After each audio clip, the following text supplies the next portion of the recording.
mother is an avid listener to cricket. Here is a ball short of a length from Mindy. Simmons is going across and pushing down towards cover. There's no run, and she also tells me that her mother likes you as a commentator. Yes. Yeah. So you got at least one fan. At least one. At least one fan. I'm sure your dad would and your mum and those from your Deacons Road, man. Yes, Black Rock, man. Yes, man. Black Rock, of course, not too far from here.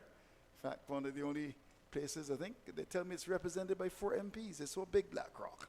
Here is, immediately comes up, he's in bowls, and Simmons is almost walking into that, as if he were a spinner, and just pushes the ball away down towards the mid on there. There's around 42 for 2. Who would have been some of those that would have come from Black Rock that would have played for the West Indies? Of course, Tino Best is Black Rock man. Yeah. You have Kevin Stout, obviously, has played at the first class level. Oh, he's a Black Rock man as well. Paris. Yeah, Jason Paris, yes. We are in a very tight triangle, so to speak. Throw 2 big rocks, we hit each other. Yeah, indeed. And the rocks don't have to be big. 42 for 2. Here's Mindy, comes up now on bowls, and Simmons is coming forward. He's on 19, pushes up towards Benoff. There's a run. Craig Brathwaite is a Black Rock man as well. Wavell Avenue, I think. Wavell Avenue, so again, a nice type. Yeah. All of us would have played cricket in that Belfield area. Anybody else? Keith, any fast bowlers, former fast bowlers that would have come from Black Rock? Van Bernholder is from Black Rock. What part of Black Rock is he from? Okay, he's a Black Rock man, Van Bernholder. Of course, the statsman has just come in and said that to us. So, Van Bernholder. So, Black Rock is in the area that's produced some wonderful cricketers. And, of course, you, Jamal, you're the mayor of Black Rock. Here is Minley. Comes up now, bowls, and Simmons is back and gets in and swing and pushes to mid-wicket. There's no run. Minley is slightly down in pace now. He's had a long bowl. This is his, 7th over, 6 overs and 5 balls, 1 maiden, 2 for 19. So, it's up to 42 for 2. Yes, Jamal. Remember, as we said, his strongest spell possibly is his first spell, Marquino Minley. And his job really is to come and get 2 wickets at the top. So they'll push him as long as they can and get him to use that new ball. Possibly because his second spell possibly may not be as effective, but he's done a really good job so far.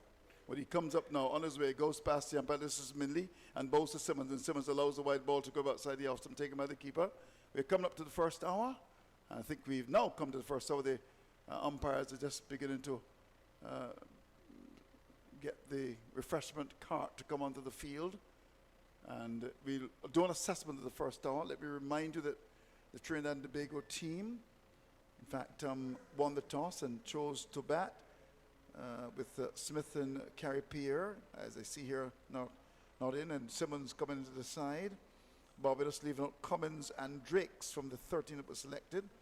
And here we go with the details of what has happened. Joshua De Silva, heavy set right-handed caught springer ball Minley 7. And then Susanna got a lovely outswinger from Minley and edged it and walked to catch. His contribution was 12. Corraz got 1. Lendl Simmons, good to see him playing. He's got 19. And we've had 14 overs bowled. And Trinidad and Tobago, having won the toss and electing to bat the Red Force of 42 for 2, with Holder 7 overs, no maidens, none for 22, and Mindy 7 overs, 2 maidens, 2 for 19. So Barbados is using 2 bowlers in the first hour. 42 for loss of 2 for his impressions in the first hour of play. Let's go across to Jamal Smith. Yes, certainly Barbados pride would be the happy of the 2 sides at this moment. The first hour being able to carve out 2 wickets. First of all, the young Joshua De Silva, probably a victim of his inexperience, so to speak, allowing Marquino Minley to draw him into a far defensive prod where he would have been better served to leave the delivery alone and popped up a simple catch at the gully area to Shamar Springer. And then obviously we have Marquino Minley again changing the angle to Salzano, who looked relatively good. He only made 12, but he showed signs of a fairly decent opening batsman at this level. But unfortunately for him, Marquino Minley was able to produce a delivery on about that 4 stump area with the natural angle around the wicket, and Salzano felt like he had to play and a thin inside edge through to the keeper Walker. So far, as you said, only 2 bowlers being used. Shamar Holder a bit inconsistent, could pace at times, but as you said, not challenging enough. And so far, Lendl Simmons has looked pretty good at the crease. He's 19 with 4 fours, and 3 of them is particularly with authority and good presence of mind. So he's no doubt will be looking in the next hour to solidify his position and go on and hopefully get a bigger score for the Red Forest. And also we have Yannick Correa as well, now starting his innings. He's a reasonable player at this level. But Andrew, further to the point I was making about the young Aaron Jones, for instance. A game ago we were questioning his place people in Barbados were questioning his place, and he's just about 20 odd years as well, and he would have done pretty well in our local seasons. He made 42 and 39, if I'm not mistaken, in the game against the Windward Islands Volcanoes. Right. Possibly just pushing his average to somewhere in the early 20s because he has been struggling, and there were calls for him to be dropped.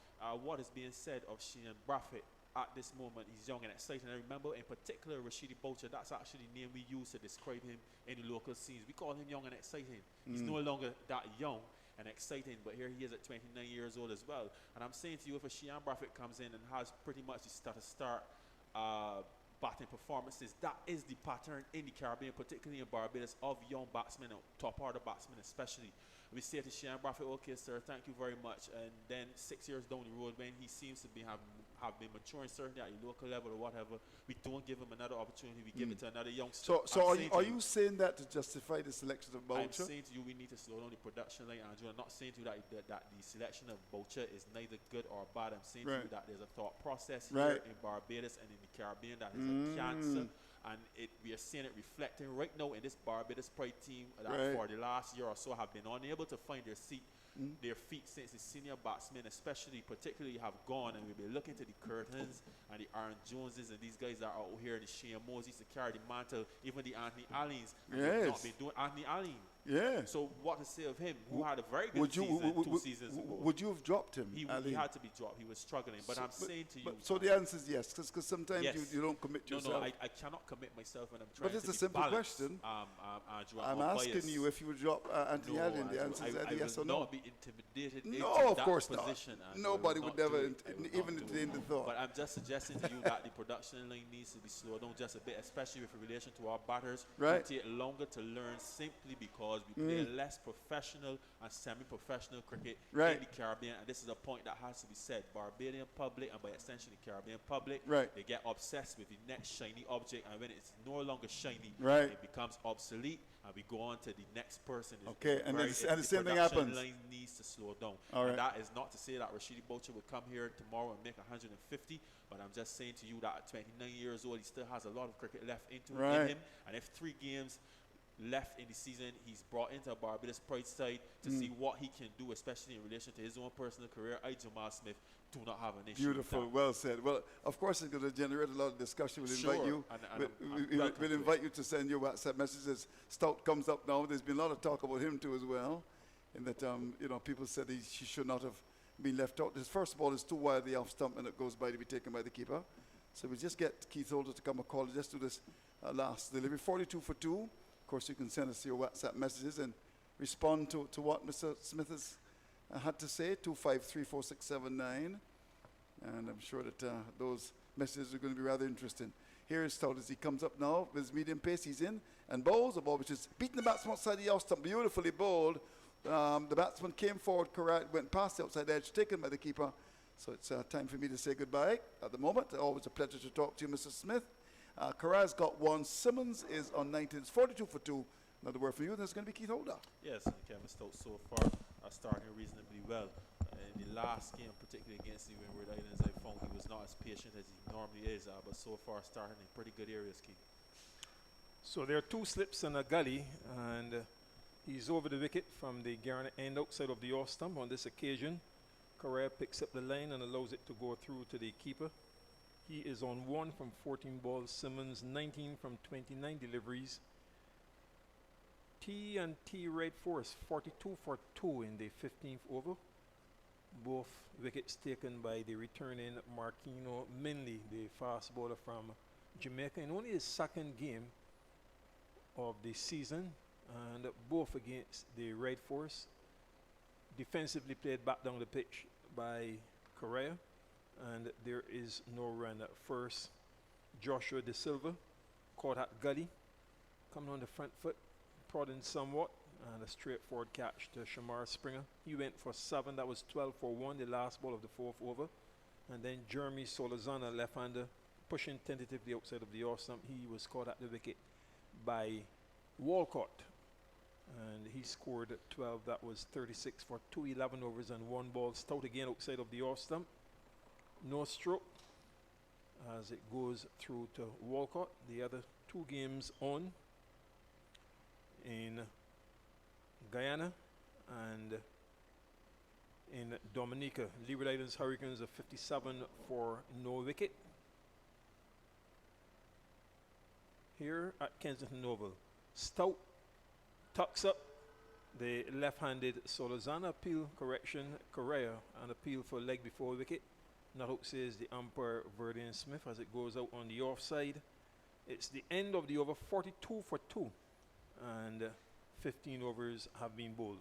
Yeah, it's a pretty good over there from Kevin Stoke, asking some questions of Correa. First of all, going across his body through to the keeper, and then on this decision, that last delivery, as we see it on replay, actually nipping back, Keith, trapping Correa in front of the stumps, but definitely looking like it would go over the top of the stumps. But very good bowling so far from Kevin Stoke. We need to see more of this. He really just needs to settle into a good line and length and allow himself some time to work the batsman out, as opposed to how he went against the wind, where he was just a bit impatient. So the Jamaica Scorpions 19 for 1 against Guyana Jaguars at Providence. It's 42 for 2, a change in the bowling. Short, Springer, the medium pacer, coming into the attack from the Marshall end and pulled out through forward square by Springer. Chased by Mosley from mid-wicket, and they come back now for a couple runs. So 21 Simmons, Correa on 144 for 2 in their first innings after winning the toss. Trinidad and Tobago red force. Jamaica Scorpions 20 for 1 in the 14th over, and they were sent in by the Guyana Jaguars, losing Orion Williams, caught by Johnson off Romario Shepherd for 10, Chadwick Walton 9, and Brandon King 1 at the crease. Short, and that's cut, really asking for the treatment down to the backward point boundary by Simmons. So not starting well at all. Springer bowling for 2 short, pulled and now cut by Simmons, who with that boundary, which is his 5th, moves to 25, and it's 48 for 2. Good morning for the first time today to Kishmar Kaplan. Hey, good morning to you, Keith. Good morning to all the listeners and the viewers who are watching online. Next delivery is outside of the off stump. Springer to Simmons. He doesn't play. Walcott takes 48 for 2. Yes, and Springer so far starting is over way too short at Lando Simmons. Anyone who knows Lando Simmons, Keith, should know that he's a very good cutter and puller of the ball. So you definitely need to get your straps, hit your straps right, and take away his arms, because if you give him arms, he will surely capitalize on those bad deliveries. In goes Springer again with 2 slips and a gully, cover a bit deep, and on the front foot it's stroke, driven down to mid-off by Simmons for a single, as Boucher moves to his left to do the fielding. Simmons 26, Correa 49 for 2. Yes, and Simmons actually in now, having been 25, just off of 32 deliveries. He's a very dangerous player, a very experienced batsman over the years for the Trinidad Red Force, and he is a player that has shown his potential at this level by scoring lots of runs and scoring lots of centuries at this level. So he has a good history of scoring runs against the Barbados pride attack. 2 slips and a gully. Springer into Correa, pitches short, and he hooks it down to the fine leg, fielded by Springer. They take a single and hold it down on the fine leg boundary as Springer heads back to his mark. That brings up the 50 for the Trinidad and Tobago Red Force in 74 minutes off 97 balls with 7 fours, and hold the runs from fine leg to fine leg with a change of the field, not really that much in terms of the slips, cordon, cover, extra cover, mid-off, mid-on, mid-wicket. Straight up slightly, Simmons on the walk, defending it out to the extra cover. Jones is the fielder, and there is no run. The end of Springer's first over, in which he conceded 8 runs. Lendl Simmons is on 26, Yannick Correa 2, and it's 50 for no wicket. Trinidad and Tobago Red Force 50 for 2, with the wickets of Jeremy Solozana, caught by Walker off Mendy for 12, and before him Joshua De Silva caught at gully by Springer off Minley for 7. Minley coming off after figures of 7 overs, 2 maidens, 19 runs. Holders had 7 overs for 22 runs, and Stout 1 over a maiden. Here's Kishmar. Yes, and as I was saying, when you're bowling 2 Lando Simmons, you need to be extremely tight. Stout with 2 slips and a gully, 2 wide of off stump, no stroke from Correa. Walcott takes 50 for 2. Yes, you need to be extremely tight when bowling at Lando Simmons. As I said, Keith has a very rich history of scoring runs here at the Kensington Oval when you against the Barbados Pride attack or against Barbados teams in the past. So you need to ensure that you actually do hit the right lines and lanes to take away his arms. As he's scoring just 26 off 34 deliveries, you don't want him to get off to a flyer here. Stout, the right arm medium pacer, short and punch down to the cover. Is fast on that part, chasing for all of his worth. Curtin now has to really check his balance as he was chasing after that one into the boundary in front of the Greenwich and Haynes stand, and just holding up in time by putting his hands on one of the signboards. Insurance Corporation of Barbados Limited, proud sponsors of the Barbados Pride team. Correa with his first boundary goes up to 6. It's 54 for 2. Yes, Kevin Stout on that particular occasion bowling too short and wide outside the off stump, giving Correa the opportunity to get back and cut that delivery for 4 runs. 2 slips of gully, cover, extra cover, mid off, mid on, short, mid wicket outside of the off stump, and a deep backward square, no stroke from Correa, 54 for 2. The Leeward Islands Hurricanes are 57 without loss. They were sent in by the Windward Islands Volcanoes at Windsor Park in Dominica. Monson Hodge on 24 and Kieran Powell, the captain, 21. That's a good delivery on this occasion, touching down, and he played at it outside of the off stump, very close to the outside edge Correa, as Walcott takes 54 for 2. Yes, and that was a lovely pitch of delivery by Kevin Stowe, out swinging from the back of Correa, and that is the area that Kevin Stowe actually needs to hit when he's bowling to Yannick Correa, who looks fairly comfortable to playing the short and wide deliveries off of the back foot. So Carter and Nurse are the 2 slips with Spring at gully, curtain cover on the front foot. Correa plays it down to mid-on. Mosley the fielder. Jones at cover. Holder mid-off. Mosley mid-on. And Boucher at the short mid-wicket with Mindy a couple meters inside of the backward square boundary. Yannick Correa, bat up raise, and he has it now with Stout, and he's on that front foot quite early. Guides it into the covers, fielded by Jones. There's no run. The end of Stout's second over. He has 1 maiden and has conceded 4 runs after 17 overs. TNT Red Force 54 for 2. Lendell Simmons on at 26. Yannick Correa 6 with the batsmen dismissed.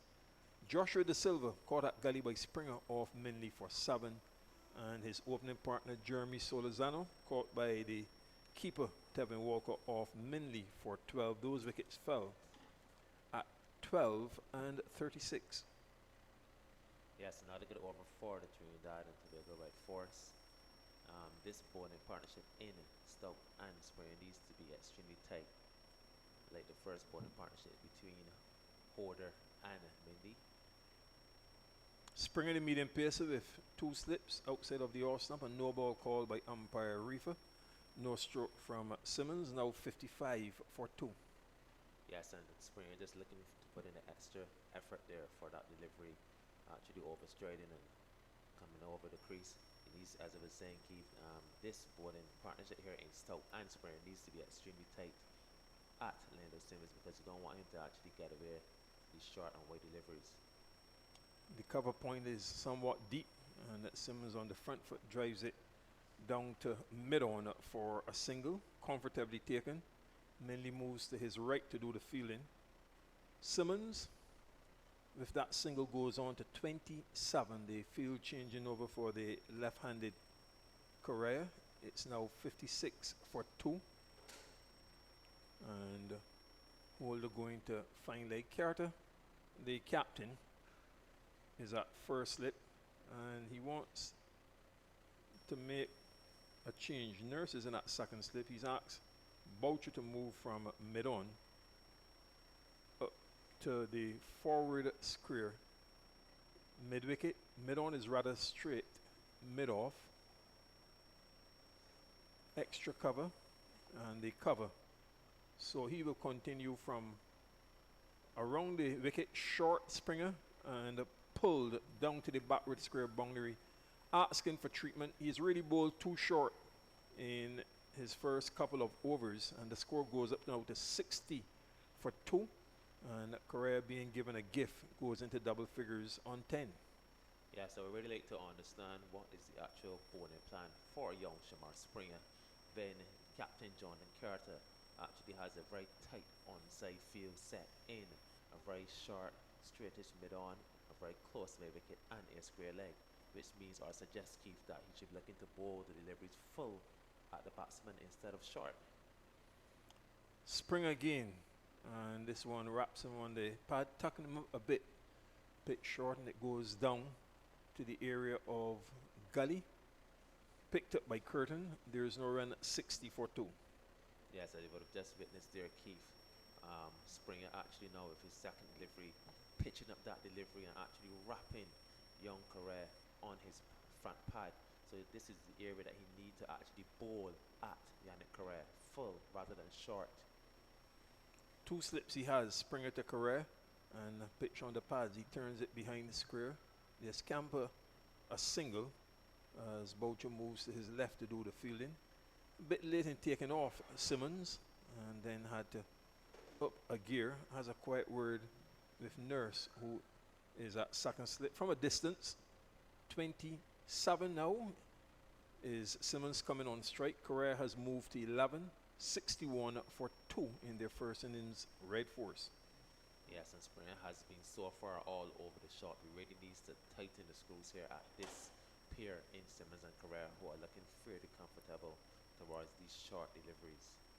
2 slips, the deep cover point, extra cover, mid-off. Springer short yet again and pulled down to backward square. 2 fielders converging. In the end, Mosley gets there before the fine leg in Holder, and Simmons with that single goes on to 28. 11 Correa, 62 for 2. Really needs to bowl a fuller length. Yes, most definitely, Keith, as you would have witnessed. Correa was looking very shaky at the beginning of his innings to the full deliveries. However, since the introduction of Springer with those short deliveries, Correa has become very set. Springer to the left-handed Correa, weary down the leg side, not taken cleanly by the keeper Walcott. Bubbles from his gloves and goes behind him, and cleaned up by Carter at first slip. Springer now completes his second over. He's been expensive, 16 runs at 62 for 2 after 18 overs red force, having won the toss against the Pride here at Kensington Oval. Lendell Simmons 28, Yannick Correa 11. The batsmen dismiss. Joshua De Silva caught Springer off Minley for 7, and Jeremy Solzana caught at the wicket by Walker off Minley for 12. Yes, and once again another very expensive over from Shamar Springer, actually going for 8 runs again. 2 overs, no wickets for 16 runs. At this level, you cannot be going at an economy rate so high, Keith. I really do think that Captain Carter should really look to introduce a new bowler from the Malcolm Marshall end, because the Trinidadian team would have really benefited so well from those 2 bad overs from Springer. So the Barbados Pride team need to actually pull it back. Stout, the medium pacer with 2 slips in the gully, pitches short, and off the back foot, Simmons strokes it square on the offside. Curtin moves to his left from the cover to do the fielding. There is no run at 62 for 2. Yes, a short delivery from Kevin Stowe, as you would have seen. Simmons actually going back so comfortably on the back foot, just playing that delivery to the fielder at point. Stout again, And Simmons, the one bit short, punches it into the covers, not fielded cleanly by Curtin, moving to his right. The ball ricochets off his right hand, allowing the batsman to take a single. And Simmons repeating the stroke as he comes to the non-strikers and reckoning that if he had it at least a couple feet to the right of Curtin, probably the likelihood of a boundary or at least two. He now moves on to 29, Correa 11, 63 for 2 in their first innings. This is the 19th over. Carter and Nurse are the two slips. Springer at gully, Curtin cover, and a short one from Stout, pushed down to mid-off by Correa. There is no run at 63 for 2. Yes, once again, Kevin Stout being too short on this particular occasion. The second delivery that he would have bowled to Simmons, luckily for him, because Curtin did fairly well to actually get a hand to it to stop it from going for a boundary. Here's Stout again to Correa. Correa goes across his stumps and defensively plays it back down the pitch on the onside to the bowler. Picks up cleanly. There's no runner. 63 for 2. Yes, that's an observation, Keith. Whenever Kevin Stout actually pitches up the ball at Correa's stance, he's tentatively playing forward to those deliveries. So that is the actual area that Kevin Stout needs to hit consistently. Stout again and into drive. That's a good stroke, diving attempt. Also a fairly good effort from the mid-off and holder, and limiting the batsman to a single. Correa now 12, Simmons 29, 64 for 2. Stout with one ball left in his third over. Holder 7 overs without a maiden, 22 runs. Both wickets have been taken by Mindy. 7 overs, 2 maidens, 19 runs. Stout 6 runs from his third over with one ball left, and Springer 2 overs for 16 runs. There are 2 slips of gully cover, extra cover, mid-off, mid-on, mid-wicket, and the fine leggy ball short and stylishly played back down the pitch by Simmons. There is no run. So the end of the over with T and T red force on 64 for 2 after 19 overs. Simmons 29, Correa 12. Yes, and Stout on that particular occasion in his last over, being too short, luckily for him, he got away with it at bowling at Lando Simmons and Correa in that over. However, Keith needs to bowl a footer line and length at this batting pair, who have actually looked very comfortable to the short deliveries. So Springer with 2 slips, cover, extra cover, mid-off, mid-on, mid-wicket, backward square, and the fine leg bowling from the Marshall end, and pitch short. Crosses stumps, Correa guides it into the offside. Mosley at extra cover does the fielding. There's no run. Yes, once again, on that occasion, Springer being too short again at Correa, where Correa just came back on the back foot and comfortably played that delivery out to the fielder at cover. So Springer actually needs to bowl it footer length. He's bowling with 2 slips. The gully has been removed. He has a backward point. And for this next delivery, drive outside of the off stump, fuller length, passes the outside edge and taken by Walcott. So he will be encouraged by that. Springer, umpire refer after that delivery, comes down and has a word with Springer, saying to him, please get off my pitch on your follow through. Yes, and that was a better delivery from Springer, actually pitching at the delivery outside the off stump, where Correa drove at that delivery. Here is Springer to Correa, and he pongs it into the turf outside of the off stump. No stroke from the left-hander. Walcott takes 64 for 2. Yes, and as I was saying earlier, Keith, with Captain Carter actually removing the gully for Springer and bringing the fielder at point to a backward point position, and he's still allowing the fielders in the onside, in the mid-on, mid-wicket and the square leg to squeeze Correa. It strongly suggests that Springer needs to bowl a very full length here.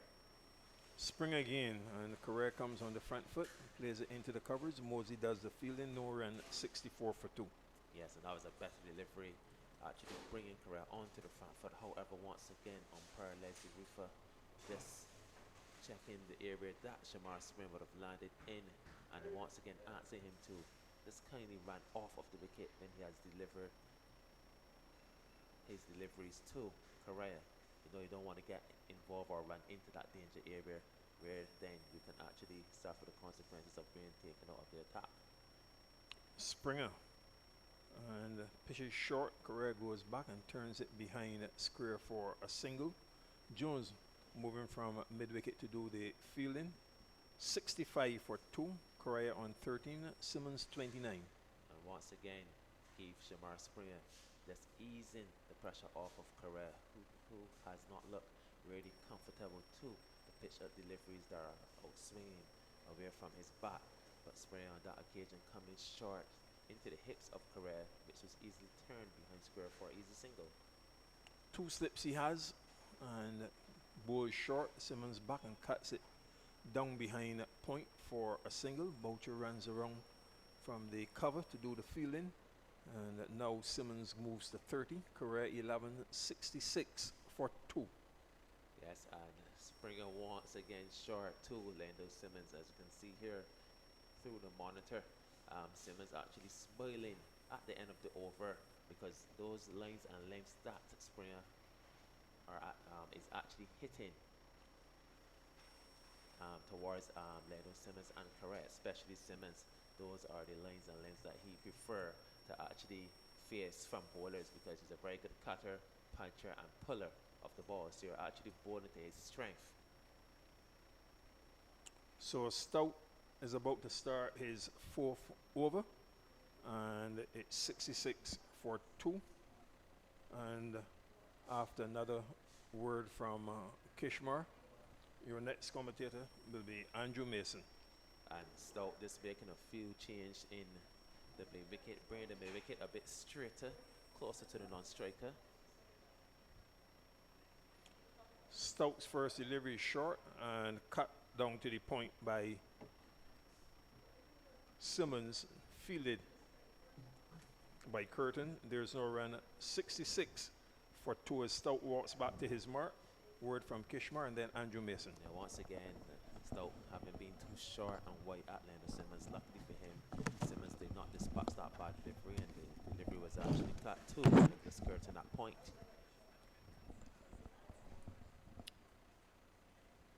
So the second ball is short outside the off stump, played square in the offside, down to backward point. There's no run. 66 for 2.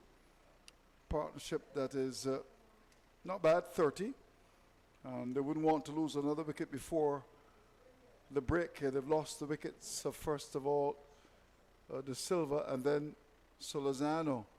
Here's a delivery which is pitched up and played away into the offside, hitting the stumps as the ball goes out towards Boucher at cover, throws and hits the stumps of the non-strikers then, but Simmons had beaten them comfortably as it was pushed away down towards that cover area to end the over. Simmons looking good, he's got 31. Correa and 30 to confirm the pitch now, and it's a situation where it's not the end of the over. Actually, the batsman just coming down the field is going across to accommodate the left-handed players. Correa, he's got 13, and it's 67 for 2. This is over number 21 being bowled. So we've got 2 slips, and there's now going to be a short point. There's a backward point short cover, a mid-off, a mid-on, a short mid-on, maybe short mid-wicket really, and there's a man down at forward square. So an interesting field employed here. Here's Stout as he bustles in to bowl to Correa into this delivery, covers up and turns the ball in the onside. We'll get a single. It goes down towards Boucher, who has to move to his left down at that position of a forward square. The batsman took him on, got the run to carry the score now up to 68 for 2 with that single. Correa, the left-hander, goes to 14. Simmons is on 31. So Kishmar, nice little partnership developing here.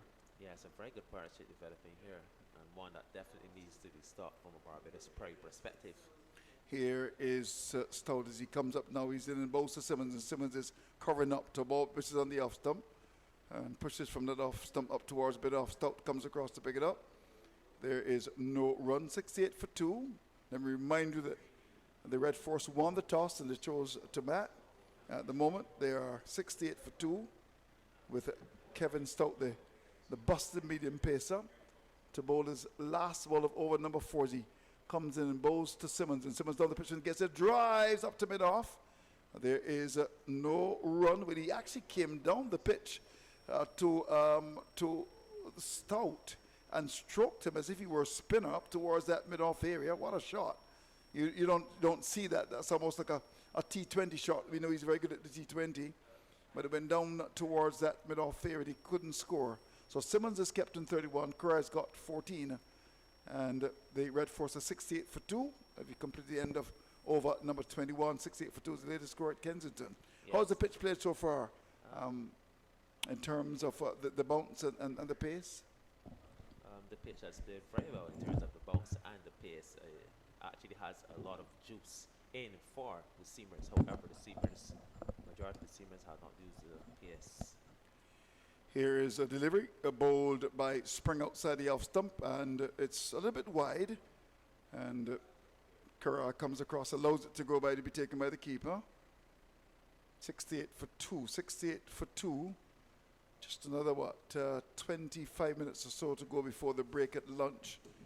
Barbados will be looking to pick up a couple more wickets. On the other hand, the Trinidad and Tobago side, the Red Force, looking to these two to carry them to the break. Here's Spring as he comes in again to bowl to Curra. Curra covers up left-hander and just plays the ball from that off stump up towards that mid-off area. Elbows well cocked as he played that. There's no run.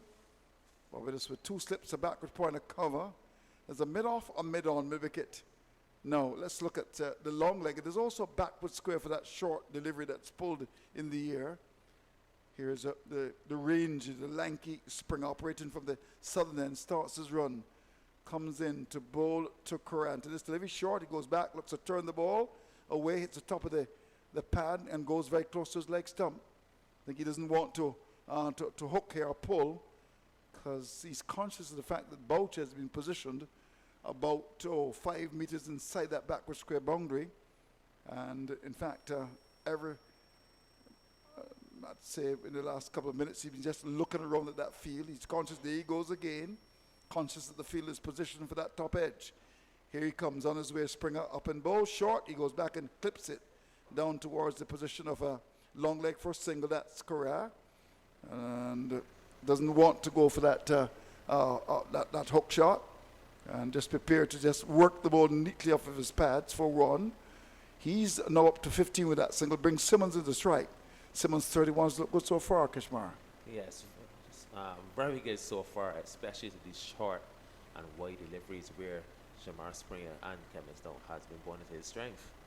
But he comes up now, goes past the umpire Springer, and bowls to Simmons, and Simmons covers up a ball which is on the line of that middle stump and just strokes it up towards mid-off. There's no run, 69 for 2 with Sozana 12 and the Silver 7, the batsman, to go.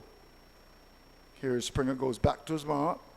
He's got how many overs? He's bowled 3 overs and 5 balls, looking for that breakthrough as he turns down, starts his run from the southern end to bowl to Simmons. Simmons is back to a short ball, no problems at all.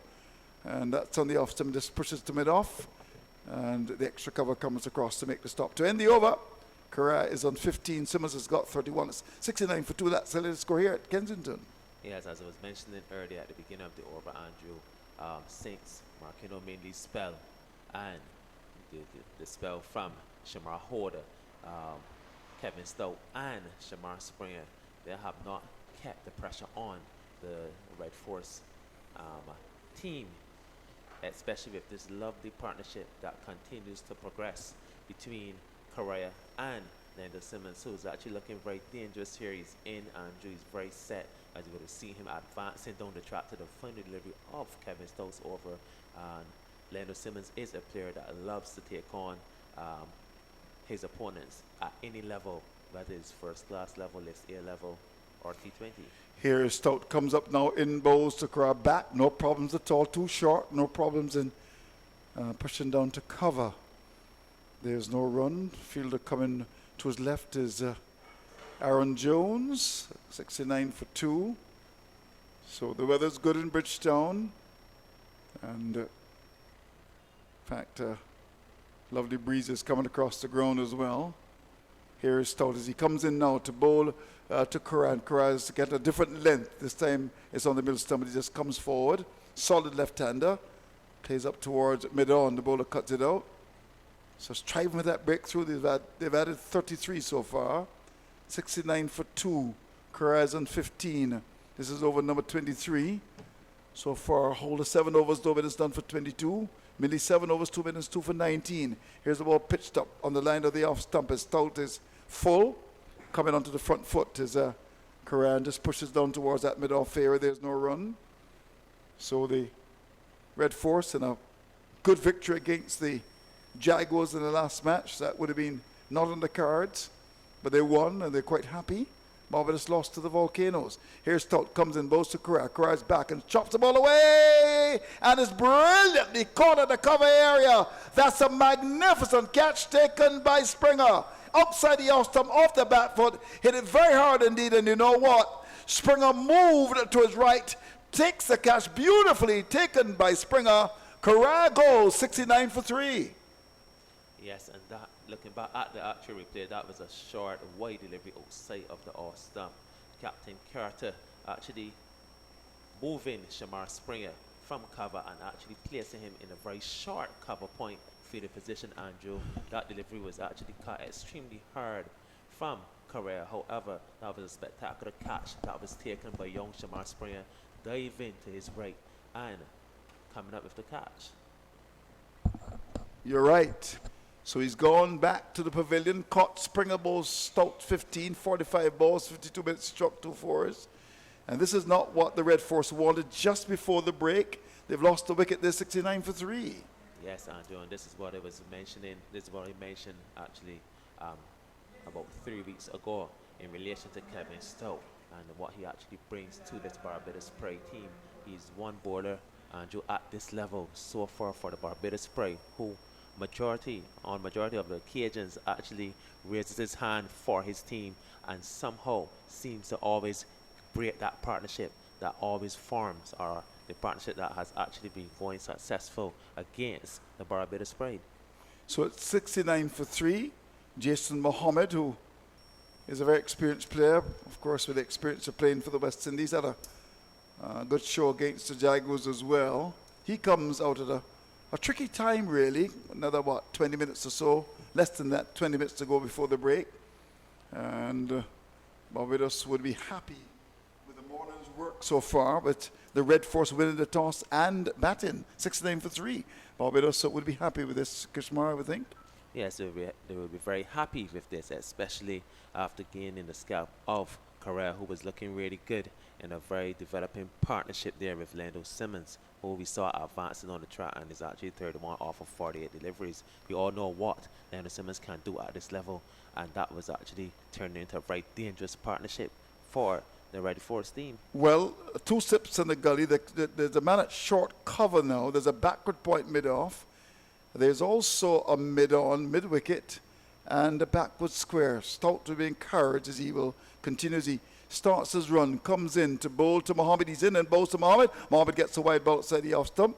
Stout would be a little disappointed he didn't make him play. It was a bit wide. And giving the batsman a sighter as it went outside the off stump. He comes down the pitch to prod at it. Jason Mohammed coming to the crease. He's got Simmons, so loads of experience in the middle now. With Trinidad and Tobago, the Red Force are 69-4-3. Here's Stout, the busted medium pacer. Comes in from the northern end to bowl to Mohammed. To this, Mohammed is forward and drives down to cover. Spectators catch. Went down to cover. The field at cover is Boucher, who cocks the arm and threatens to throw at the end of a fine over from Stout, and over in which he got the wicket Corral when he had him caught by Springer at cover for 15. It's 69 for 3, which is the latest score here at Kensington. Yes, and that was a very good over for the Barbados Pride in Kevin Stout, actually dismissing young Correa, who was actually looking good for his short time, or the short time he would have spent at the crease. However, Lando Simmons, he's the key man that the Barbados Pride team will definitely be most looking to dismiss. As you mentioned earlier, Andrew, there's a lot of experience in Jason Mohammed, and then you still have Dinesh Randin to come next. So this is going to be a very testing period, and this is a very good move by Captain Carter to reintroduce young Markino Minley, the fast bowler who actually took 2 wickets so far for this innings, who bowled really well in his first spell, to actually come and give it one last score just before the lunch interval to see if he can actually get another wicket for his team. I really love the areas that Minley would have actually hit so far. Actually, bowling the deliveries very full, encouraging the batsman to come on the front foot and drive by his outswing deliveries. Well, in fact, in his first spell, he bowled 7 overs, 2 maidens, 2 for 19. Stout has bowled 5 overs, 2 maidens, 1 for 8. It's 69 for 3. And we are just about 15 minutes away from the break at lunch. Now, as you said, Minley's back, replacing Springer. 4 overs, no maidens done for 19. Here's Minley as he comes in from the southern end to bowl to Simmons, and Simmons is off the back foot to a ball that's on the leg stump and just strokes it down towards mid-off. There's no run. A little bit of a slingy action he's got, Minley. You know, when Clive Lloyd was the chairman of selectors, I had a chat with him, and he thought this young man had some ability. Bowled really well in the last match that he played. It was against the same Red Force, and he won it for Barbados, and then quite strange, he came to Bridgetown and was dropped. 69 for 3. Comes in again to bowl to Simmons, who's on 31, and to this delivery, Simmons is back and clips the ball away from that leg stump up towards that mid-wicket area. Boucher with his shin pads on comes across to make the stop. There's no run. 69 for 3. So once again, let me tell you that Barbados left out Cummins and Drakes from the 13. And no one can tell me if actually our good friend was dropped from the side. Miguel Cummins, not often that you drop a big player like Cummins, but well, he hasn't been doing very well. Minley comes up again and bowls short of a length off the back foot is Simmons, and this doesn't time it very well, and the ball goes down towards the position of mid-on. There's no run. What do you like about Minley? He's very consistent, Andrew, with his lines and limbs. He's not afraid to be driven. I've found so far this season the Barbados Pride bowlers have been extremely afraid to pitch up the ball at the batsman, to be driven, to encourage him to drive. Well, yes, I think that's the problem that Miguel Cummins would have had. I think he tended to bowl a bit too short. Here's Minley comes in and bowls to Simmons. Simmons is forward. That's the length of ball, bang on target, a little bit of in swing, bringing the batsman forward. And he was applauded by his captain Carter, who seems to have a great deal of confidence in Minley. During the wrong table, I think we were up at, could be at the Empire Club. We had a chat with him. Yes, you were up there. Yeah, had a chat with him. And it was always very good to hear as he gave us the Jamaican twang as he starts again. Comes up now, he's in and bowls to Simmons, and Simmons is getting a short ball and goes back and just strokes it up towards that mid-off air. Extra comes across to the right to make the stop. There's a run. Simmons is kept on 31. Mohammed hasn't scored as yet. The Red Force are 69 for 3 and over number 24. See, would have been very much playing in the local competition. Plays for, who is it? Gladiola. Gladiola plays for Gladiola. And we certainly had a good time when he was up there at Empire. He comes up now in bowl short. Simmons is getting the ball, which is played away. Too short, really, and just hit into the offside by Simmons down to cover. The fielder came across to his right, that's Jones, and parried it down to mid-off. The mid-off fielder was coming to the left, and in the end, the ball went down to mid-off, and there was no field at mid-off, and the batsman got the single comfortably to pinch the strike again. Simmons, not for the first time today. So at the end of the over, with Simmons, with that single going to 32, Mohammed hasn't scored as yet. The Red Force been 70 for 3, losing the wickets of, first of all, De Silva caught Springer bowled Bindley 7, Susanna caught by Walcott off Bindley for 12, and in the last over, bowled by Stout, Corral was caught by Springer off Stout for 15, with Mohammed at the crease, hasn't scored as yet. Ramdin, Sinclair, Charles, Imran Khan, Anderson, Phillips, and Ravi Rampal to come. Stout comes up now, bowls to Simmons. Simmons is getting a full ball outside the off stump, and that was thrown wide, inviting the drive, and Simmons says, no, I don't want to go flirting, I don't want to go fishing, I don't want to be drawn into discretion. And he watches it go by to be taken by the keeper. 70 for 3, with another 10 minutes to go before the break. Stout bustles in again. He's such a good bowler as he comes in to bowl to Simmons, and Simmons is back. Clearly playing for his lunch now. Good Barbadian lunch, and he goes back and pushes up towards Bedon. There's no run. The captain has decided to put the cover on the boundary. That's a thing that we see with modern day captains. They like to protect the cover on the boundary. And that fielder at cover all alone up by the pavilion is young Curtin.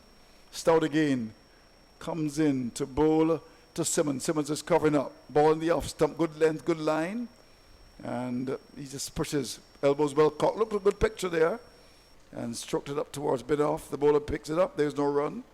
I'm sure Stout is conscious of the fact that Simmons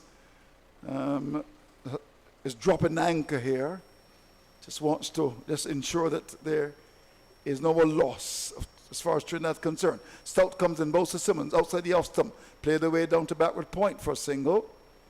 Don't know the wisdom in making the concession that they that position at backward point. The fielder comes off the boundary. It's something that I'd really want to discuss sometime, really, as to why the modern day captains tend with the fast bowlers to have the cover fielder on the boundary. I suppose he's just doing it for Simmons because that cover fielder has come to the conventional position, saving a single. Stout this time will bowl to Mohammed, and to this delivery Mohammed is coming forward, wrapped in the pad, ball headed on the leg side. Stout was just about to go up with the big appeal, but then decided to strangle it because it was clearly headed on the leg side. The length was full, and Mohammed wasn't able to put it away. Yes, and Stout actually bowled in a lot better this particular over, where he actually decided to pitch up all of his deliveries to the batsman, and this is what you would like to see. He's generating some lovely in-swing movement through the air, and he will most definitely be looking to blow into the pads of Mohammed. He's going to bowl the last ball of the sixth over, comes in, bowls to Mohammed. Mohammed gets a full ball and drives up to mid-off. Can't score. The mid-off is very short, and that fielder is Mosley, and there's no run. That was full and stroked up to mid-off, and he can't score too. End the over now. Mohammed hasn't scored as yet. Simmons is on 33, and the Red Force just before lunch on the first day in the 7th round of the West Indies Championship. They're 71 for loss of 3, which is the latest score at Kensington. And that was a good offer from Kevin Stout, actually pitching up 5 out of his 6 deliveries. And as you would have seen, Andrew, some of those deliveries that were pitched up full just outside the off stump actually still managed to kick off and travel through really quickly to young keeper Tevin Walker, which really actually speaks to the true testament of this pitch as it relates to the consistency, the bounce, and the pace that is being generated off of this wicket. This is a wonderful track here. Well, it's going to be Mindley to continue his battle. He's going to bowl to Simmons, goes past the umpire now, final leap, and bowls too short. And Simmons wouldn't be troubled with that short delivery. His length has not been the best since he's come back, Mindley. He's tended to bowl short. We saw him when he actually bowled the first spell. He certainly has his length right, but this time he's been a bit short. 71 for 3. The action will certainly continue. It's going to be Mindley as he comes into Simmons, who's on 33. He's up and bowls to Simmons, and Simmons is playing the ball wide a bit on. Will get the singles. The return comes in from the field up at mid-on. That's Kevin Stout having to move across his right and picks up, throws at the non-striker's end, but Simmons had him covered, as they would say, and that is a single to him to carry the score to 72 for 3. With that single, Simmons now goes up to I make him 34. Yes, Andrew. As Stout actually attempted to run out Lando Simmons, who was running to the danger end, it was actually his call, since he would be the person to actually stroke the ball to mid-on, wide of mid-on of Kevin Stout. Stout again, or rather Mindley again. This time he's going to bowl to Mohammed. So there are 2 sips in the gully. Backward point, there's a cover. Mid-off, there's a mid-on. There's a man down at mid-wicket as well. As he comes up now, he's in. And bowls a ball which is on the line of the off stump, but he comes onto the front foot. That's Mohammed, little man, and just strokes the ball away down to cover. There's no run, 72 for 3. Jason Mohammed looking to make a statement in Bridgetown. Lovely weather. In fact, this morning when I went for my early morning jog, a little bit of rain. And that gave way to brilliant sunshine by the time I'd finished my A jog that lasted for just about an hour. 72 for loss of 3. Here is Mindley. Comes up now. He's in and boasts. So Mohammed is forward to a ball pitched up on the line of the off stump. That's the length of the ball. And the bowler makes a good stop. Very rangy, very athletic. Very quickly moving across to pick it up. Of course, he's from Jamaica, the land of wood and water, and also the land of speed. Country that has produced the fastest athletes in the world. We know that. Man and woman. Well, well, well. Well done, Jamaica. Here we go.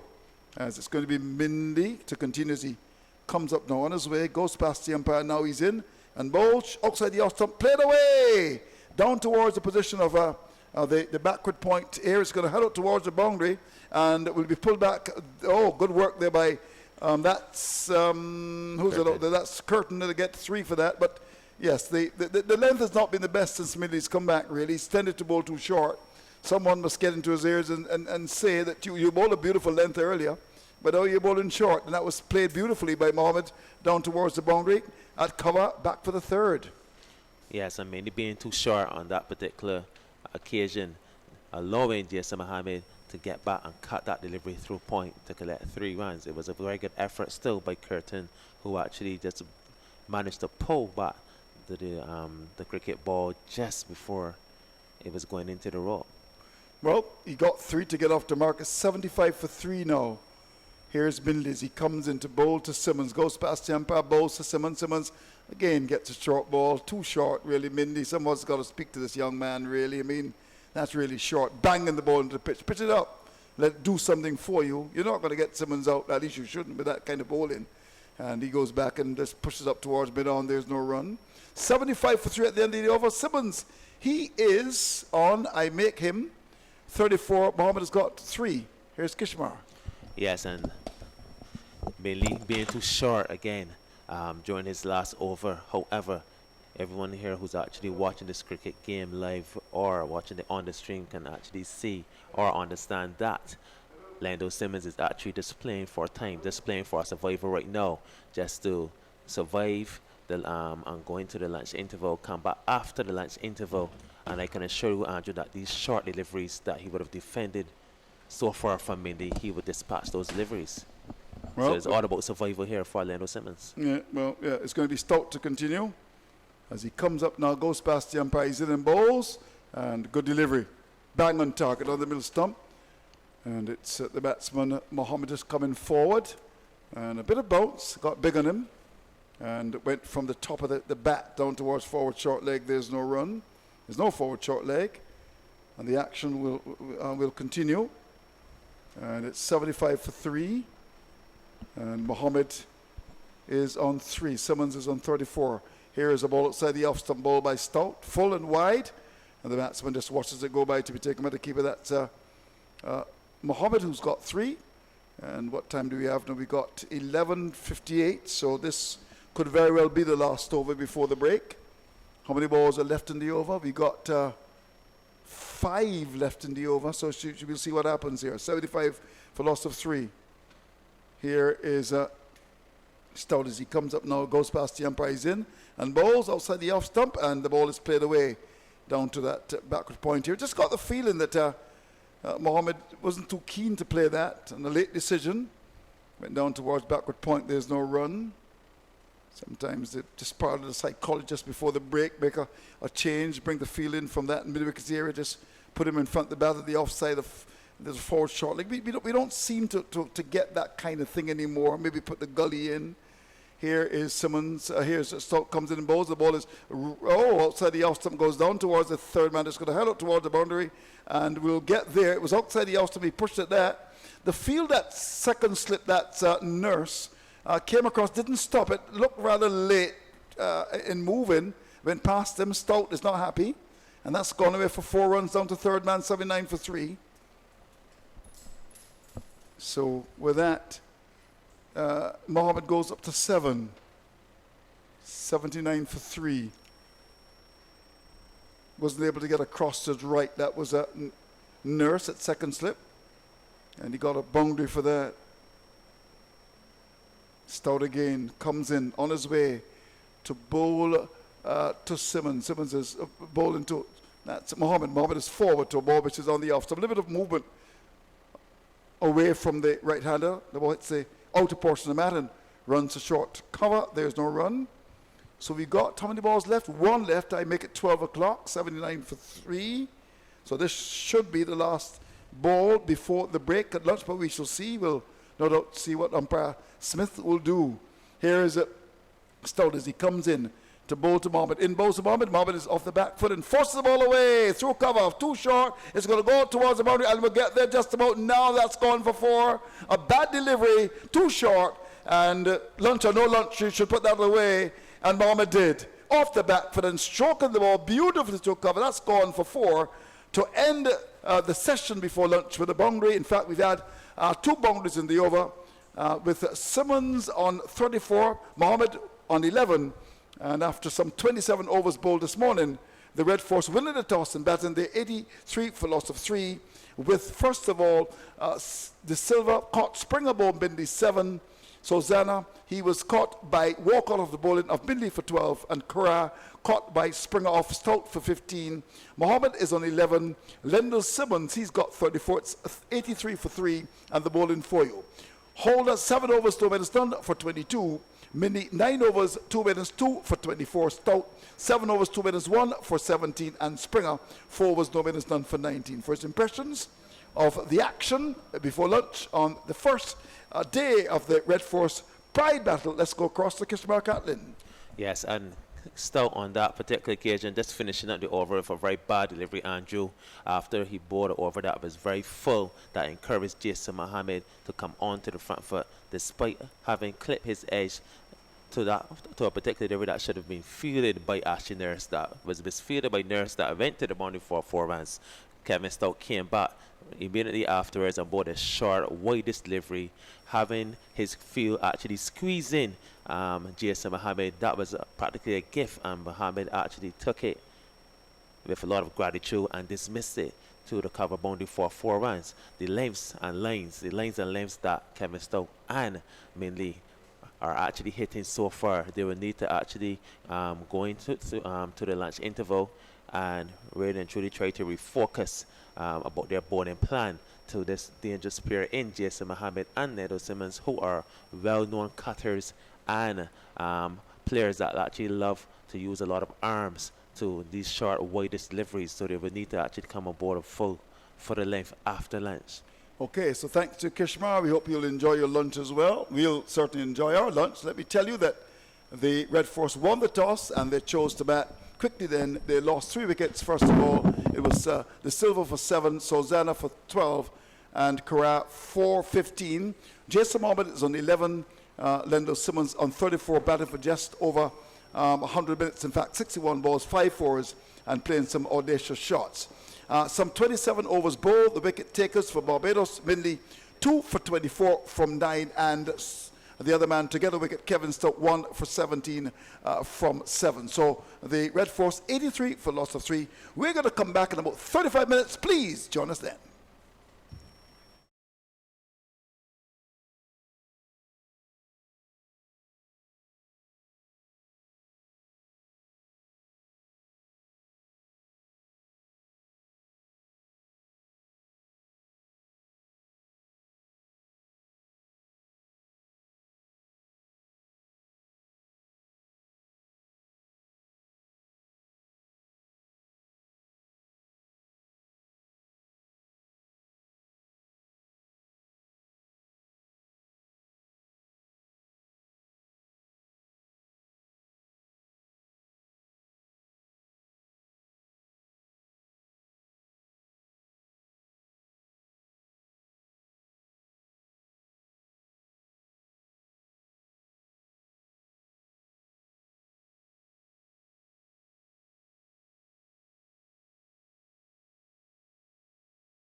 Kensington Oval, 83 for 3. Mohammed, he's got 11. Simmons is on 34. We're getting ready for the action after lunch on the first day. A good session for Barbados. Kishmar Catlin joins me with the Red Force winning the toss and batting, losing the silver for 7, Susanna for 12, and Kara for 15. At the crease, looking pretty dangerous. Simmons, he's on 34. With him is Mohammed, 2 very experienced cricketers. He's got 11.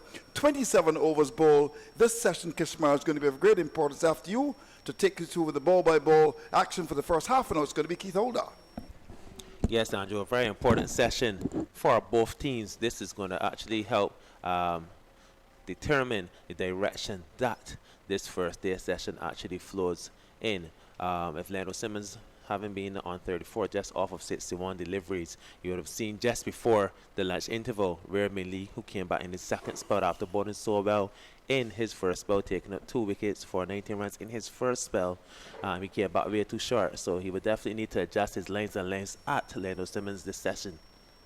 So it's 83 for 3, and here's the first delivery after lunch, mainly from the Marshall end. Short delivery and pushed up to mid-on by Simmons. There is no run. 27 overs in the first session after the Red Force won the toss, and they lost the wickets of De Silva, caught at gully by Springer off Minley for 7. Solo Zano caught at the wicket by Walker off Minley for 12, and Correa caught at cover point by Springer off Stout for 15. 12, 36 and 69. Those wickets fell at. Here's Minley over the wicket. Simmons on the front foot, drives it up to extra cover. Fielded by Jones, and there is no run. At the break, Simmons was on 34 and Mohammed 11. Holder 7 overs, no maidens, none for 22. Minley 9 overs, 2 maidens, 2 for 24. Stout 7 overs, 2 maidens, 1 for 17. And Springer 4 overs, none for 19. In the other 2 games, Leeward Islands Hurricanes 66 for 1 against the Windward Islands at Windsor Park in Dominica. Here is Minley at Kensington Oval with 2 slips to Simmons, pitch on the pads and flick out through forward square for a single.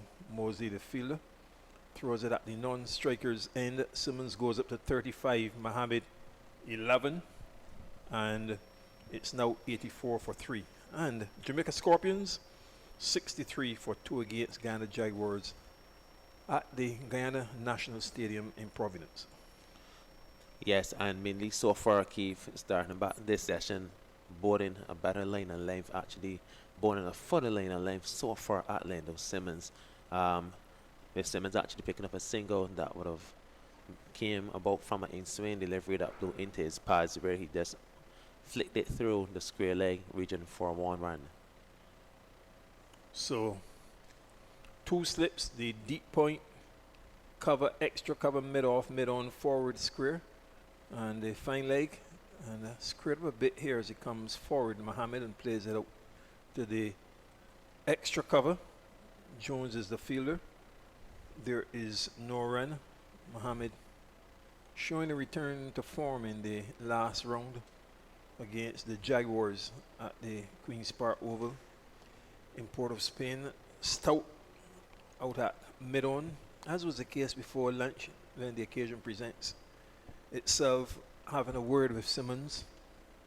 And this next one is on the front foot. Mohammed again playing it out into the covers.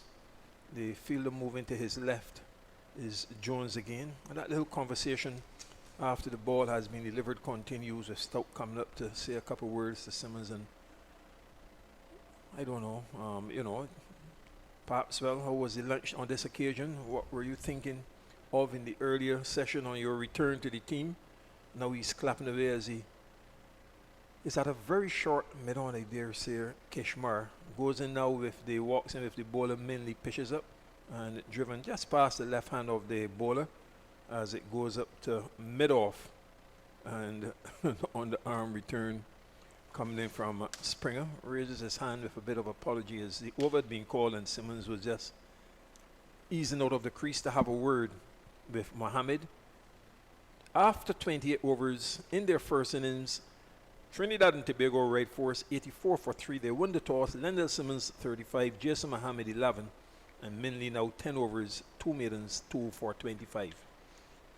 Yes, and that was a very good over by Minley to start off this particular session, where he actually bowled majority of his deliveries on a very full length, encouraging the batsman to come forward. As you would have seen on 2 occasions in his last over, he would have actually made Jason Mohammed square up, which actually is what he actually had the opening batsman doing earlier, where he would have dismissed them by bowling his lovely outswing deliveries, just enticing them to come forward and play at that lovely outswinging delivery where he would have clipped their edges. Now this brings into the attack Shamar Springer, and Shamar Springer will most definitely need to adjust his length, because I can assure you, Keith, a lot of those short deliveries that the Barbados prize seamers would have bowled at Simmons, where he just actually played it down. He was just playing for survival. This is not going to be played for survival right now. He has just returned from the lunch interval, so they will have to be very careful, the Barbados prize seamers, with the lengths that they do bowl at Simmons. He has 2 slips, and as he approached the stumps, held the ball in his hands and now goes back to his mark. In a score of 66 for 1, the Leeward Islands, Monchin Hodge 25 not out, and Kieran Powell was caught by Dennis Smith off Ray Jordan for 29. Here's Springer, right arm medium pace over the wicket from the Garner end, pitches up, and it's driven down to the mid wicket by Simmons, fielded by Jones. There is no run. Carter and Nurse are the 2 slips. Then he has that deep cover, extra cover, and mid off, mid on, mid wicket. Here's Springer again, outside of the off stump. Simmons lets it go to Walcott, 84 for 2. That was a nice full delivery that was bowled outside of the off stump, encouraging Lendell Simmons to actually go at that delivery. However, on that occasion, Simmons just allowed that delivery to go by, just leaving it alone. This is a very good start so far by Springer in this over. So Springer bowled earlier from the Malcolm Marshall end. He's in his 5th over now, has conceded 19 runs. Pitches up, and that's driven. Nice stroke between the extra cover and mid-off, heading up towards the boundary, and will get there now. Chase in vain by Mosley and Boucher, and a half volley from Springer, given the treatment by the experienced Simmons, who now moves on to 39 with his 6th boundary, and the Red Force 88 for 3. Yes, and Simmons actually capitalizing off of that bad delivery that was delivered by Springer. A juicy half volley just outside of the off stump, with Simmons actually driving that delivery through the feeders at cover and extra cover for 4 runs. So as I said, Keith, the Barbados prey bowlers will definitely need to adjust their lengths and bowl extremely tight to Simmons, who is looking very dangerous here so far. Umpire Verdian Smith has asked to have a look at the ball, and Stout has said to him, well, you let me have a look at it as well, to give a rub. And as it came back from the what are you smirking about, Kishmar? I'm smirking over a WhatsApp message that I got from one of my cricket friends. Okay, it's 88 for 3. And Stout has a close look at the ball, and he rubs away. He gives it to the umpire Smith, and Smith now tosses it to Springer, the bowler. So there are 2 slips: the deep cover, straightish extra cover, and pitched up and lifted nonchalantly over long on, and that's 6. He really just pushed it off his pads, and what a stroke from Lendell Simmons. Yet again, Springer proving to be expensive, as Simmons goes to 45 from 68 balls, 6 fours and 1 6. It's now 94 for 3 in their first innings. This is the ninth over, TNT Red Force and Springer has conceded 29 runs. Pitches up again and driven out to extra cover, fielded by Boucher, and there's no run. And that was a lovely cricket shot over Lawan for 6. Looking back at the replay, Keith, you would have seen that Simmons nod his head in acceptance of the shot. He already knew from the time he milled it off of his bat that was going for the maximum. So Springer moves in again, bowling over the wicket to Simmons on 45 outside of the off stump, and he allows this one to go through to Walcott in the end of the over. 94 for 3 with Simmons on 45, Mohammed 11. They've put together 25 for this 4th wicket. And Jamaica Scorpions 77 for 2. Walton was caught by Johnson off Permaul for 14. Orion Williams was caught by Johnson off Shepherd for 10. Brandon King 37 and Jermaine Blackwood 16 at the crease. And so far Shepherd in his 6 over 1 for 15. Reefer 6 overs, 3 maidens, 8 runs. Permaul 7 overs, 1 maiden, 1 for 29. And Moti 6 overs, 2 maidens, none for 25. They've had a couple stoppages for rain in that game at the Ghana National Stadium. Yes, and Simmons actually capitalizing on those 2 bad deliveries that were bowled by Shamar Springer, who so far in this second spell, Keith, has been bowling some very late deliveries during this session. Whenever you come back in a spell, Keith, you have to bowl some very heavy deliveries. Now here's Minley pitching up a no ball as it's pushed back down the pitch and knocked down by the bowler. And then Mohammed, as the ball goes towards him, assists the fielders by tossing it to the cover point in Curtin. So 1 more run to the score, 95 for 3. Minley, that's his first no ball. There are 5 extras, 4 no balls all told. 2 against Holder and the other Springer. So 95 for 3. 2 slips are in. And here goes Minley again to Mohammed. That's a drive. Lovely shot between extra cover and mid-off. And it goes down to the boundary in front of the US Hewitt and in his stand. Signal coming from umpire Leslie Reefer Jr. So some half volleys have been served up by both Springer and now Minley since the lunch interval.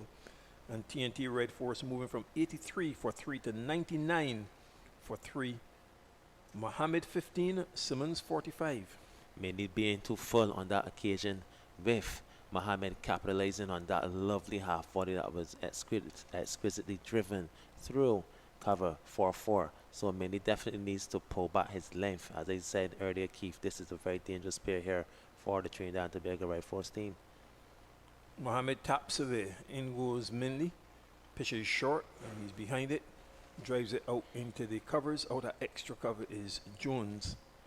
And there's no run. So Carter and Nurse are the 2 slips. Boucher back in the side for the first time in 5 years. He's been placed at the cover point, rather deep, just a couple feet inside of the boundary. Curtin is out at a short cover. Jones extra cover up at mid-off is Springer. Pitch short and tuck out to the forward square. Short mid-wicket. Mosley the fielder, Stout at mid-on and Holder at fine leg with the Red Force on 99 for 3. Yes, and as I mentioned earlier, this is a very dangerous batting pair for the Trinidad and Tobago Red Force team. A very experienced batting pair, Keith, who know how to score centuries at this level. So the Barbados Pride bowlers will have to. Here's Minley again to Mohammed, short and pulled out through mid-wicket, and that's another boundary by the electronic scoreboard. Too many boundary balls since the lunch break by Barbados Pride in the personnel of Marquino Minley and Shamar Springer, as that brings up the 100 for Trinidad and Tobago Red Force, 103 for 3, 135 minutes, 182 balls, 14 fours, and 1 6. Or, if you want to translate it into overs, 29 overs and 4 balls. With Mohammed going on to 19, Simmons is on 45. And 4 boundaries to Mohammed. Simmons 6 fours and 1 6. Minley again. He comes forward. and defends it back down the pitch to the bowler. There is no run, 103 for 3. Yes, and that was a very good cricket shot. A very good pull in front square for 4 runs off of Mainly by Mohammed. Mainly is not the fastest of the Barbados Pride bowlers. He's not a seamer that you really have to worry about pace. He's a swing bowler, so he definitely needs to ensure that he hits his straps really hard in front of the wicket, encouraging the batsman to play him off of the front foot. There's no way or no reason that he should be going into the mud with a pat outside field. The extra cover in Jones has been placed at mid-wicket, short and pulled through that area again. And both Jones and Mosey, who was put at square leg going after it, Mosey gets there first. They come back quite easily for the second run. An expensive over in the circumstances by Minley, in which 10 runs were scored. Mohammed goes on to 21, Simmons 45. It's 105 for 3, a partnership worth 36. Yes, and as I was stating earlier, Keith, this is a very dangerous pair, and the Barbados Pride bowlers need to be very mindful of the lines and limbs that they actually bowl at this pair. This is a very experienced batting pair for the Trinidad and Tobago Red Forest, and as I mentioned earlier, they cannot continue to bowl these bad lines and limbs short and wide outside of the off stump.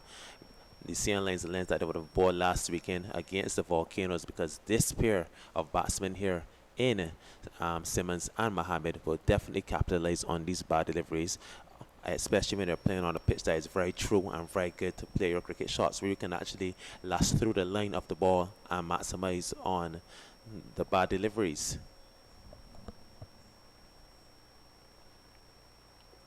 Springer is into Simmons. He's forward and plays it out into the covers, fielded by Jones. There is no run. It's 105 for 3. At lunch, the score was 83 for 3. 27 overs had been bowled. Simmons was on 34 and Mohammed 11. And Simmons has moved on to 45, Mohammed 21.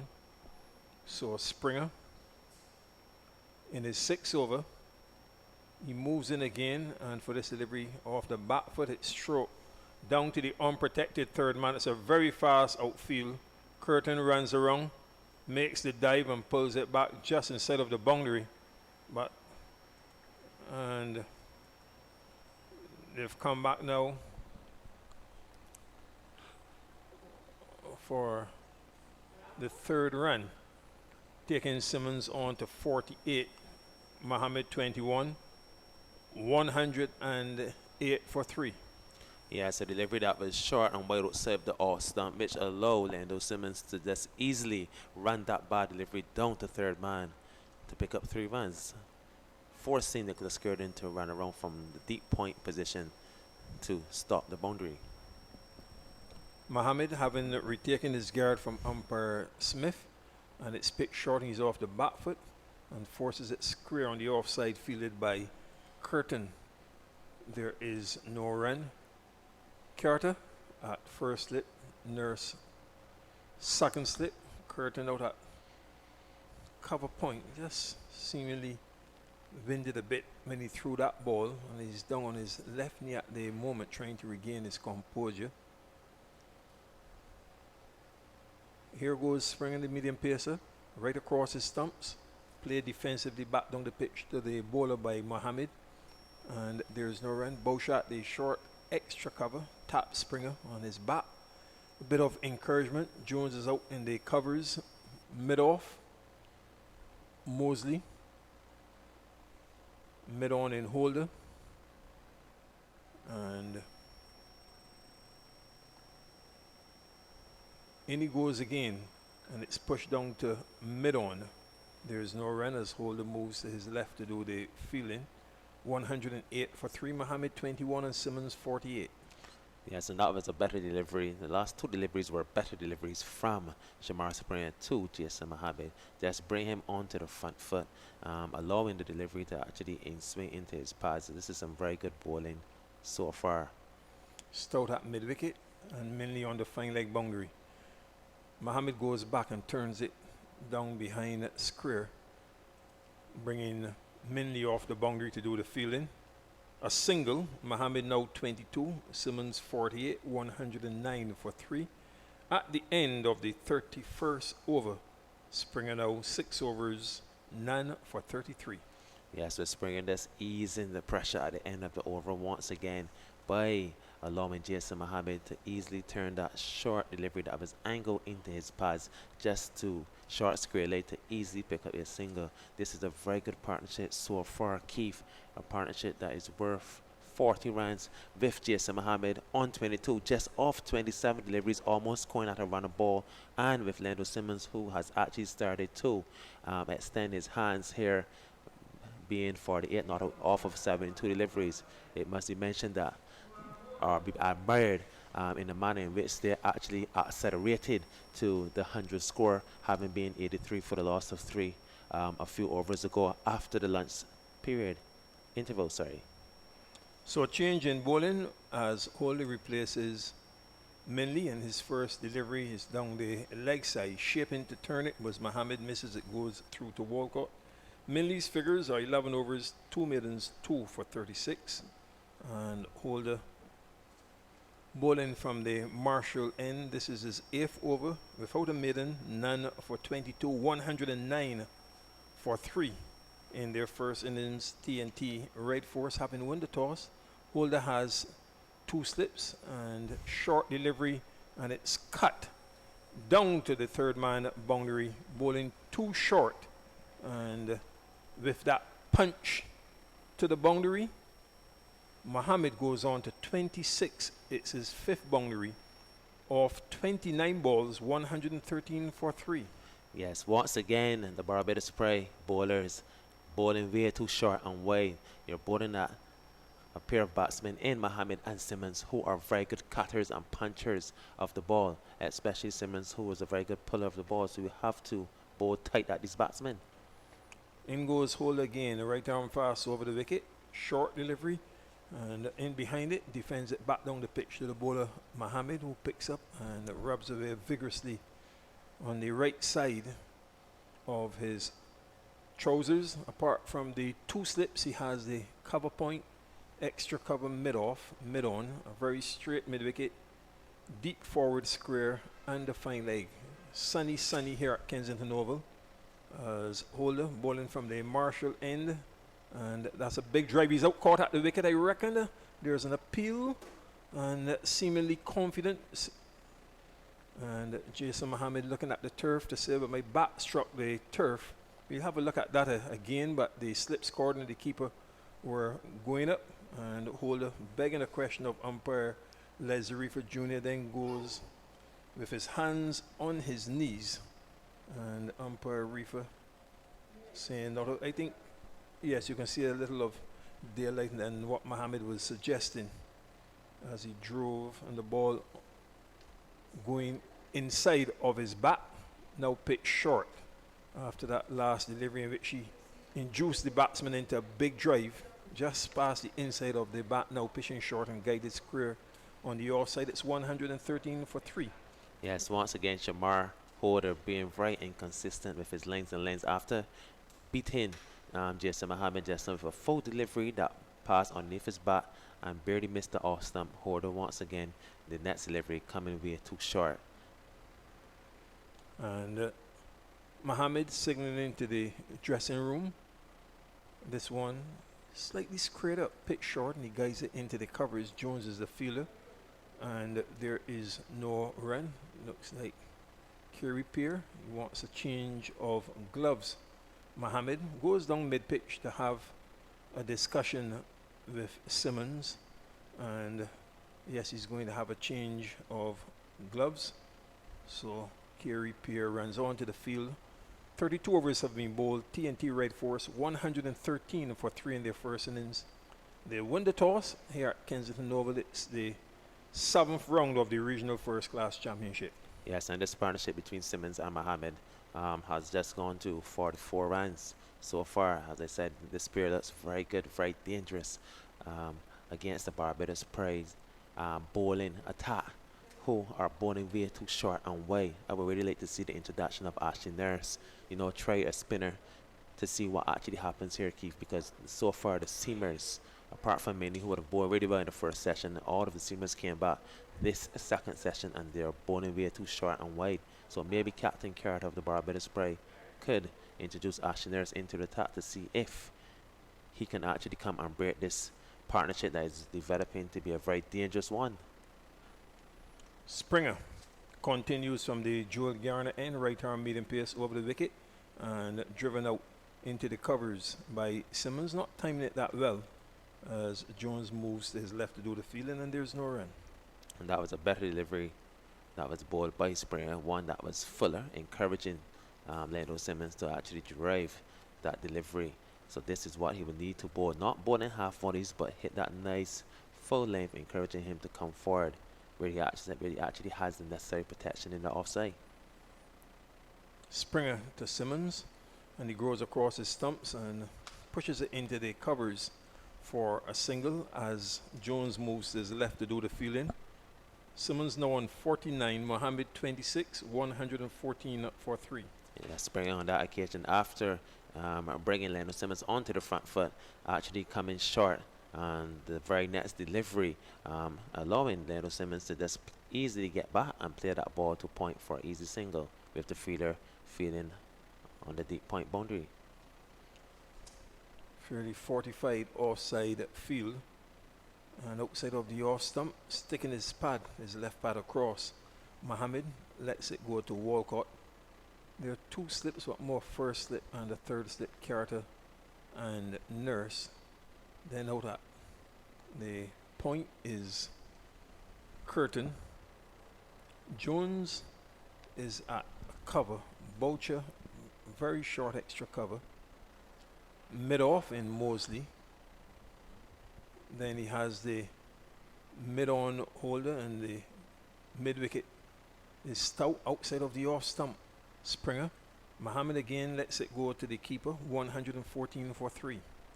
Yeah, so those were two good deliveries that were bowled by Springer just outside of the off stump and swinging into Mohammed, bouncing just over the off stump. Those were well left by Mohammed. So this is some good cricket from the bowler and also the batsman in Jason Mohammed.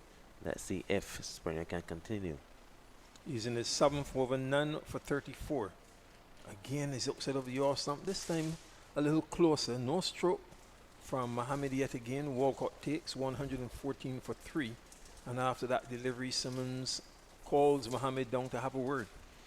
Yes, he definitely needs to have a word with Mohammed, because that delivery, Springer actually brought that delivery way closer, and that barely missed the off stump. So those were 3 good deliveries that were bowled and left alone by Mohammed, and on that particular occasion, that third delivery actually came closer to the stumps. So Springer bowling to Mohammed, and he's into a drive and drives it sweetly down to the cover boundary. Oh, that was time to perfection. And after bowling 3 tight deliveries outside of the off stump, he now serves up yet another half volley. Mohammed, with his 6th boundary, moves to 30 from 37 balls. Simmons is within 1 run of a half century, having received 74 deliveries and counted 6 4s and 1 6, and TNT Red Force 118 for 3. The partnership is worth 49. Yes, and that was a very lovely square drive, Keith, by Jason Mohammed. Not even the fielder at point move. That was shot so powerfully that one of the ground staff members actually retrieved that ball and threw it back onto the field. Springer once again, Keith, as I made mention to in his previous overs so far in this innings, releasing the pressure off his final delivery. He needs to tighten the screws, and especially tighten up at the end of the over. You have to finish your over tight. You cannot afford to allow the batsman to capitalize off of your bad deliveries, off the final delivery of the over. He's now bowled 7 overs, none for 38. And holder to bowl to Lendell Simmons on 49. And right arm fast over the wicket from the Malcolm Marshall end. Simmons pushes it into the covers. They go through for the single as Jones moves his left to do the fielding. So that's a half century for Lendell Simmons, taking TNT Red Force now on to 119 for 3. His 50 coming in 134 minutes of 75 balls with 6 fours and 1 6. 134 minutes, 75 balls, 6 fours and 1 6. And it also brings up the 50-run partnership. 48 minutes, 64 balls, 7 fours and 1 6. Dominated by Mohammed, who is on 30. Simmons' contribution being 19. And it's 119 for 3. Yes, a very well played half century, a chanceless half century so far by Lando Simmons, actually showing his experience at this level and steering the Trinidad and Tobago right force team in the right direction so far. So those 2 slips, again, the first and the third slip, there's a gap pronounced between Carter and Nurse, and this one pushed out on the offside. Looks at the bottom of his bat, Mohammed. There's no run, 119 for 3. And that was a nice heavy full delivery that actually mashed the block hole of Jason Mohammed, which actually forced him to actually dig out that delivery. He actually made that delivery into a Yorker, but it was one that was coming out there with some very good pace, which he dug out. So hold is in again, and for this delivery, Mohammed pitched short, guides it square on the offside. Jones quickly onto it, underarms it to the keeper Walcott, and there is no run, 119 for 3. Yes, and this is what I keep referring to, Keith. Holder actually hustling Jason Mohammed up in the block hole, very heavy, and then the very next delivery, easing the pressure off, bowling to Mohammed's strength, which is actually putting him on the back foot to play that delivery through the offside. So he needs to be very consistent here. Here's Holder again to bowl to Mohammed, and Mohammed goes right across his stumps and defends it out on the onside. And Stout does the fielding, and for the umpteenth time remains next to Simmons to have a little discussion. Yes, Keith, a little discussion, or it could be a big discussion, but you know, this pair in Stoke and Simmons have been playing for Scottish cricket for the last 12 seasons, so probably a good friendship might have developed over those years. Here's Holder bowling to Mohammed, and he's on the front foot and drives it out to extra cover. Springer moves to his left to do the fielding, knocking it down. It's the end of the over, and TNT Red Force in their first innings, 119 for 3. 34 overs have been bowled. Lendell Simmons on 50, Jason Mohammed 30, and the stand Worth 50. Yes, and Holder bowling a good delivery on that particular occasion, bringing Mohammed forward. So Holder bowls short, and they look for a single, well called. Holder fires it at the non-striker's end, and it's backed up on the far side as they take a single. So 120 now for 3, with Mohammed going on to 31, Simmons 50, and the partnership were 51. Yeah, some very good cricket from Jason Mohammed and Lendo Simmons. Holder on that last delivery of his over, actually bowling a lovely short delivery that rushed at chest height towards Jason Mohammed, which was well played. It caused some discomfort, Keith, but he managed to play it well, to still manage to get on top of it, displaying it short of the fielder cover.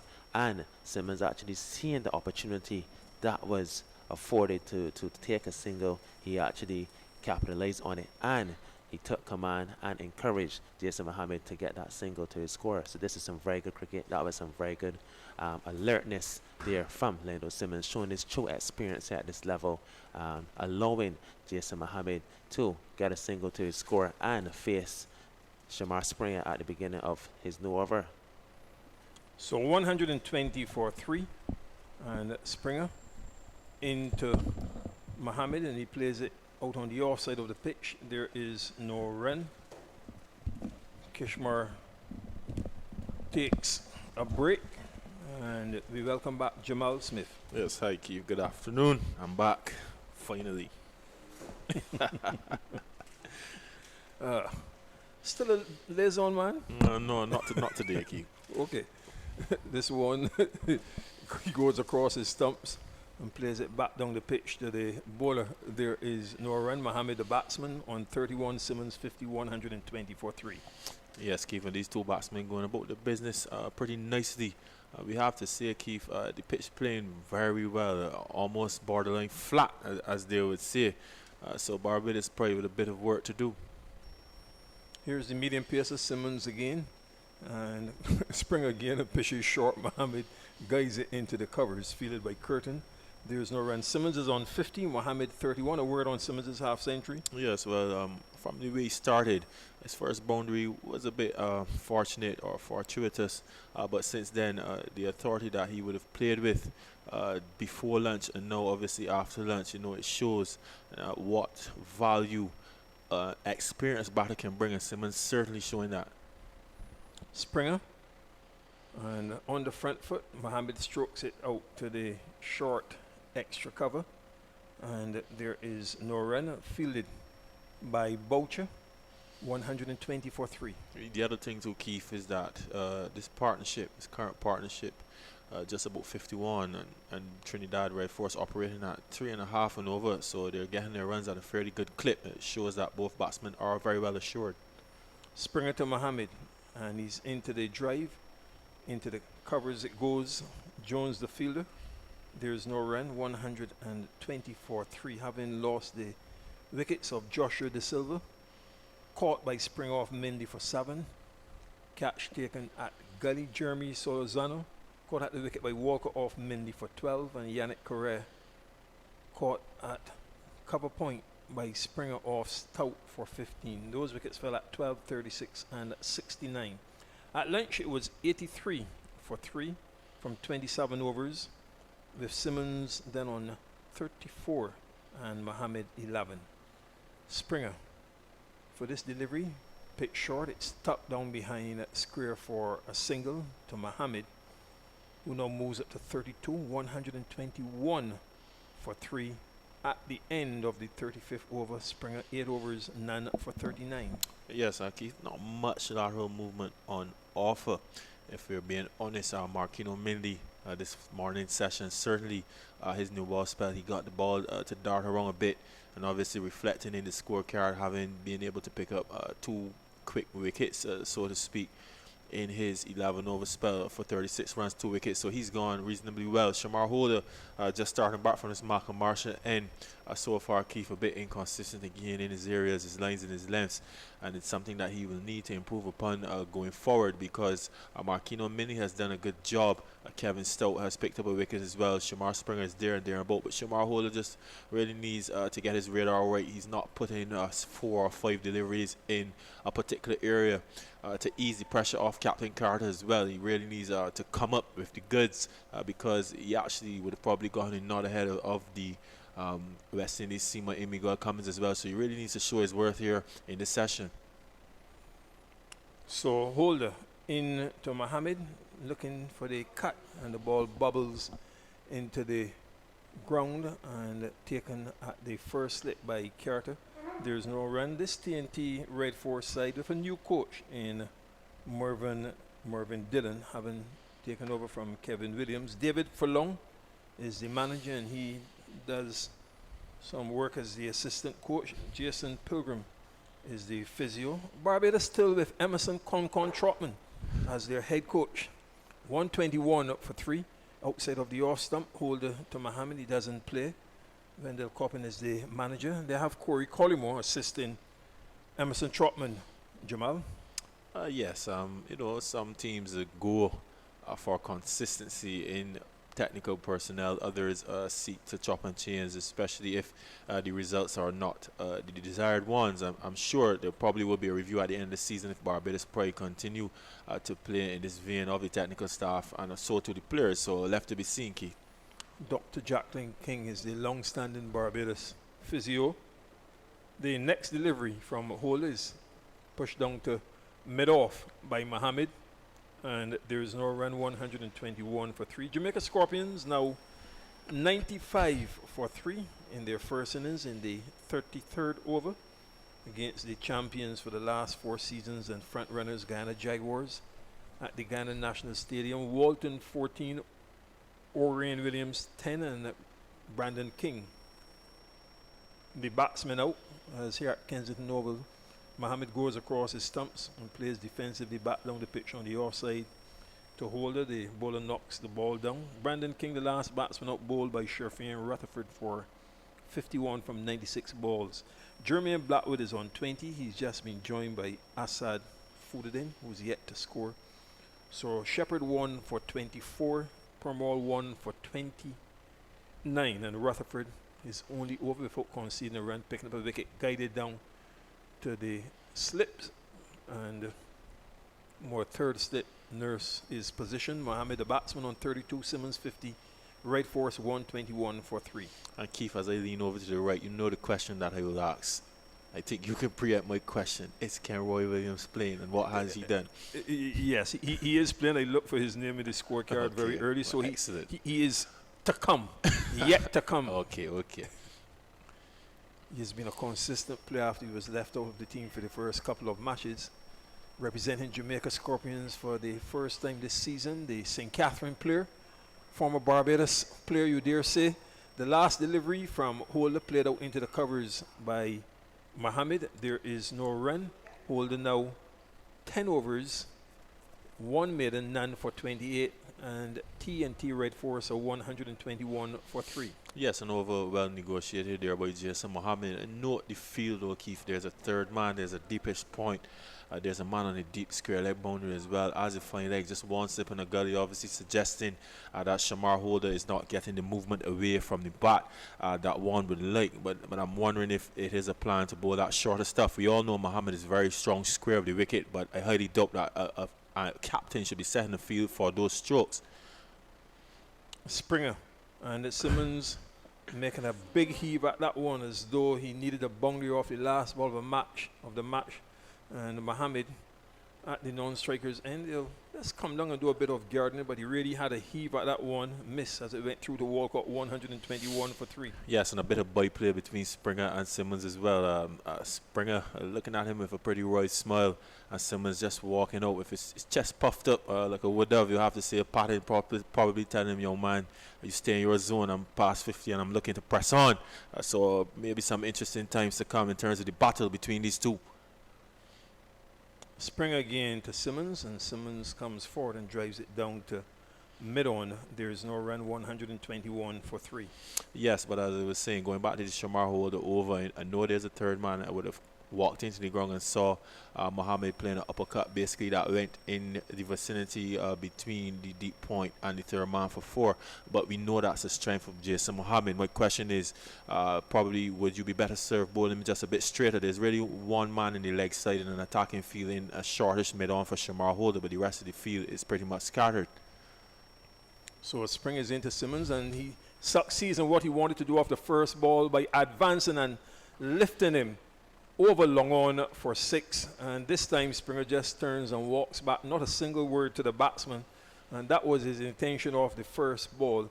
Now with his second 6 along with 6 fours, Simmons moves to 56. The partnership is worth 58, and Trinidad and Tobago rebuilding here 127 for 3 in their first innings. Certainly that was on the cards, and Shamar Springer should be aware of that. So too Captain Carter.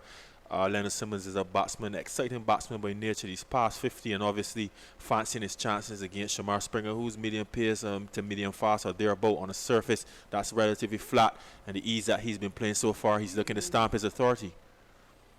Here he goes again, Springer, full delivery and not taken advantage of by Simmons as he drives it up on the offside in the short, straight extra cover, and Boucher moves to his right to do the fielding. There's no run.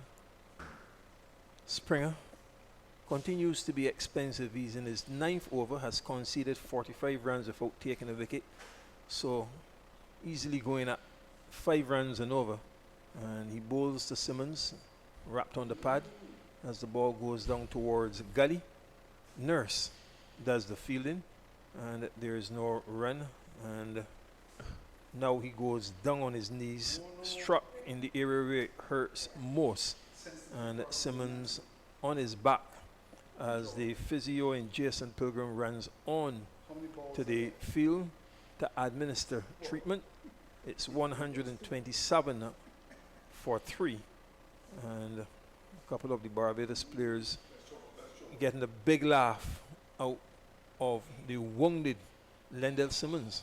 Well, we have to say that's 1-1 so far for this over, Keith. If it is a draw, Leonard Simmons striking first, chassing down the pitch and having a good wallop and getting a good piece of Shamar Springer down to the long arm boundary for 6. And here we have no Shamar Springer striking back with a delivery that nipped back just a bit, and obviously striking Simmons somewhere in the mid-rift. And as we always know, Keith, the pain is endless in a situation like that, and it's never really in the area of where you were struck. Actually, the rim of your stomach is the cause of the most concern when you're struck in that particular area. But nevertheless, a good delivery from Springer, hitting the deck hard and just nipping back to Simmons and catching him in that particular area.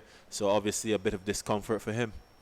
Okay, well, Jamal, I'm going to leave you with Andrew Mason. It's now 25 minutes after 1, so a matter of 45 minutes play after lunch here on day 1, round 7, the regional first class championship.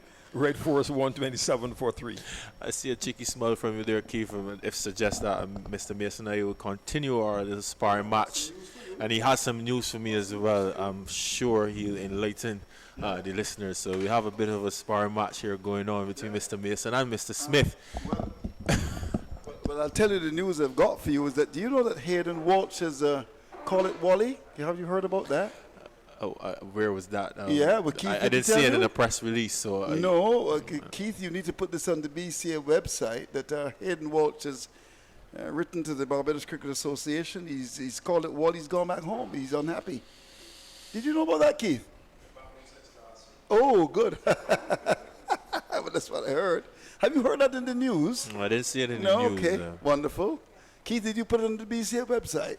No, he didn't. but he knew about it since last week. He says Keith Holder, 127-3. Well, this is what I'm hearing, and it seems to be pretty solid. Keith didn't tell me, but I'm told that he's very upset that he's not getting the opportunities, and he's decided to call it quits, and he's gone back home. Well, if that is the case, that's very interesting. And like spinner, a good lower batter and a good fielder as well. Yeah. Pretty unfortunate. Well, it's going to be Springer as he comes up now as the action continues in bowls. A drive, a big drive indeed by Simmons. That's a get-out shot. Pitched up, the keeper took it. It was full, and he went for a big drive, but to be taken by the keeper. 127-3, and it's Mohammed on 32. Simmons is on 56. Yeah, so a good battle developing between the two. Obviously, Simmons would have had a swish at him early in the over to Shamar Springer, and he would have missed.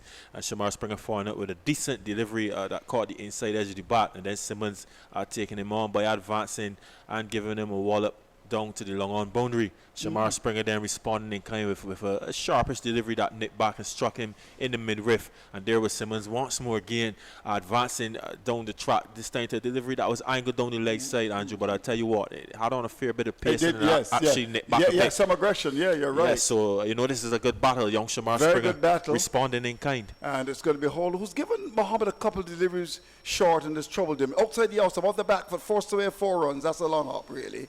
Oh, very poor indeed. Short, no pace, and off the back foot through squares cover. That's gone for 4. Holder looks at the batsman, but he really should be looking what he's doing wrong, because that was really a gift, really. Just after Christmas, 131-3. Yes, certainly, Andrew. And as I was lamenting on to Keith as soon as I came back on set, with the third man and the deepest point in play and the length that Shamar Springer is bowling is almost suggestive as that's where they want to bowl Jason Mohammed. And I tell you what, as you see on the replay, that's not the place to bowl at Mohammed. He comes in again. This is Holder up bowls to Mohammed. Mohammed is getting a much better delivery, different line. Fuller comes forward and plays a little bit of suspicion down towards mid-on. There's no run. This is the partnership that is wearing the Bajans. 62, 131 for loss of 3 now, as we say hello to all of our friends in Trinidad. Bishop Paris North is listening to the broadcast. Hello, Bridge. Keeps my WhatsApp very busy. Yeah, he does. Bridge. Yes, he said earlier he couldn't quite hear the comments, man, but that problem has been solved. And he said hello to his good friend Keith Holder. Here is Holder, comes in, bowls outside the outside, banged away through the squares, cover 4 more. Mohammed loves this, really. This is pudding, really. Oh my golly, no, kick, whatever it is, short and on the back foot and punched away through squares cover for 4. What is Mr. Holder doing wrong here? Can you tell me? Well, first of all, the field set suggests that this is the line and length that Holder should be bowling. There's a third man on a deepish point, which makes absolutely no sense. He would have bowled a delivery to Mohammed in between those two cuts for 4 that he actually played, as you said, with a bit of suspicion. I'm wondering why he's not sticking to that length, asking the skipper for another man in the leg side. Well, let's see what he does. He's got the square leg about 10 meters inside the boundary. 135 for 3. Simmons is there along with Mohammed, who waits, and this delivery is pushed away. Threw it off. Lovely shot out towards the boundary. One will get a second. The ball heads out towards the boundary. The field at mid-off comes across, picks it up. They're back for the second. The length was different, and it was pushed away through the wide mid-off area, through extra cover. That's gone for 2 flurry runs now for the Trinidad and Tobago side. They go to 137 for 3. Mohammed has gone to 42. So he's batting with a tremendous amount of freedom. Now there's a backward point on the boundary. Here is young Holder bowling from the southern end. He starts his run. On his way to bowl to the right-handed Mohammed into this delivery. He's forward, a much better length. No ball is called by the umpire. And he pushes up the pitch. I think he made a deliberate attempt to pitch that up, but instead he infringed and has bowled a no ball, 138 for 3. Talk to me, Jamal. So Andrew, let's put this over into context. So far, each delivery that Shamar Holder has bowled, basically wicket to wicket on a goodish length, he's asked Jason Mohammed to come forward and play the deliveries, and he doesn't look all that comfortable, as opposed to the short wide deliveries that he's bowling. And here now Captain Carter even further facilitating that type of delivery by dropping in a deep point along with the third man. What do you think of Carter's captaincy? 138 for 3. I've got a question for you. Here's Holder comes up now in bowls. The ball pitched on the off stump, pushed away. A different length, pushed up towards the cover area. There's no run. Do you think Carter's a good captain? Well, usually he is, but I can tell you what, Andrew. You're as good as a captain as you are with your resources and what they're bringing to the table. And Shamar Holder must recognize by now that the length to bowl certainly is not short outside the off stump. So I'm saying to you, he should be able to come to the skip and say, well, Skip, I need extra money. Like I said, I'm going to bowl this guy a bit straight and a bit fuller. Yeah. Really. Well, he's a slip there waiting, Carter. As it's going to be Holder. Comes up now, goes past the umpire, he's in, and bowls the ball short. That one got him to his chest. That was a much better delivery. And he was rocking back and just playing the ball hurling into the offside out of his chest. And it goes out towards cover to end the over. Mohammed is kept on 42. Simmons is on 56. We've completed 30 overs. The Red Force winning the toss and batting the 138 for 3, which is the latest score at Kensington. Yes, and what I can tell you as well, Andrew, is these two Trinidadian batsmen obviously being very experienced and very adept at what they do at this first-class level. With the likes of Dennis Ramden still to come, the Barbados probably really need to get the areas right. I haven't seen the introduction of the off-spin of Ashley Nurse, but certainly it's clear that Lendl Simmons is prepared to take the attack to Shamar Springer, which is a good battle within itself, which is good for the cricket. Sometimes we need to see battles like that. But the question is, where does the Barbados probably go to get a wicket at the moment? We have Shamar Holder, who's very inconsistent, and Shamar Springer at the moment, who's operating reasonably well, but obviously Lendl Simmons looking to put that pressure on him. So it's 138 for loss of 3. The local station has gone to do its commercials and promote an agro-fest, which is, of course, when the farmers display their produce. It's held in Queen's Park in Barbados, and I certainly look forward to that. 138 for 3. And these two are producing, by the way, for Trinidad and Tobago, with Mohammed looking very organized, 42, very experienced. Simmons back in the side. He's on 56, and they've done a great job. They've added 69 runs, and Barbados are under a bit of pressure here. 138 for 3. The session before lunch was Barbados's. But so far, as we head towards the first hour after the break, the Trinidadians have done well. Yes, most certainly, Andrew. They've done really, really well after losing an early wicket in the young batsman Joshua De Silva. They've recovered nicely, although they've lost three wickets. That run rate is 3.63. 2 senior batters at the crease, going well. Here Springer comes in, bowls. A ball which is on the leg, some flicked away. Down towards that mid-wicket area. More forward square, really, by Simmons for a single. Was full and just worked away for 1 to carry the score to 139 for 3. Mohammed is on 42, but that single Simmons goes to 57. How do you rate the innings of Lendl Simmons? Well, played in his accustomed fashion so far. He came out possibly a bit short on first class cricket, but he's showing his class, he's showing his experience. He's come out, he's played the balls in the area he's most comfortable in. So far, he's been adept at playing at both sides of the wicket as well. We haven't seen him to the spinners yet, but what I can say to you is he's taking his opportunities to score and looking for some more as well. As I said, the pressure that he's actually put on Shamar Springer, making the young man pick up his heels and running just a bit more. So far, Simmons has been going nicely. Describe the field for me in a minute as Springer comes up now, bowls, a ball which is outside line, you have some steered away, square the offside for a single. Mind you, there's a field at backward point right in the boundary. The cover had to come across the left to pick it up. So there's plenty of real estate, and the Trinidadians are finding the expensive, well, really, real estate in Barbados is expensive, but I'll tell you here, they're going to really score very heavily, because when you look at this field, is there a slip? Where's Carter fielding?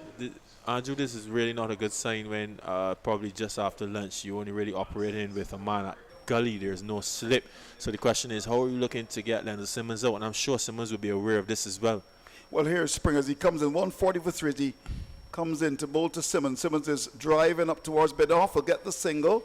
Mid-off is slightly deep. The return comes in from the field at mid-off.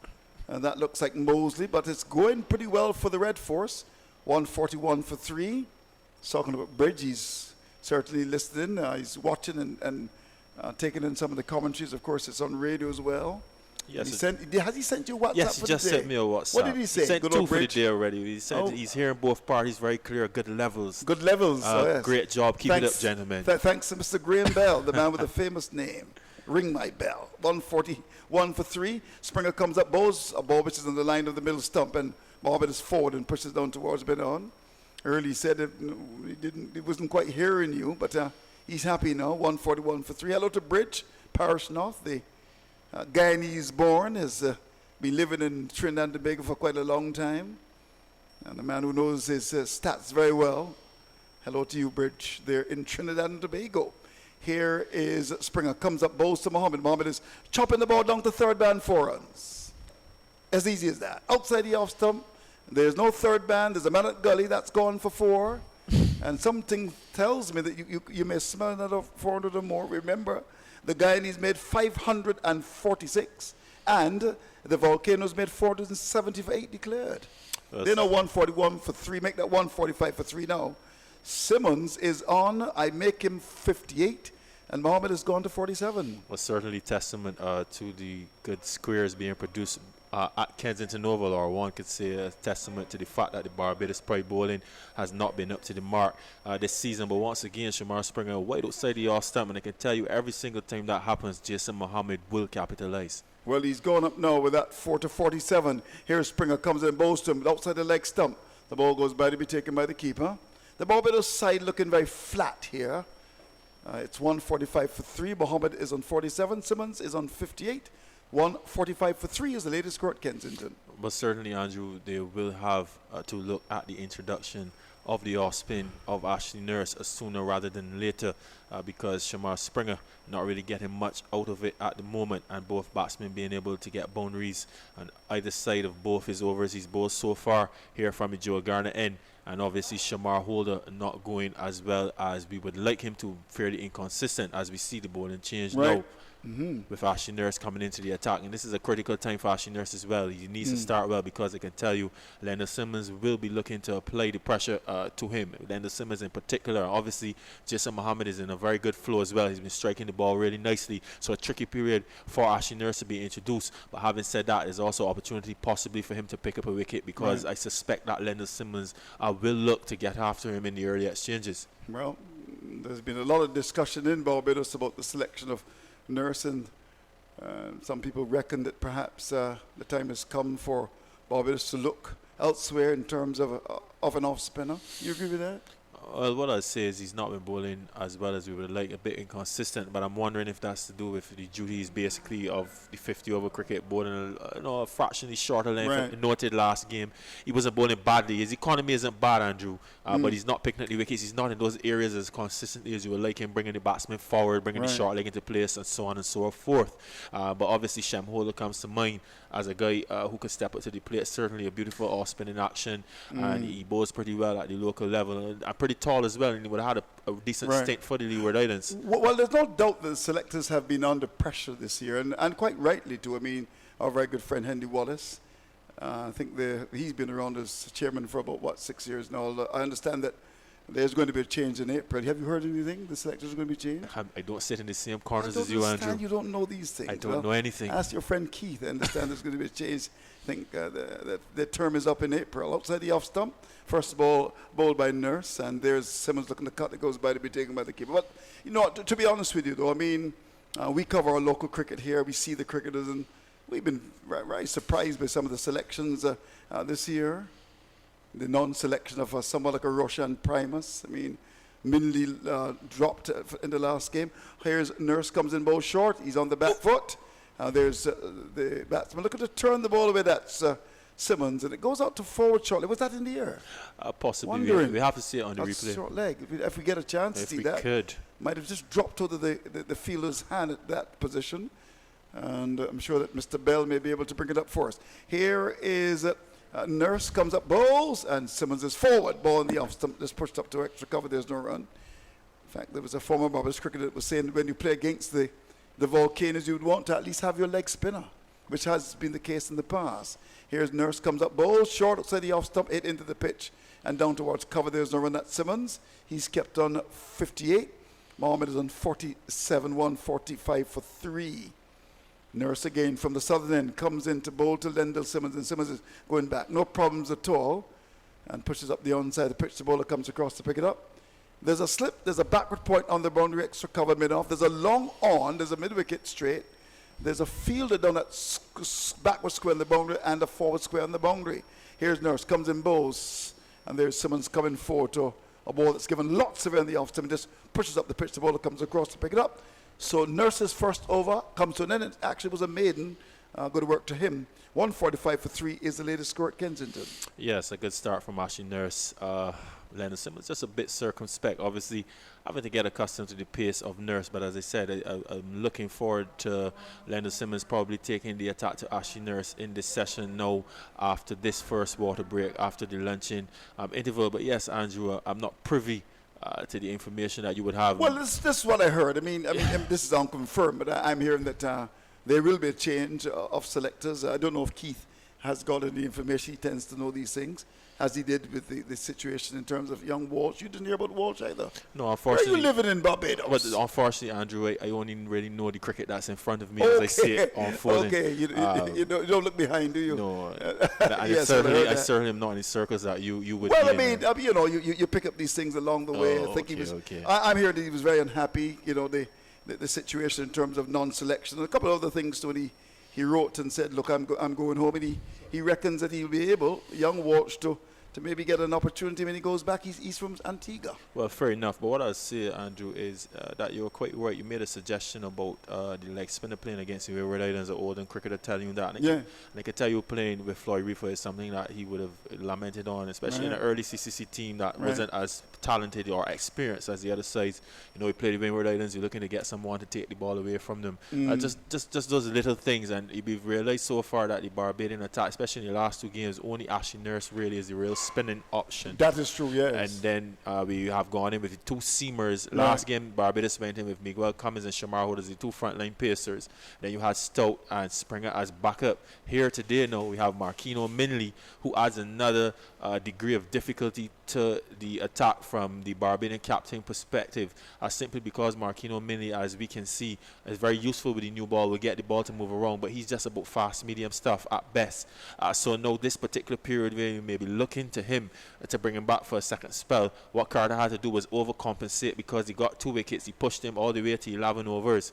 So there's a significant difference. There's a significant difference there. So what happens now is you only have Springer and Stout who are operating basically at the same pace, and you can tell from the way that the Simmons has approached Springer that he doesn't mind that at all, as you would say, possibly meet and drink, because there's really not much lateral movement on offer. And then you only have Ashley Nurse, the inconsistent finger spinner at the moment, to go to. So certainly the attack lacking that variation that would allow. So you're not happy with the construct of the side? Is that what you're saying? I never said that, Andrew. I never said that. I'm analysing the cricket before me, Andrew. I'm analysing the cricket. But haven't examined what you just said.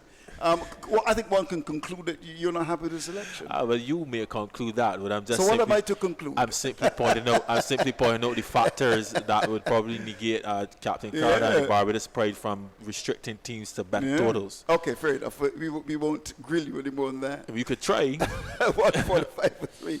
Mohammed is on 47 and Simmons is on 58. By the way, Dr. Clyde Maskell, you know very well, a good man.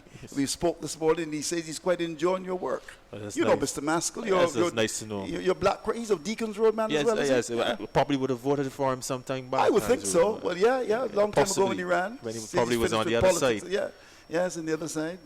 What do you mean with that? Are you planning on running sometime? Definitely not. That's not the life for me. Not like. So 145 for 3, but he says he's enjoying your work and he reckons that you're doing a good job, like most people. Mohammed 47, Simmons is on 58. In fact, a director of Cricket West Indies also told me that he quite likes what you're doing, and we're happy to have found you. So here we go. Susanna caught Walcott bowled Mindley 12, but the first man to go was De Silva. Caught Springer bowled Mindley 7, and then it was Carra caught Springer bowled Stout 15. Mohammed 47. He's dropped 9 fours. He's faced how many balls now? 65. And there's been the crease for 82 minutes. And look at this, Simmons 58, 89 balls, 2 sixes, and he's also hit 6 fours, 168 minutes. And he's done a good job. Holder, 11 overs, 1 bid, none for 39. Mindy, 11 overs, 2 bidders, 2 for 36. Stout, 7 overs, 2 bidders, 1 for 17. Springer, 10 overs, no bidders, none for 52. And Nurse, one of which, in fact, was a maiden. So the players have refreshed themselves, and it's going to be Shamar Springer to continue the attack. But, you know, and I want you to develop the point, really, in terms of the construct of the side against the Volcanoes with the lack of the leg spin. It's, you know, an old cricket up. I saw him downstairs, and he said, you know, in the old time days, you looked at your opponents and you would have had people in the side, as he would say, to suit. And he was rather surprised that they didn't go for the bowler, turn the ball away from the right-hander. And we've known over the years that that is, at least when Barbados play against the Volcanoes, that has given them trouble. In the meantime, it's Springer. As he comes up now, he's in and bowls the ball full. And the batsman looking to work the ball away. Comes from the pan that looks like Mohammed. Let's look at the umpire Smith, the man from the land of wood and water. And he comes across and signals the leg by. 146 for 3. You want to comment on that? Yeah, but rightly so, Andrew. As you said, someone possibly taking the ball away from the Windward Islanders. A very interesting point is that Hannah Walsh would have gone out a leg spinning, Right. lower the bat, and you brought in a batsman in Jonathan Drakes as Yeah. opposed to, say, a left-arm spinner. Yeah, here's the delivery, which is pitched on the line of that middle stump and bowled by Springer, and it is Simmons playing a T20 shot, dragging the ball away. It went down towards that mid-wicket area. There's no run. 146. But I'd say this. I mean, you know, sometimes people get upset when you criticize, but of course, fear of criticism is always a kiss of death in the courtship of achievement. I would say the selectors have not done well. I'd say that. I've been mystified by some of the selections. And, you know, Henry Wallace and these guys are our friends, but the reality is that I think they've not been very good this year. I must admit that. Would you agree with me, Mr. Smith? I wouldn't want it to be said on air, Andrew, that yourself and myself, we sat here and criticized the selectors to the point where we're wondering which side of the fence I'm on. What I'll say is, if you take away, if you are looking to replace a leg spinner, Yeah. which is an option going away, and you don't have another leg spinner in your arsenal, perhaps a guy like Demario Goodman or Yes. Chad Williams, for Yeah, instance. what about him? Good old Demario Goodman, bowled You know, and beautifully. in fact, the gentleman who spoke to me earlier was speaking about him. Here's Springer comes and bowls to Simmons. Simmons really seeing the ball as big as a breadfruit. And he just comes forward and just strokes the ball down towards that mid-off area for a single. 147 for 3. With that run, Simmons now goes to 58. Yes, tell. I mean, of course, people around watching the stream and listening to the broadcast wouldn't know about Goodman. Tell me about him. First of all, his nickname is Tuki. Some His name people is actually Tuki. know him better by that name. Tuki. Tuki. What a nickname to have, Tuki. Here's Springer as he comes up now. He's in and bows to Mohammed. Mohammed is clipping the ball from that leg stump full down to mid-wicket, and there's no run. He's kept on. 47 is 147 for 3. Yes, but Andrew, I would engage you there. I'm not getting any criticism. You see that hers. That's fine, that's fine. But what I would engage you is when you have young men doing well, Right. sometimes they're very much discouraged Yeah. when they're not given the opportunities, when they're striking, when they're hot. And, you know, for guys that have not been in the system too long, like all the way through the under 15, the under 19, and know how these things work, Yeah. you know, sometimes you can discourage people as well. Here is Springers. He starts his run again. Comes up, he's in and bowls the ball, which is on the line. The legs are flicked away by Mohammed down to square leg. There's no run for him. Boucher comes across to make the stop. To end the over, at the end of it, Mohammed is kept on 47. Simmons has got 59. And the Red Force are recovering quite nicely. They're 147-3, which is the latest score at Kensington. Yes, another well-negotiated over there in the end by the TNT Red Force. But once again, we saw Lendl Simmons having a good old wipe at Shamar Springer. Emanated then into an inside edge, thickish inside edge to the mid-wicket area. So Simmons probably just needing to be careful because Carter has also relaxed the field to him. The mid-on and the mid-off, they're sitting just about 35 to 40 yards out, so they're deepish. And obviously Springer now mindful as well, actually born a slower delivery in that over, mindful as well that Simmons was after him. So the element of surprise from Simmons' perspective is gone, and perhaps he'll be better served just batting normal. Well, it's going to be Nurse to continue as he comes in to bowl to Simmons, and Simmons is going to bowl in legs, some flicks it up towards the, well, it ends up down at forward square. It hit the field at forward short leg on his foot and was parried down towards the position of a square leg forward, fielder being Boucher. Here is Nurse, comes up now, bowls to Simmons. Simmons is back to a ball which is on the off stump and strokes it down to cover, takes a step out of his crease for a run but can't get the run as Kevin Stout has to run from that cover area, moving to his left to pick it up. There's no run. Nurse again, the off spinner, bowling to Simmons who's on 59. It's 147-3. He's in bowls off the back foot and stroked up to wide mid off for a single. The Barbados bowling looking very ordinary here now. And I'm sure that when they go behind closed doors, you'll look back at this season and say, what has gone wrong in Barbados cricket? Of course, they tell me they spend over $11 million in the development. And to be honest, this year, Barbados have, they've struggled. They've lost, 3 matches. And in fact, in the last 2 games played at home, they've not been able to save the follow on. That's interesting. 546 against the Jaguars made against them, and then the Volcanoes made 470. Here is Nurse, comes up, bowls to Mohammed. Mohammed very happily comes across his stumps, just pushes to mid-wicket. There's no run. So the cricket tongues in Barbados are wagging lustily. 148-3. Nurse comes up now and bowls, and a drive by that's Mohammed up to extra cover. There's no run. Have you been hearing the criticism or not really? Not in the same circles as you, Andrew. Okay, really? Well, here's Nurse comes up now. Bowls to Mohammed. Mohammed is forward and drives. Strikes a cover. Lovely shot. 4 runs. And what a way to bring up the 50. A ball given to me and stroked away. Past the fielder at extra cover to his right and to the left of mid-off. That's 4 runs to Jason Mohammed, playing some attractive shots to carry the TNT team to 152 for loss of 3. This is good batting from Mohammed. Mohammed 51, 91 minutes, 71 balls, and he struck 10 fours. Congratulations to Jason Mohammed. Yeah, so a beautiful shot there from Jason Mohammed as we see it on the replay.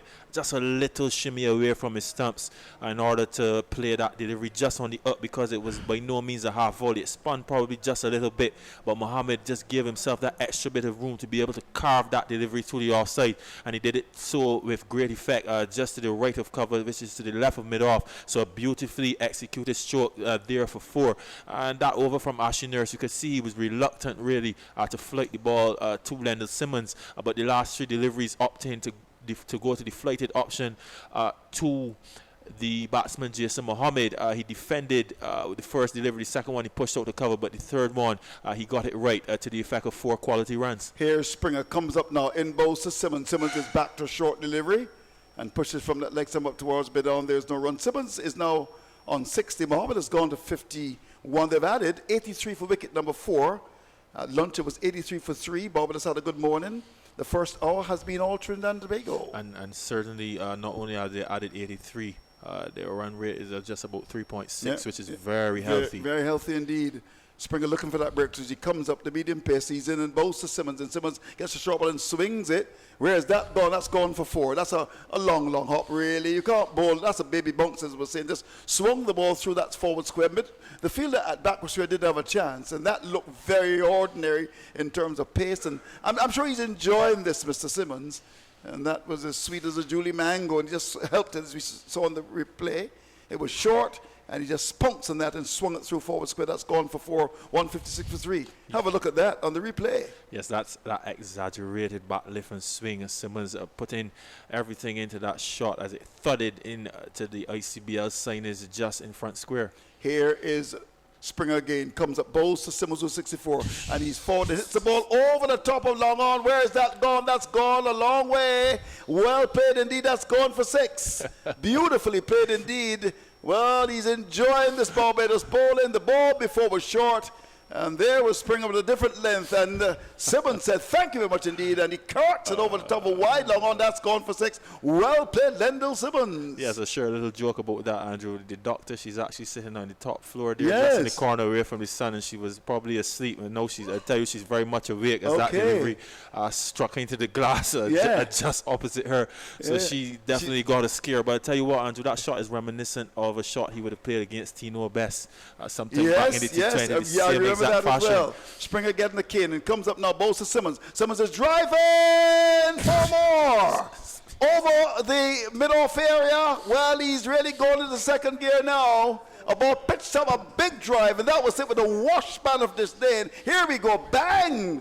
Over the top of mid-off. That's going for 4. And Lendl Simmons has gone into maybe third gear. Now have a look at that on the monitor. A drive over the top of mid-off. That's gone for 4. And the Trinidadians are cooking good looking. They go to 166 for 3.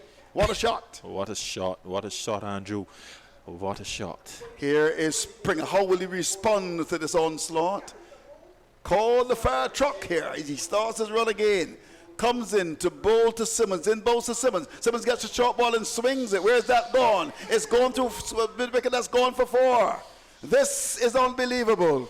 This is carnage, short of a length, on the back foot and swung away through the wicket. That's gone for 4. Someone surely should talk to this young man that the 100 partnership has come up in, I suppose before you could say Barbados. Yes, Andrew, you said someone called it fire truck. It can't be too far away as we see some key and ash going across the Kensington as well. Probably a bushfire somewhere in the distance. What I can tell you is a fire is definitely raging here. Leonard Simmons has now certainly let loose, and he's really putting the pressure and playing the pressure onto Shamar Springer. Who let the dogs out? 170 for 3. What will Mr. Springer do? As he comes up now, he's in and bowls to Simmons. Simmons gets the ball full, and that's a good comeback. Look at the Yorkham, and he's able to get that big bat down. He's seeing the ball as big as a breadfruit now, and just pushes the mid-wicket, and there's no run. How many runs in that over, Miss Bell? Can you tell me in a minute?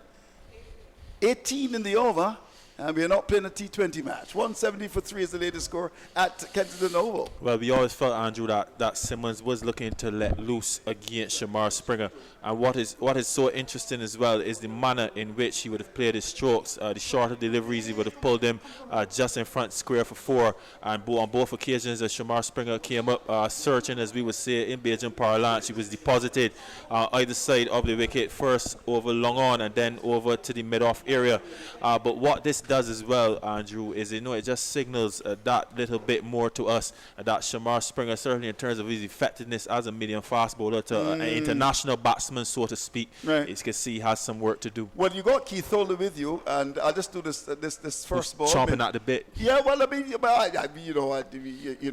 when he was on mid-wicket, he was very critical, but he's become very quiet. And I want to hear from Keith what he thinks about the selectors. I know he knows that there's going to be change as well. And it'd be interesting to hear from Keith. The tapes are rolling. So his nurse comes up now, he's doing a ball pitched on the off stuff and struck him in undercover. You're having fun. I'll just do this last one and invite Keith. 170 for 3. Had that big story, but Washington didn't tell us. He's a naughty man. Here his nurse comes up in bowl short of the leg, someone worked away by that Mohammed down to backward square for a single. So it's 171 for loss of 3. I'll leave you in the middle of the over. After it's going to be Keith.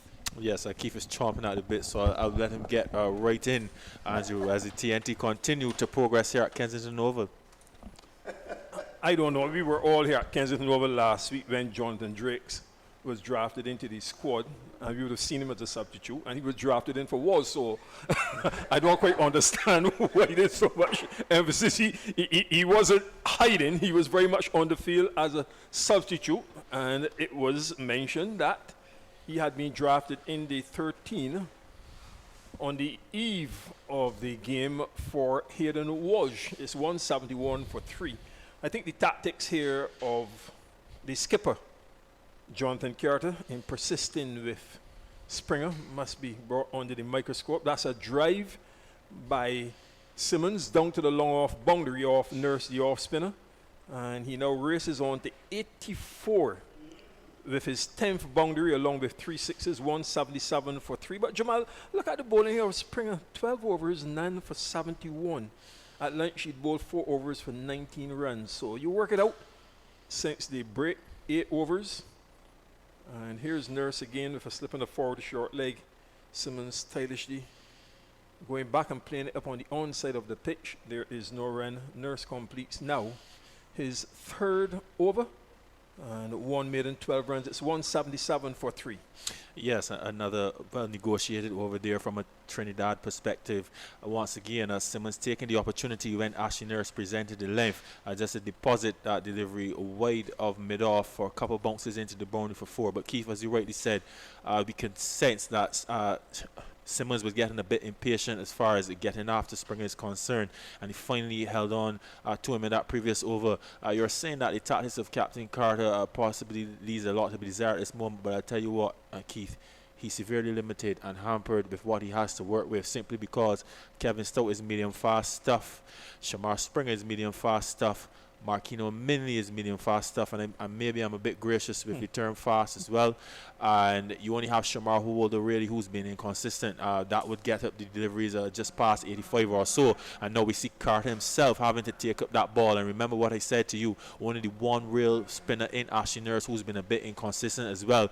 Carter has his work cut out for him. The captain is sometimes as good as his resources, Keith. No, if Susan can just check there for us the over which Carter came on. I thought he was brought into the attack rather belatedly, 177 for 3. And Nurse, if you can check, he's only bowled 3 overs, but he came into the attack rather belatedly. And here's Carter now with his medium pace on the front foot. Mohammed plays it out to extra cover, and there's no run. The 40th. So he came on for the 40th over, Jamal. Your take on that? Normally he isn't introduced so early. Ashley Nurse. Yeah. Possibly trying to keep him away from Simmons, to be honest. 177 for 3. And I don't think Simmons had really gone into that very high gear yet. The thing about it is that you looked at the overall bowling figures, and here is a very experienced off spinner coming on in the 40th over with problems after the 3rd wicket fell at 69. And here's Carter with a solitary slip point. There's a cover out on the boundary, extra cover. He bowls short and Mohammed plays it out into the coverage. There is no run. This partnership is now worth 108. So in their last 3 matches, including this one here at Kensington Oval, Barbados Pride fielding first and finding the going tough. Against Ghana Jaguars, against the Windward Islands Volcanoes, lost those matches. And Trinidad and Tobago Red Force now building up for what could be a rather formidable first innings total. The next delivery is played out to extra cover by Mohammed. There is no run. He's on 52. Simmons has 84. Simmons got to his half century in 134 minutes off 75 balls, 6 fours and 1 6. And here's Carter again to Mohammed, and he pushes it out to extra cover again. There's no run. While Mohammed got to his 50 in 91 minutes, 71 deliveries, and 10 fours. So in terms of balls, Jamal, not much between the two, a difference of just 4 deliveries. Mohammed had 10 boundaries, Simmons 6 fours and 1 6, and he's gone in now to another gear. Simmons on 84 from 104 balls. Carter with his right arm medium pace is over the wicket and making the adjustment to 1 pitch short. Back goes Mohammed and guides it down to the solitary slip where Nurse runs in the region of what would have been a 3rd slip to do the fielding. There's no run, so Carter has come on and he is bowled one of the rare maiden overs in this innings. It's 177 for 3. Yes, but just being a bit cheeky with the reference to keeping away from Simmons. The reality is, Keith, as I said before, Ashley Nurse belatedly brought in the attack. I felt that he should have bowled certainly before the lunch session would have started. But the thing about it is, as we said, we have Marquino Minnie in the team who usually his first spell would be his best spell. Second spell, especially to say Simmons that's in, is very dangerous. Nurse bowling over the wicket from the Marshall end, and Simmons defends it back down the pitch on the offside to the bowler. There is no run. A slip, deep cover, the short extra cover, long off, long on the boundary as well as mid wicket. Then there's a short mid on, short mid wicket, and back goes Simmons and cuts it down to third man on this fast outfield. Carter was running back from slip and then allows the deep cover point and hold it to run around to do the fielding. And they take a couple runs. Simmons goes up now to 86. It's 179 for 3 in their first innings. T&T Red Force, a partnership worth 110. And Nurse as usual in his sunglasses. Simmons off the back foot, pitch short, drives it into the covers. Stout moves to his left to do the fielding. And there is no run. 179 for 3. Carter slip with his hands akimbo. Not too certain what happened there. Got something in his right eye, Jamal. Stout, it looks like. As I said, there's a bit of ash blowing about as well. Keith, some sort of bushfire or something in the distance. But as he said, the only way Carter will get out of trouble here, Ashley Nurse really needs to get a wicket. So far, again, he's been very reluctant to flick the ball at Simmons, and that's not a bad ploy, just being in his surface, and Simmons looking like he wants to take something off for him. So maybe Ashley Nurse may be better served to stay a bit defensive at this stage and let Simmons make the mistake as opposed to go looking for him. Well, Stout is getting some water from the 12-man Miguel Cummins, and he's held up play because he's exchanged positions with Holder on the point boundary, and I thought that was the wise thing to do. Go off the field and allow Cummins to come on instead of trying to get the treatment, because your eyes are always very vital, and Cummins steps over the line, comes onto the field, and Simmons now defends back down the pitch. There is no run, so Stout has gone off the field. Cummins is at that deep point, and Holder has gone up to extra cover. Nurse is over the wicket. Simmons again playing defensively, back down the pitch on the offside to the bowler. And there is no run. Nurse, this is only his 4th over, the 46 of the innings. As this next delivery, Simmons into a big drive. Magnificent shot down to the extra cover boundary. Not a man move apart from Springer to retrieve it after it goes across the boundary rope. And Simmons races to 90 from 110 balls, 11 fours and 3 sixes, 183 for 3, a stand of 114 with Mohammed on 52. Yes, and once again, Keith, as soon as Ashley Nurse gives those deliveries just a bit of air, Simmons and Jason Mohammed are pouncing on him, and that is a challenge for him. He's okay when he's just short of a good length in the surface, keeping the batsman honest as far as not scoring is concerned.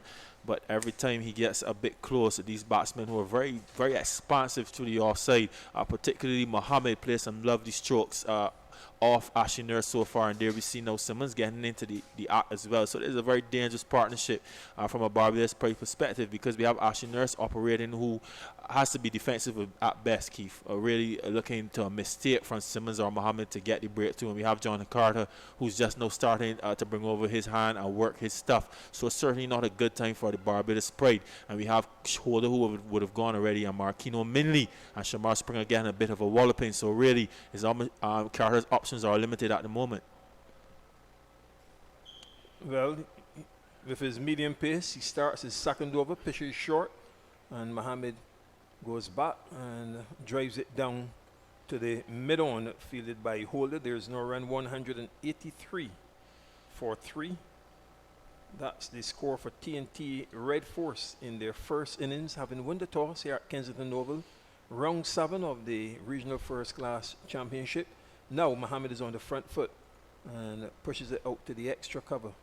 There's no run. Boucher, the fielder. Nurse is positioned at a third slip, the only slip field employed. Curtin is at point. There's a cover out on the boundary. The short extra cover mid-off, mid-on, mid-wicket, backward square, and a fine leg.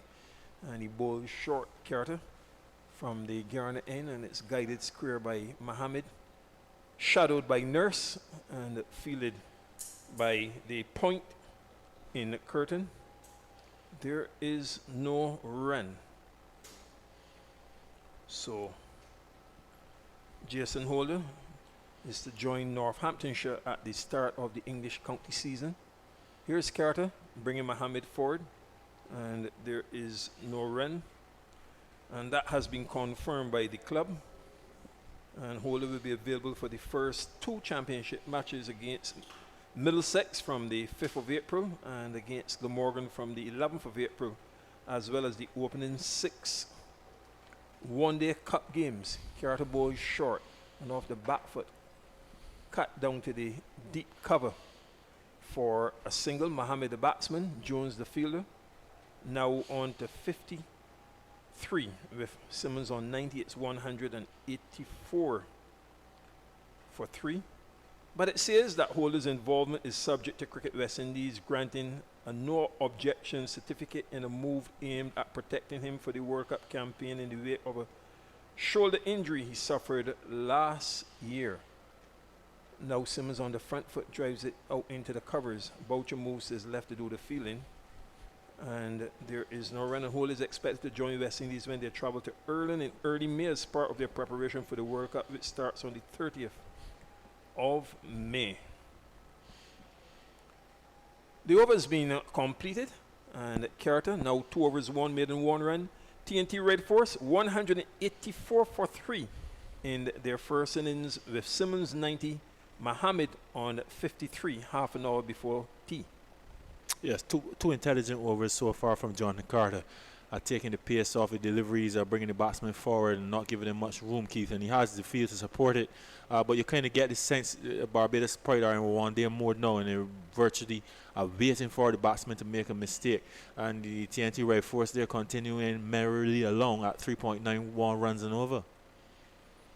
So this start of Nurse's over, played down to the point for a single. Nurse is in his 5th over, and before this he had conceded 18 runs.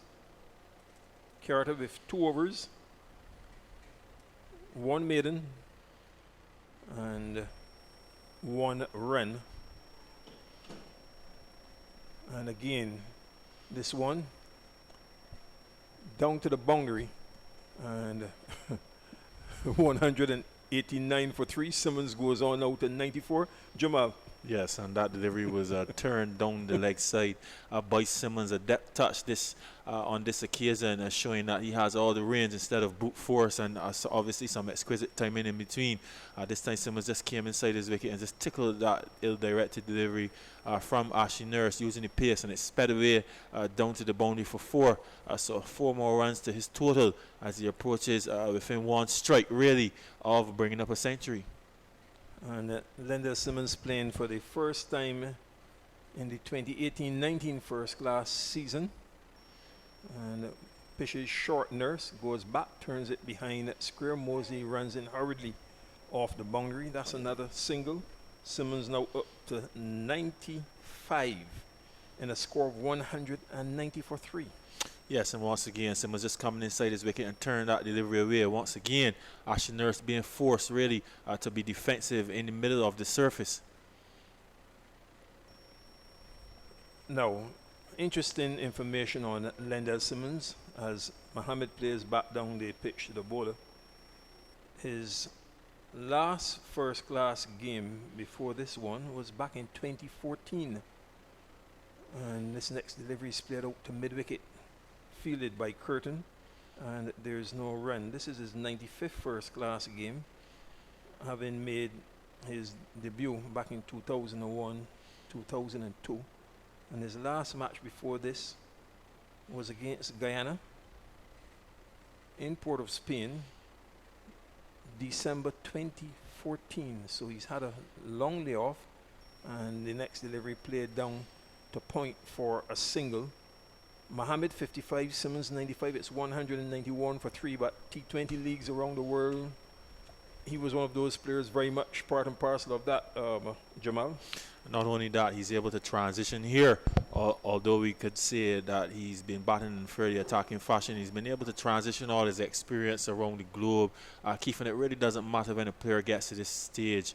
Certainly in this Caribbean 4-day championship, Lendl Simmons is value added, and he's been showing that. He's shown that from the time he's come to the crease today, and he's really cruised to 95 runs. He's had his moments, but obviously he's taken advantage when he wants to, especially particularly against the medium pace stuff of Shamar Springer, and he's also on top of Ashley Nurse at the moment, and himself and Jason Mohammed are going along very nicely. So here is Carter over the wicket, and it's tucked down to the short mid-wicket by Mohammed. There is no run, 191 for 3.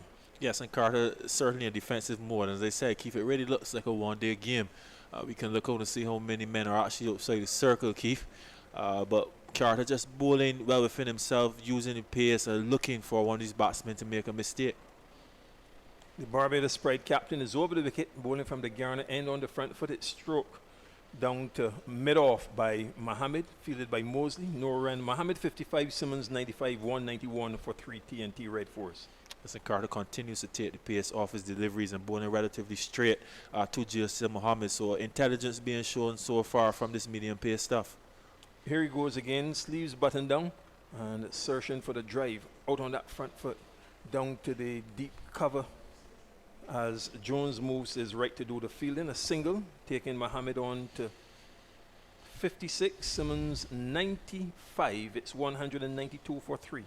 Yes, a well played there by Jason Mohammed, just opening the face of that delivery and squeezing that ball down to the sweeper boundary to collect an easy single. But once again, we have a Simmons one strike within getting 100. Here's Carter, and he goes right across his stump, Simmons, and plays it down to the short mid-wicket, fielded by Stout. There's no run, 192 for 3. Yes, but Carter continues to show good intelligence, just coming in, working his areas on about that whole stump to middle stump line and taking the pace off of deliveries and really asking the Trinidadian batsmen to come after him.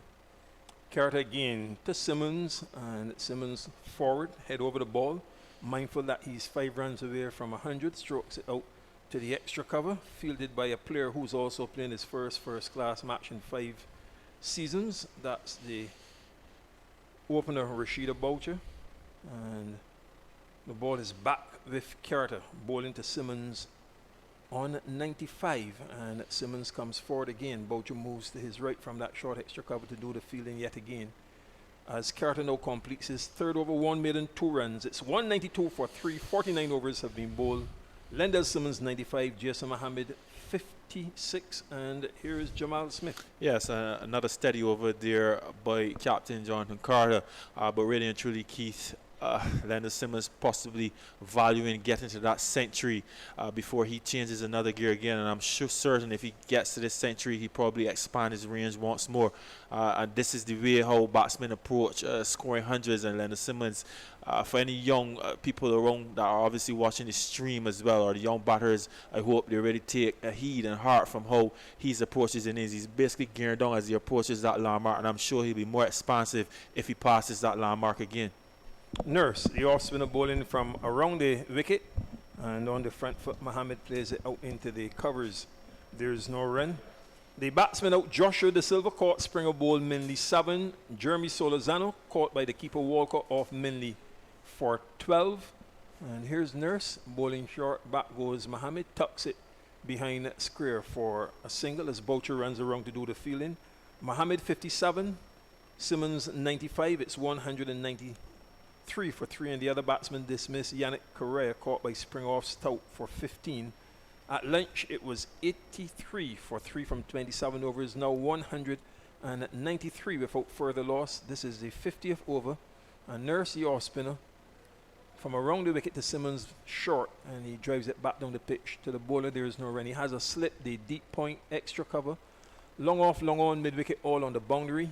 Then the mid wicket is in, and he also has a backward screw on the boundary apart from the square leg fielder.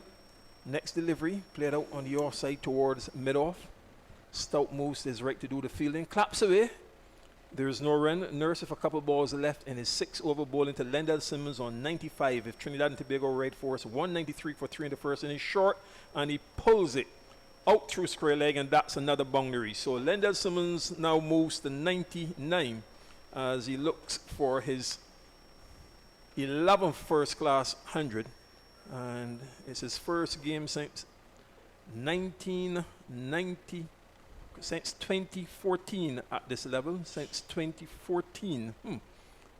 And what a way to return to the first class arena with 1 run away from a century. Simmons on 99, nurse him around the wicket, he's forward and strokes it down to the long off to bring up his 100. Well played to Lendell Simmons, the 34-year-old Trinidad and Tobago batsman who's played for West Indies at all levels.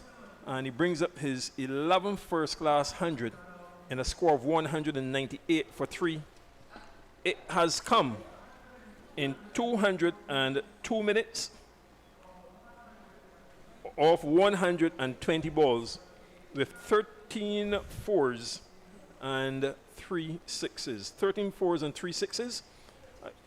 Again, the figures, 202 minutes, 120 balls, 13 fours and 3 sixes. Lendell Simmons exactly 100 not out with Mohammed on 57, 198 for 3. Here's Kishmar Catlin. Yeah, so well played century to Lendell Simmons. Keep actually mixing patience with aggression, and I really do hope that the young batsmen who are actually watching this stream really admire and take in a lot of notes from. Here's Carter now to Simmons. Pitch is short and defends upon the offside of the pitch. There's no run. Yes, as I was saying, Keith, I really hope that the young batsmen in the Caribbean who are actually watching the stream are actually taking a lot of notes from the way Lendell Simmons actually approaches innings. Critical stages where he actually closed down shot and played very tentative as he was approaching the lunch interval. Carter, the medium pacer, short, and Simmons off the back foot. Forces it down to the deep cover. Jones runs in to do the fielding. Another single. Simmons goes to 101. The partnership is worth 130. Mohammed is on at 57. And Trinidad and Tobago Red Force move merrily along to 199 for 3 in their first innings. So Carter now bowling to Mohammed, and he goes across his stumps and plays it defensively out into the covers. That extra cover is Boucher, and there's no run. Yes, and some very good bowling by Captain Carter, who was actually forced into the attack due to the bad bowling from his seamers, and he really has a big task at hand here, Keith. Carter, right across his stumps. Mohammed defends it back down the pitch on the offside to the bowler, and there is no run. Just 19 minutes play now left before the tea break, and as they reflect Barbados' pride on their previous 2 outings here, would no doubt be asking themselves, is it going to be deja vu facing first innings totals in excess of 400? In the case of Ghana, naturally they got over 500, and last week 470 for 8 declared the Windward Islands, and they lost both matches. The next delivery played on the offside again, fielded by Boucher, and there is no run. They've lost 3 matches at home, 2 here at Kensington and the other at the 3Ws over to the Leeward Islands in the first round. And the next delivery push into the covers. There is no run. The end of the over from Carter. He's now had 4 overs, 1 made and 3 runs. Red Force 199 for 3 in their first inning. Simmons 101. Mohammed on 57. Yes, a good over by Carter, who actually came into this attack under a lot of pressure, and he has a very big task ahead of him to try to slow down this pair in Lendell Simmons and Jason Mohammed from scoring so quickly in this very healthy partnership for the Trinidad and Tobago Red Force. As I was saying, Keith, I really do hope that the young batsmen who are actually watching the stream would have actually taken a lot of notes in the way that Lendell Simmons actually makes his patience with aggression and at critical stages of the game where he actually shut down shot, especially in his 90s, how he approached that 100 and batted really patiently, where he actually batted 3 overs very patiently. Yes, well, there's going to be a bowling change. The leg spinner Aaron Jones to replace the off spinner Ashley Nurse from the Malcolm Marshall end Another word from Kishmar, and then to take you to tea, Andrew Mason. Yes, and Aaron Jones now will be coming into the top. I can assure you, Keith, that now that Lando Simmons has reached this milestone, he's going to up it a notch and accelerate his scoring in this innings here, because he's in a no-nonsense mode and he has been mixing his patience with his aggression. So it's going to be very interesting to see how he approaches Aaron Jones, and this is going to put Aaron Jones under a bit of pressure. Well, he comes up now, Jones, with his first ball of the match for him, and the first one is not bad at all. A leg break which starts just in the line of the off stump and this spins a bit away and is pushed away down to squares cover. To bring up the 200 now for Trinidad and Tobago, this is a pretty healthy position for them as they went to lunch at 83 for 3. They've gone exactly up to 200, and Simmons has gone to 102. Jones comes in, bowls to Mohammed. Mohammed gets the full toss and drives down to cover. There's protection on the boundary. And that looks like Holder coming across his right, down by the Greenwich and Lane stand on a deep cover. So a single, 201 for loss of 3.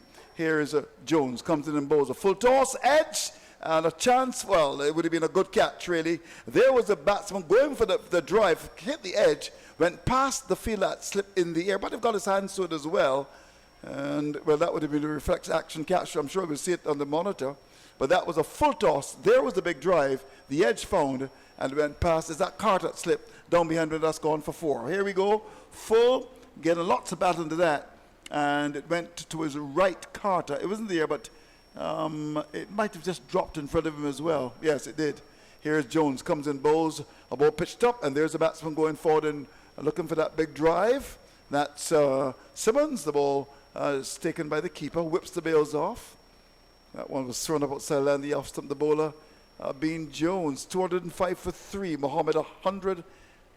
He's got 58. Simmons 106. In he comes, and this delivery is pitched up, an edge down to third man. The leg break turn across Simmons, but he drives. It goes down to third man for 4. Well, the leaking runs here. That rate must be pretty healthy. It's actually gone over 4. It was given lots of air. Simmons went for the drive. The ball peeled off the outside edge, went down to the third man. Backward point could not stop it. Another boundary. We've had several boundaries today. 209 for 3. Simmons rushes to 110.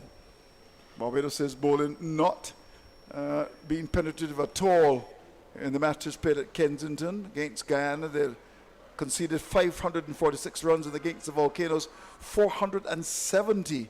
And now against the Red Force, 209 for 3 with 2 batsmen firmly entrenched here. Here's the leg spin of Jones with his last ball. Comes up, he's in and bowls, and Simmons is dabbing the ball down the third man. More runs, I'll go for 4. Well, another boundary. This is really giving Barbados lots of problems, these 2 batsmen. Outside the off stump and just dabbed away down to third man. That's gone for 4 to carry Simmons to 114.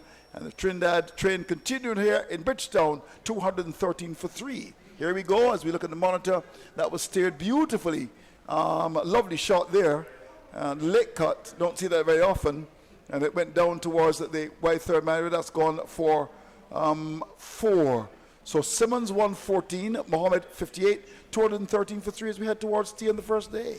It's a very expensive over for Aaron Jones. Once again, Lando Simmons, Andrew, actually showing his true elegance as a batsman, just opening the back face and running that delivery for 4 runs down to the third man boundary.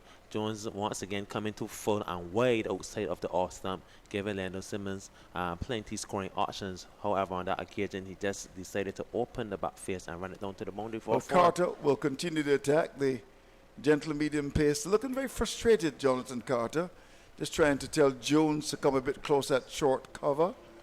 And it looks frustrated. The body language of Barbados is not good at all. Here's Carlos. He comes in from the northern end to bowl to Mohammed. And this every Mohammed covers up. Ball which is on the line of that middle stump. It just plays the ball away up the onside the pitch. The bowler doesn't have to bend the back. It goes up to, that looks like Holder. There's no run. Let me remind you as we head towards tea that the Red Force 213 for 3. This is over number 53 being bowled, and the rate is 4.8. Very healthy rate indeed. Here's Carter, comes in, bowls outside the off stump. No need to play at that. Mohammed on 58 allows it to go by, to be taken by Walker as he skips across to his right. The Trinidad and Tobago side, they won the toss and they chose to bat, leaving out Pierre and Smith from the team that travelled to Barbados on Monday. Barbados left out Drakes and Miguel Cummins. Here's Carter. Comes in, bowls, one pitch on the line of the leg stump. Played up towards mid-on, they'll get a single. The field up at mid-on comes across to his right. That looks like Holder, and they get a run.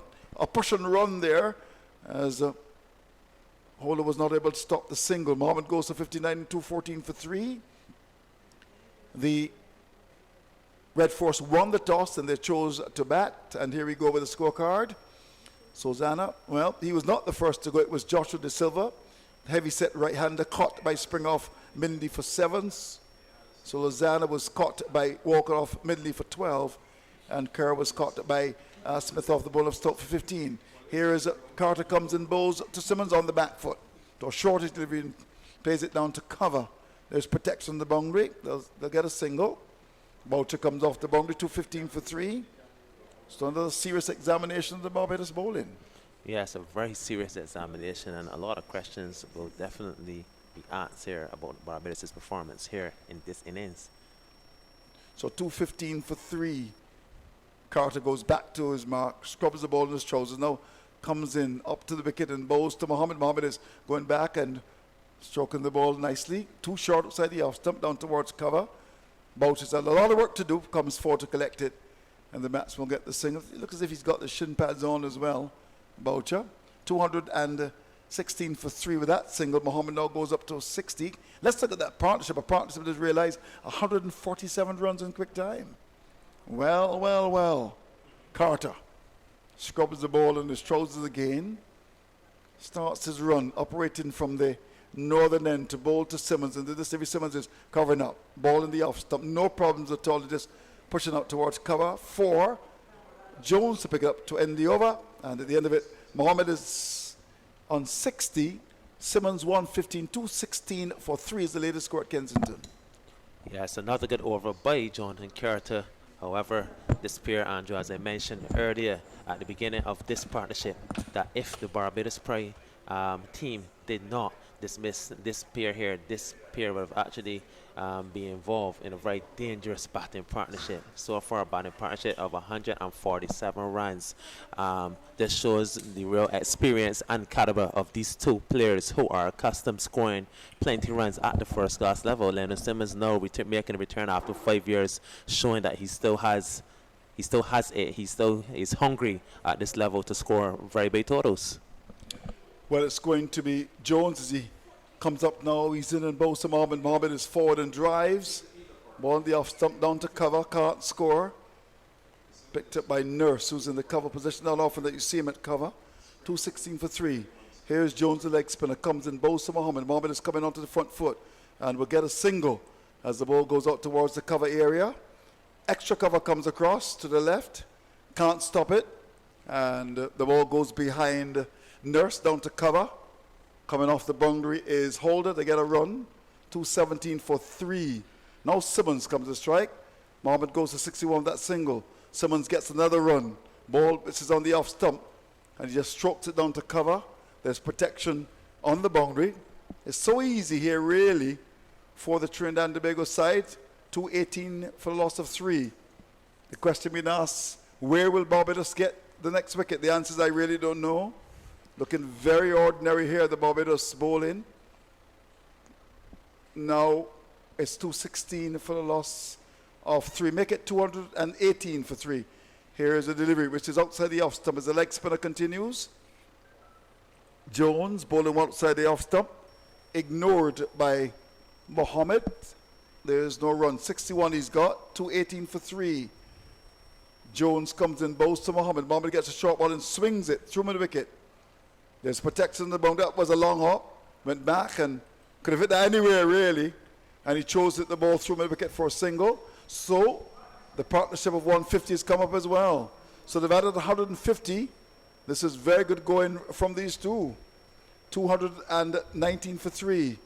Jones again comes in to bowl to Simmons. And Simmons is onto the front foot. Ball in the off stump. Pushes down towards cover area. and they get no run for that. So the 150s come up now in terms of the partnership. Let's look at this rate. It's very healthy. They're scoring at over 4 here, and we've had just 54 overs, and already the Trinidad and Tobago side, the Red Force, they're doing very well. They're 219 for 3. And of course, this is against the background that in the last match against the defending champions, the Jaguars, they won. So they would have come to Barbados feeling pretty good. In terms of the points, this is the 7th round, and we've had a situation where teams have not been as consistent. Well, certainly the Jaguars, they've lost 2 matches. They lost to the Hurricanes, but the Hurricanes, certainly the bogey side, but they would have gone, despite losing to the Hurricanes, to Trinidad as favourites to win. That didn't happen. And they're now playing against the Scorpions in their own backyard. They've got 92 points.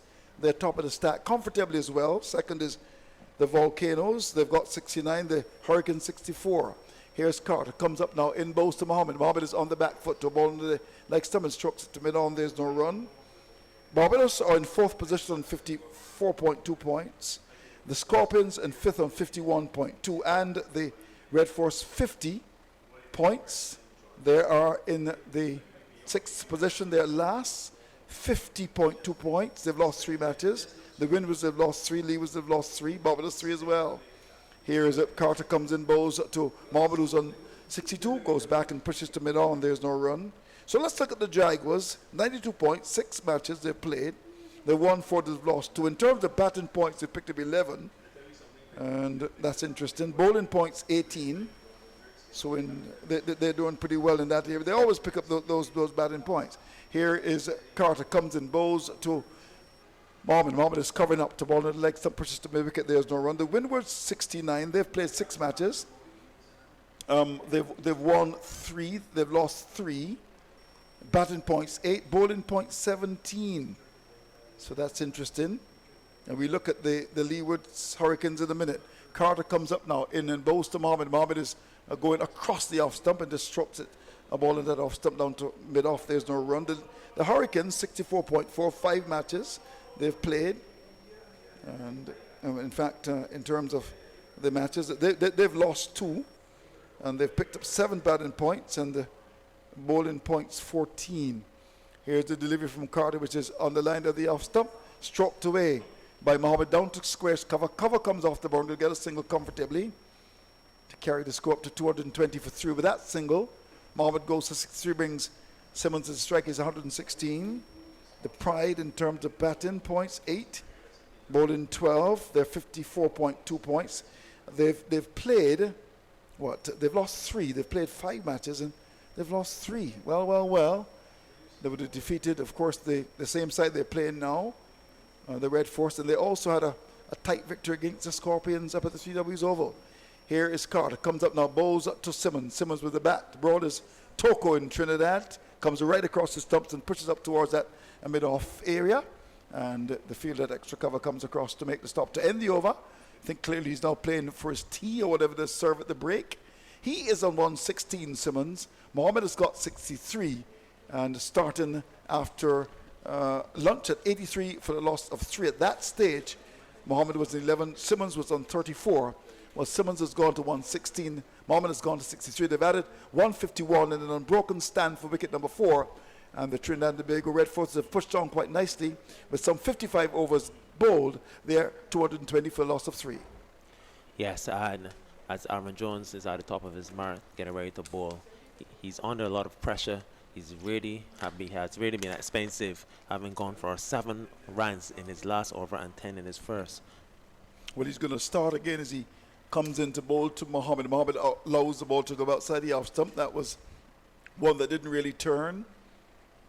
I'm sure many people in Barbados are not happy at all with the Pride this year. They've not been good. Here's Jones, comes up now, he's in and bowls, given lots of air, that's a full toss, and all Mohammed has to do is just tap the ball gently really down to long on for a single, jogs through for the run. It's looking easy like Sunday morn really here. It's almost like a practice match really. 221 for 3. Fielders are spread far and wide as well. I'll give it to you in a minute.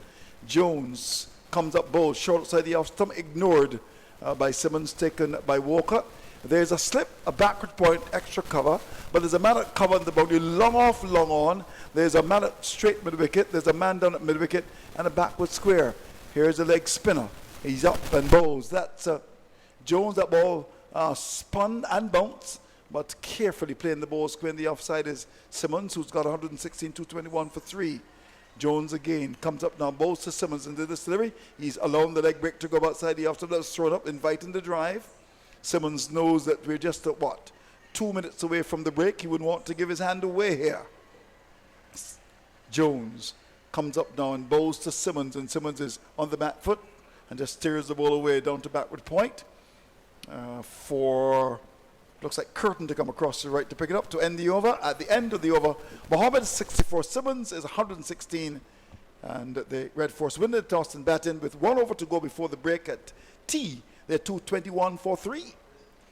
Yes, and this is some very good batting and a sense of maturity and experience by Lando Simmons. And I really do hope, as I mentioned earlier, that the young batsmen in the Caribbean who are watching this stream online are really taking notes, with Lando Simmons actually just being extremely patient and allowing those lovely flighty deliveries outside of the off stump where he would have capitalized in previous overs off of Jones. He allowed those deliveries to just go by, because right now the optimal goal is survival. Here is Carter, comes up now and bowls the ball full on the line of that middle stump, and Mohammed, of course, playing for Steedus, comes forward. The ball hits the bottom of the bat and goes up the offside. 221 for 3. Our good friends in Trinidad Bridge, and of course Vinod Mamchan, the noted journalist from the Trinidad Guardian. They of course will be checking the screen. I'm sure they're quite happy with the performance of the Trinidad and Tobago side. Hello to you, Vinod.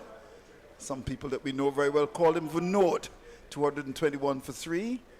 Short ball outside the off stump from Carter, off the back foot goes Mohammed and pushes down to cover. There's a single. A lot of talk in recent times about the way the Trinidadians have played, but they've been able to get a good victory against the Jaguars and will fancy their chances against the Pride in Bridgetown. 221 for a loss of 3. Well, make that 222, I believe, as Carter is in bowls, the ball full in the pads, and Simmons is forward and drives down towards that long on area for a single. And with that run, he goes to 117. Mohammed is 65, it's 223 for loss of 5. In fact, there were calls for some of the senior players to come back, and they've come back. Ravi Rampal is to the side. There were even calls for the selectors to go. And we know that our good friend Mr. Tony Gray is the man in charge. Hello to you, Tony. I'm sure you're watching.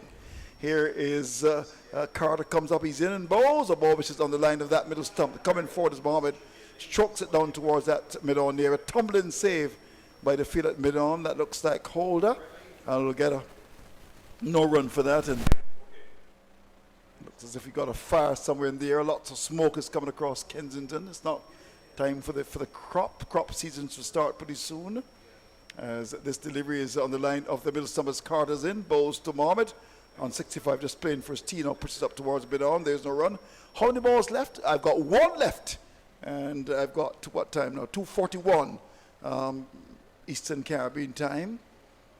It's a 223 for loss of 3. This should be the last ball before the break at T on the first. And what a session has been for the Red Force. Here's Carter, comes up now in bowls to Mohammed, short outside the off stump. He ducks, so the ball goes by to be taken by the keeper.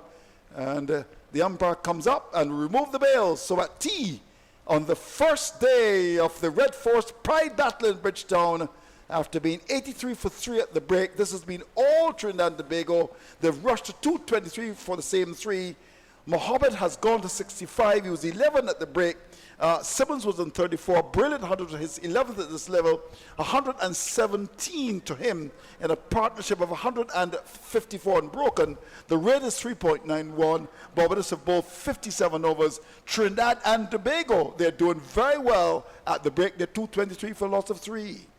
Yes, Andrew, as I mentioned earlier, once this pair got together and they weren't dismissed very early, that this partnership was going to develop into a very dangerous partnership. You have 2 experienced players in Lando Simmons and Jason Mohammed, and the unfortunate thing for the Barbados Pride in this particular situation is, Andrew, with the score at 221 for the loss of 3, you still have the likes of Dinesh Ramdin, a player who is accustomed scoring very heavily at the regional level. And when you actually look at the body language of the Barbadian players, the Barbados Pride players, their body language is extremely flat. They're just like a group of cricketers in the field. They look very lost, and they don't know where the next wicket is going to come from. So this is going to be very interesting to see how they approach this innings after the tea interval. Okay, so it's 140 runs scored as well in this session. Have I maths right? Is that right, Susan? Tell me quickly if you can. But what? Yes, 140 runs scored in a session. I mean, that's not, you don't normally find that really. But in the session between lunch and tea, the Red Force making a whopping 140 runs, and they did not lose a wicket. Yes, Andrew, and as I mentioned earlier, that is due to the type of player that Lando Simmons is. He is a player that can turn up on any given day and jumpstart any bowling attack. As Keith was commenting earlier about due to the fact that Lando Simmons was actually charging down the track to Shamar Spring in a first-class game on day one on a pitch that offered a lot of bounce and assistance to the seamers. Lando Simmons is a very fearless batsman who loves to take on the bowlers. He would have charged Tino Best, and he would have scored many hundreds against some of his hundreds against Barbados attacks that had in Fidel and Tino Best. So he's a very fearless batsman. So it's not a surprise for me who would have actually played against Lando Simmons, because I know the type of player he is. Have you ever got him out? Yes, I got him out on one occasion. How did you get him out, Got him caught in gully. Or was he caught it long off? No, he was caught in gully. Oh, you lifted the limit. I got him out early with the new ball that day. Luckily for me, right? Well, just before we go, there's something there on the screen. It's saying 39 years for Roland Butcher. Of course, he's a former England cricketer, the first black West Indian, of course, to play for England. And it's his anniversary. It's now 39 years. His wonderful wife, she's, of course, the hostess where we go down for lunch and all that, and tea. And today, 39 years, I was speaking to him earlier, and they've got him up there. Maybe we can have a little word with Roland Butcher. Congratulations to him. 39 years of marriage. So wonderful lady, and it's really great. So we want, of course, here to hail our good friend, Mr. Roland Butcher. Now, 223 for 3 quickly then. Mohammed, 65, Simmons, 117. The ball in for you. Before I do that, let me tell you, Susanna was caught by Walcott off Bindley for 12. This Silver was caught by Spring off the ball of Bindley for 7 at the crease. Simmons, 170 out, 137 balls, 225 minutes, 3 sixes and 16 fours. His partner in the cricket crime is Mohammed. He's 65, 119 balls, 139 minutes, 10 fours at the break from 57 overs, 223 for 3. Quickly, the bowling figures. Holder, 11 overs, 1 bid, none for 39. Bindley, 11 overs, 2 minutes, 2 for 36. Stout, 7 overs, 2 minutes, 1 for 17. Springer, 12 overs, 2 minutes, none for 71. Nurse, 6 overs, 1 mid, none for 31. Carter, 7 overs, 1 mid, none for 9. And Jones, just before the break, 3 overs, which cost 18 runs. So the Red Force winning the toss and batting at tea in the first day against the Pride, 223 for loss of 3. Mohammed's on 65. Simmons, he is on 17. We will take a break and come back in about 15 minutes. Please join us then.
at the Kensington Oval. 223 for 3, Mohammed 65, Simmons 117. They've added 154. The session between lunch and tea was a brilliant one for the Red Force. Listen to these stats. 30 overs bowled, Jamal Smith, you join me, but you know what? They did not lose a wicket, and they added a whopping 140. Good afternoon to my brother. Yes, certainly the word whopping. There's an apt description of what would have transpired in that session after lunch. Most certainly, Leonard Simmons is pressing on the gas, the accelerator, and really powering his way through to 117 unbeaten so far. And Jason Mohammed just ticking away, operating just about 65 runs at the moment. So most certainly these two very experienced Trinidad Red Force batters getting the better of the Barbados Pride in that session. So 223 for the loss of 3. Mohammed 65, Simmons 117. They'll continue to, I suppose, inflict pain on the Barbados team. But of course, Barbados hoping that Kevin Stokes is going to start the attack from the southern end, can nip a couple of wickets and bring Barbados back into the game. 223 for 3. And let's look at the tactics, of course, in the first hour or so. You'll have your comments, and then to take you through for the ball-by-ball commentary at the start of the play after tea, it's going to be Keith Holder. Yes, as I expected, Kevin Stout taking up duties in this last session immediately so from the Malcolm Marshall end, the most southern end of this ground. And he has his work cut out for him as well. And as we said, Keith, off air, certainly Kevin Stout needs to come to the party here to aid his captain and get Barbados Pride in a much better position. But having said that, Leonard Simmons possibly would be setting his stall for a mammoth personal total, already standing on 117, and really no real alarm for him, and he still looks pretty fit. Still looks like he has a bit of gas in the tank, and Jason Mohammed no doubt will be eyeing 3 figures as well. So Stout, the medium pacer, he's had 7 overs, 2 maidens, 1 for 17. The new ball bowlers, Holder, 11 overs, 1 maiden, none for 39. Minley, who took the first 2 wickets, 11 overs, 2 maidens, 2 for 36. Springer, 12 overs, no maidens, none for 71. Consistently, he's been expensive. Nurse, under bowl for whatever reason, 6 overs, 1 maiden, none for 31. Carter, 7 overs, 1 maiden, none for 9. And Jones, the occasional leg spinner, 3 overs, none for 18. 223 for 3. 33 overs are left in the day's play. And here's the first ball after tea with Stout bowling from over the wicket at the Marshall end. And it's turned down towards fine leg.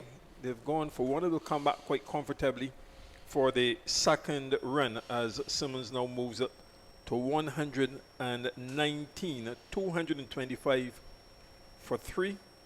Simmons having reached his 11th first class 100 in 202 minutes off 120 balls with 13 fours and 3 sixes. His half century came in 134 minutes off 75 balls with 6 fours and 1 6. Here's Stout to Simmons, and he drives it back down the pitch to the bowler, who gets a good bounce. On the offside, there's no run. Mohammed's 50, 91 minutes, 71 deliveries, 10 fours.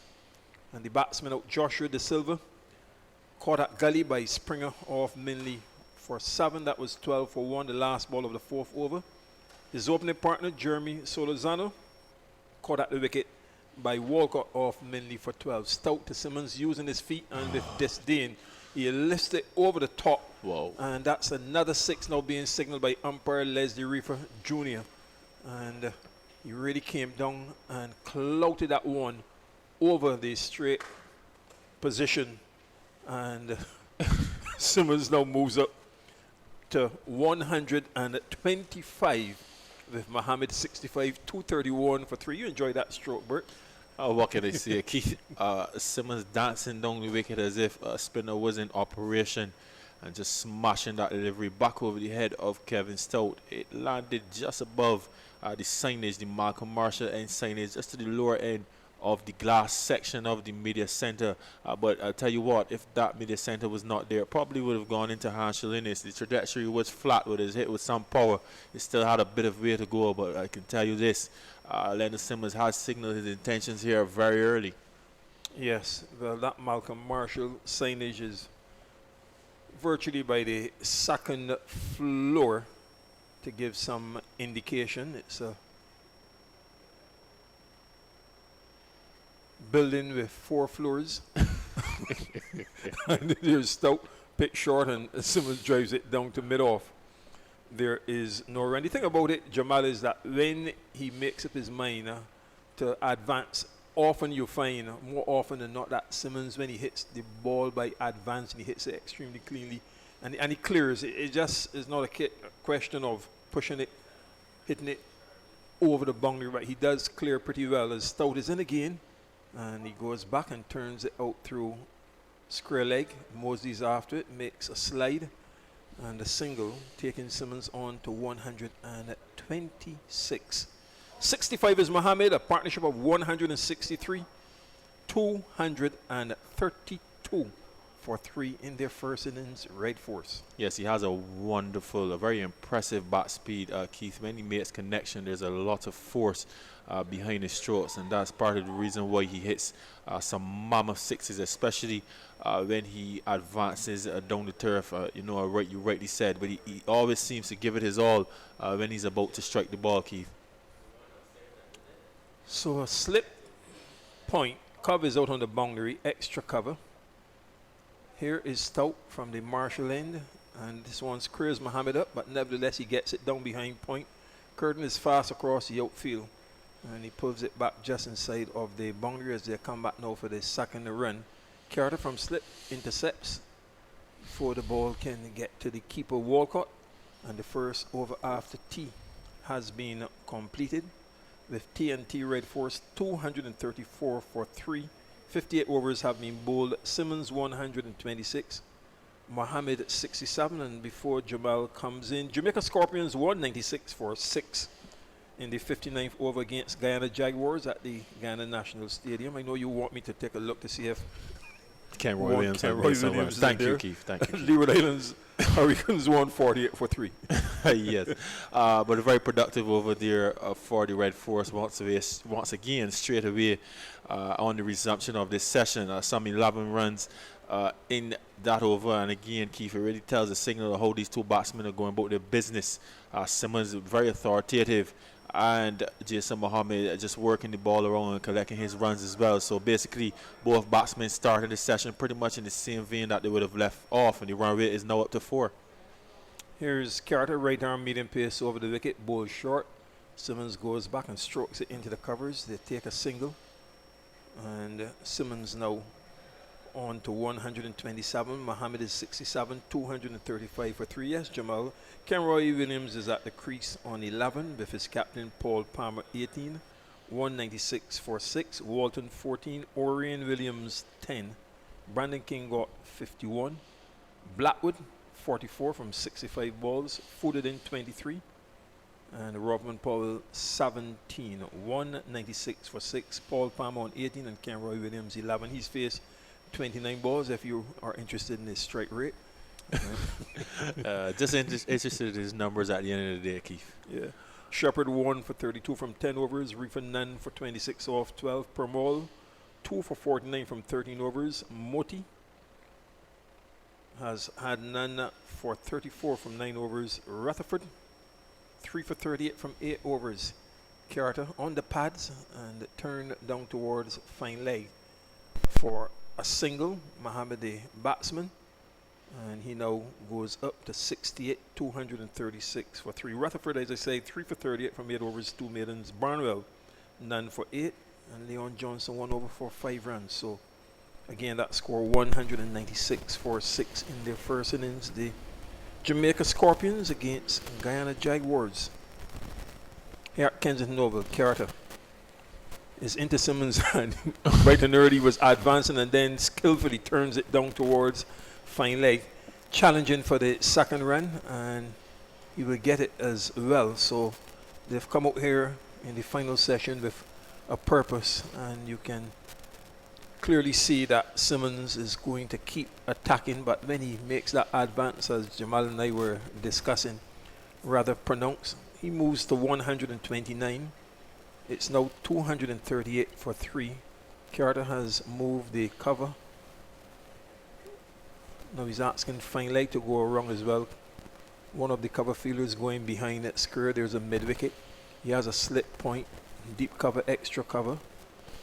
long on. Mid-off is deep, so a very defensively set field, and square leg now being asked to even go more backward a couple of meters inside of the boundary. So Carter to Simmons, and Simmons is back and guides it down to point. There is no run, 238 for 3. Leeward Islands, 151 for 3 in the 54th over. So their scorecard. Monchin Hodge, he's been in good form, 61. Kieran Powell, 29. Casey Carty's 31, not out. Carty's into Simmons, a drive. Back down on the offside, ricochets off the left hand of the bowler and goes out to mid-off. It was being shadowed by Boucher extra cover. Mosley completes the fielding. Devon Smith didn't score. Jamar Hamilton is 6 not out. 151 for 3.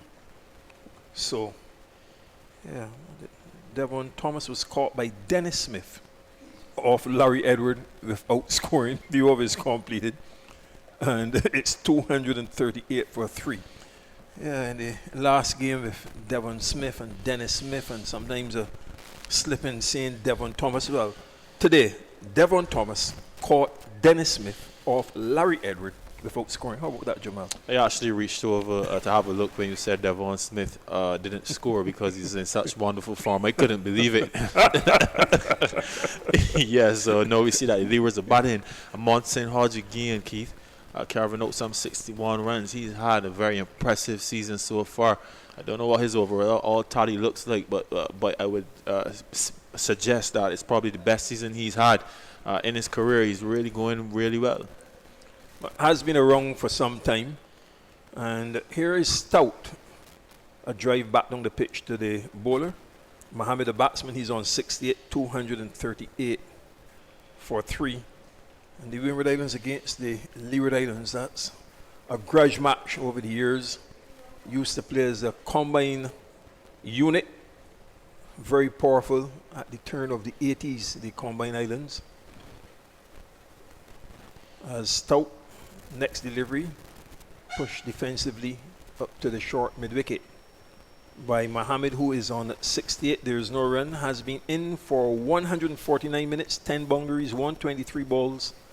Lendell Simmons, 129 off 147 balls, 235 minutes, 16 fours and 4 sixes. Stout in his 9th over, 2 maidens, 1 for 28, balls over the wicket, and Mohammed comes forward and plays it into the covers. There is no run. The tactics, Jamal, of the Pride bowlers against Mohammed in particular.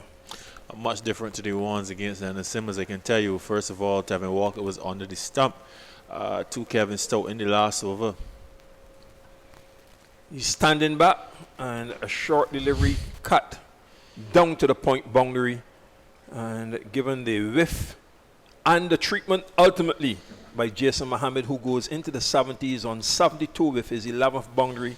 The stand is now worth 173, and it's leather as TNT Red Force go on to 242 for 3 in their first innings. You're right, Keith, but I elaborate on the tactics. But once again, we see Jason Mohammed scoring in his favorite area. Stout again, another short ball, and punch into the covers. And Jones, the fielder, there's no run. Yes, and you know, I 1, 2, 3, 4. Just about 7 cut shots have been played by Mohammed, all 4 boundaries in his innings so far of 72, and that is a very high percentage in terms of his favorite area. And the Barbados Pride should know this, so they really shouldn't be bowling that area. Next delivery is played back down the pitch on the onside, fielded by the bowler Stout, and there is no run. So Stout at the end of his 9th over, 2 maidens, 1 for 32, and TNT Red Force 242 for 3. The wickets to go down: Jeremy Solozana 12, Joshua De Silva 7, and Yannick Correa 15, and that's 69 for 3. Barbados Pride were saying, well, we've lost the toss, not doing badly. By lunch, they'd moved to 83 for 3, and by tea, with the acceleration coming, 223 for 3. It's now 242 for 3. Yes, certainly, Keith, and I will go further and try to break it down for you, but definitely Jason Mohammed scoring in the area that he prefers to score. Here's Carter, and it's driven sweetly between the extra cover and mid-off, and pull back just inside of the boundary, and the return goes all the way down to the keeper, Walcott. So, another couple of runs. Simmons now 131, 244 for 3. Yes, and I'm saying to you, Keith, it is a favorite area of his, and we've noted that so far, whenever the ball comes down pretty straight to Mohammed, he's not been able to score. Good point. Here's Carter. Advancing again is Simmons. You can see him winding up and clouting it down the ground overhead. And umpire Verdian Smith now makes a signal of 6. It's so clear when he decides, well, I'm going to charge this particular delivery, and Carter could not readjust his line or length. And with that 6, Simmons races to 137 from 149 balls. It's his 5th 6 along with 16 fours, and it brings up to 250 for right force in 258 minutes off 60 overs and 2 balls, inclusive of 31 fours and 5 sixes. Yes, and Leonard Simmons obviously taking full charge and showing his authority once again, advancing to Carter on this occasion and clouting him over the long off boundary. And we really had a good view of that ball, Keith. If it had on rating, we could probably read it from where here in the 3W stand, and that's just to show the type of elevation that Simmons got on that stroke. Ball beaten here at Kensington Oval. Trinidad and Tobago right force at the crease, having won the toss against Barbados Pride. And Carter is in again to Simmons. Forward he goes, making the adjustment. And a slightly slow delivery. Plays it into the offside. Springer the fielder. There's no run. 137. He has Mohammed 72 as the partnership approaches 200. It's 181. What saith you? It's a bit of a bollocking at the moment. And Barbados probably really need to get a wicket. Carter, their captain, brings Simmons forward, and he stylishly strokes it down to long off. Mosey comes in to do the fielding and throws it at the bowler's end as Simmons was just somewhat lackadaisically making his ground. Moves on now to 138. It's 251 for 3. Just holding the pose even as he gets a single. He's really enjoying his batting, Keith. Carter. And Mohammed is forward and pushes it into the covers, fielded by Springer. There's no run, so Carter, with 1 ball left in his 9th over 1, made 22 runs. Yes, and once again, Keith, further to the point about Jason Mohammed especially, as long as the Barbadian bowlers have found that good area on the pitch and bowling relatively straight, he's not been able to score. He's not scored a single run to mid-on. Here's Carter with a slow delivery again, and Mohammed comes forward and pushes it out to the short mid-wicket, fielded by Stout. There's no run. Carter now 9 overs, 1 maiden, none for 22. 61 overs have been bowled. TNT right force in command after winning the toss. It's 251 for 3. Simmons 138. Mohammed 72. A stand of 182. Yes, and I'm stressing on the Mohammed point simply because it's Leonard Simmons' day. He's been really going well. He's been authoritative from the time he's come to the crease, and he's played very well on both sides of the wicket. But here we have Jason Mohammed, who's batted relatively well in his own right as well. But there's just an area where he's not been scoring to the left of mid-wicket or to mid-on, especially when the deliveries are relatively full and straight. And yet the Barbadian bowlers persist on giving him that carrot outside of the off-stump where he gleefully accepts and cuts the ball for 4. Here's Stout, bowls short, and Simmons inside of his wicket, and a chance for a catch, and he is out caught just inside of the fine leg boundary by Aaron Jones, and a warm pat on the back of his bat, led by Kevin Stout, Ashley Nurse, Rashidi Boucher, Nicholas Curtin, the Barbados fielders, with some relief, finally, as it was dug in short by Stout, and more or less helping it as opposed to hooking it full-blooded. And really it's good to see the sort of respect they've given him. Out for 138, 245 minutes, 152 balls with 16 fours and 5 sixes, Lendell Simmons a knock of 138. It's 251 for 4. Yes, and as you said, the camaraderie shown by the Barbadian players and possibly respecting the innings that Leonard Simmons would have just played, and rightly so, because he did give them a bit of a carnage. He did give us a bit of a carnage of what carnage is all about. He really went about his business very authoritatively, and in the end, coming to a loose stroke, a delivery of no real merit down the leg side, short down the leg side, and Simmons swung into his wicket, but he didn't get the contact that he would like. From the second he hit it, he held his head down as he picked out the man at that deep backward square position. Kevin Stoke no doubt would tell you it was a slower delivery and it gripped in the pitch and etc., but it really was a nothing delivery, and Simmons, he knows this, and Stoke is very lucky to have picked up that wicket. There, as we see it again on the monitor, Simmons just swiveling and almost admonishing himself as soon as he made contact with that delivery, realizing that he didn't get it where he wanted to, but nevertheless a wicket to Barbados pride, a wicket to Kevin Stoke. And you know, they now have an opportunity with the introduction of a new batsman, Dennis Ramsden, to try to control the scoring rate and pick up a few more wickets. And as I said, if they can learn their lessons, certainly in bowling to Jason Mohammed, just to keep him a little quieter, I'm sure that they could make some more inroads. But credit to Leonard Simmons for playing a wonderful innings today. So 251 for 4. Stout has now picked up his second wicket, and with a solitary slip, his first delivery on the front foot, and Ramden guides it square on the offside. There is no run, fielded by Curtin. 72 is Mohammed, and the dismissal of Lendell Simmons, caught by Jones. It's coming in from off that fine leg position, judged it well, took it low. 138 he made, 245 minutes, 152 balls, 16 fours and 5 sixes. A slip point, there's a deep cover,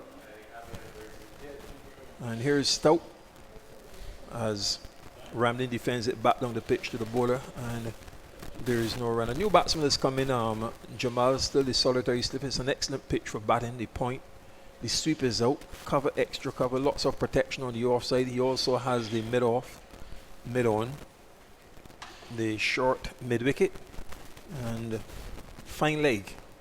So Stout in his 10th over, right arm medium pace over the wicket from that Malcolm Marshall end, and this one that's slightly squared up as he pitches it short.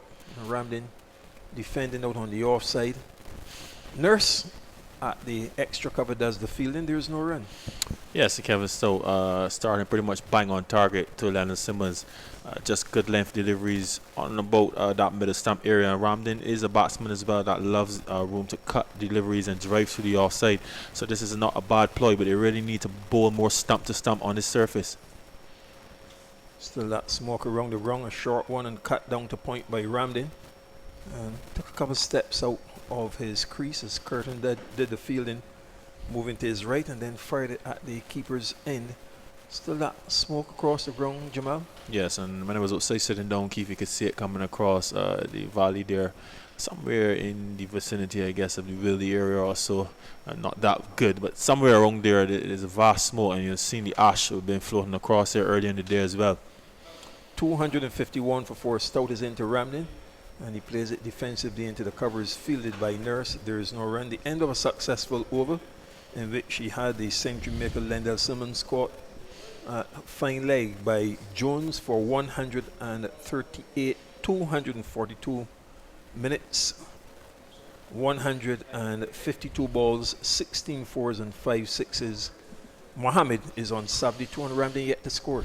Yes, unfortunate end for Lendell Simmons, who was giving us some real entertainment, certainly value for money, Keith.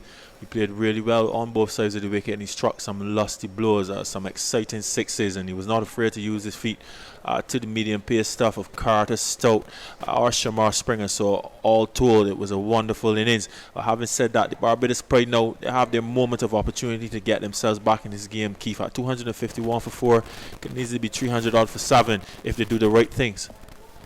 So here's Carter into Mohammed, short and back he goes, and forces it into the covers, fielded by Springer. There's no run. Carter has Nurse as his solitary slip. He has placed himself more at a third slip, then the point in Curtin.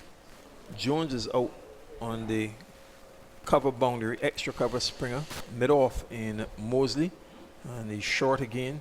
And punch down to the deep cover. Jones runs in and around to his left to do the fielding, returns it into the gloves of Walcott. Mohammed takes a single to move on to 73. It's 252 for 4. And then holder at mid-on. Stout is at the mid-wicket. Boucher just behind that square. And on the fine leg boundary, was searching for Minley, and it's 252 for 4. Here's Carter then, as the old-timers would say, captain to captain, Carter to Ramden, and he plays it back down the pitch to the bowler. There's no run, 252 for 4. Yes, once again on that length of that line though, where you wouldn't really see much attack from Dennis Ramden or Jason Mohammed, and this is the area they really need to work on. Mainly on that fine leg boundary outside of the off stump, and no stroke from Ramden. Has been a bit short of runs. Danish Ramden comes down and does a bit of gardening. To come, Imran Khan, Daniel Sinclair, Brian Charles, Ravi Rampal and Anderson Phillip. Keen to see Rampal in action with the ball. And right on target is Carter. Forces a defensive stroke from Ramden into the covers. Springer moves this left to do the fielding. There is no run. Yes, simply because, Keith, there's not much movement on offer. And the pitch is a good one. It's pretty even. The bounce is pretty even. I wouldn't go as far as to say it's flat, because you're still getting some bounce and some pace. But they really need to bowl relatively straight at these two batters who love to cut and drive the ball. Here's Carter in again to Ramden, and Ramden comes forward and plays it back down the pitch to the bowler, who skillfully has the ball onto the stumps with a ricochet off his right hand, but deliberately did so. And as he completes his 10th over 1, made a none for 23. The score is 252 for 4, with Mohammed 73, Ramden yet to score. 63 overs have been bowled. Yes, and Keith, and I'm wondering if we're going to see the reintroduction of Marquino Mini. We haven't seen him since that first spell this morning. I remember it was suggested to you, Keith, that possibly he's not the comeback bowler that we would like him to be, especially because of his medium fast stuff. But having said that, Leonard Simmons has departed, the type of batsman that would take him on, and possibly Carter should be looking to Marquino Mini to try to break this partnership as well.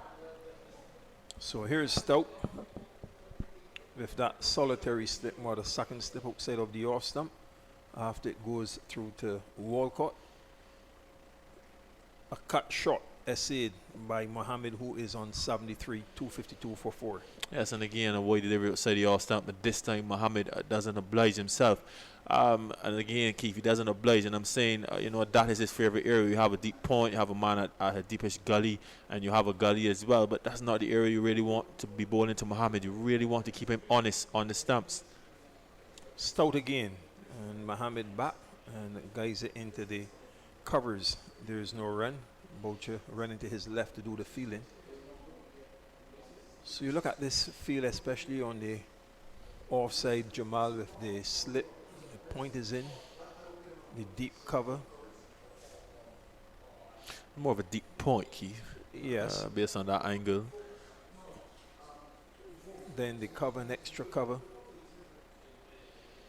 And off the back foot he goes and strokes it square on the offside, where Curtin moves his left to do the fielding at the cover point. Yeah, Hole is more at that deep point in front of the Greenwich and Haynes stand, and then Nurse is out at the extra cover. Boucher at cover. Mid off, mid on, short mid wicket, and the fine leg. Stout again, right across his stumps, and played defensively down towards mid on. The batsman is Mohammed.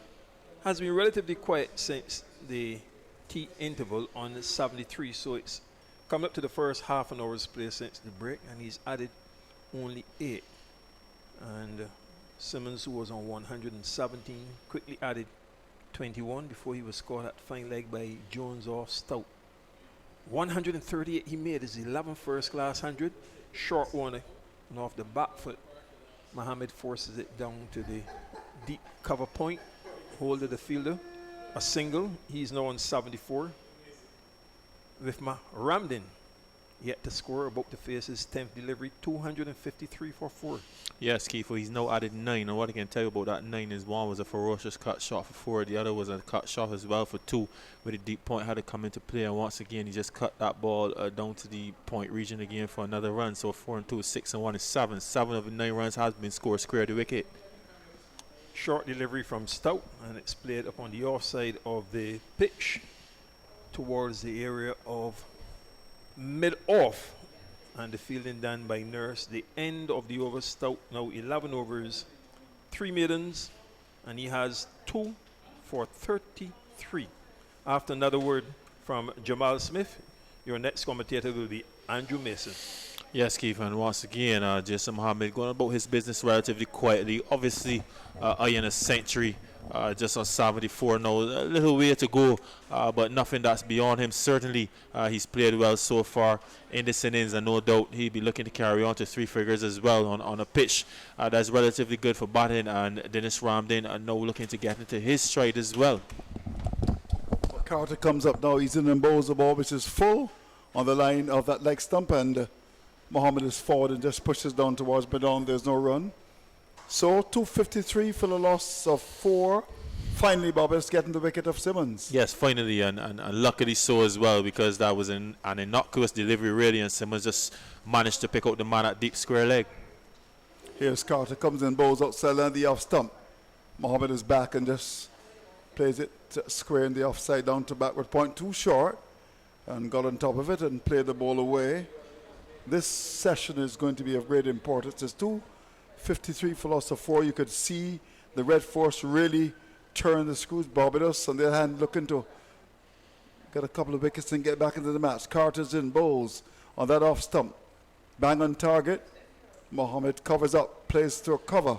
Springer comes to his right to make the stop. There's no run. 253 for 4. Mohammed has batted well. Yeah, so most certainly he's taking his chances. He's taking his opportunities to score in his favorite areas. So credit to him.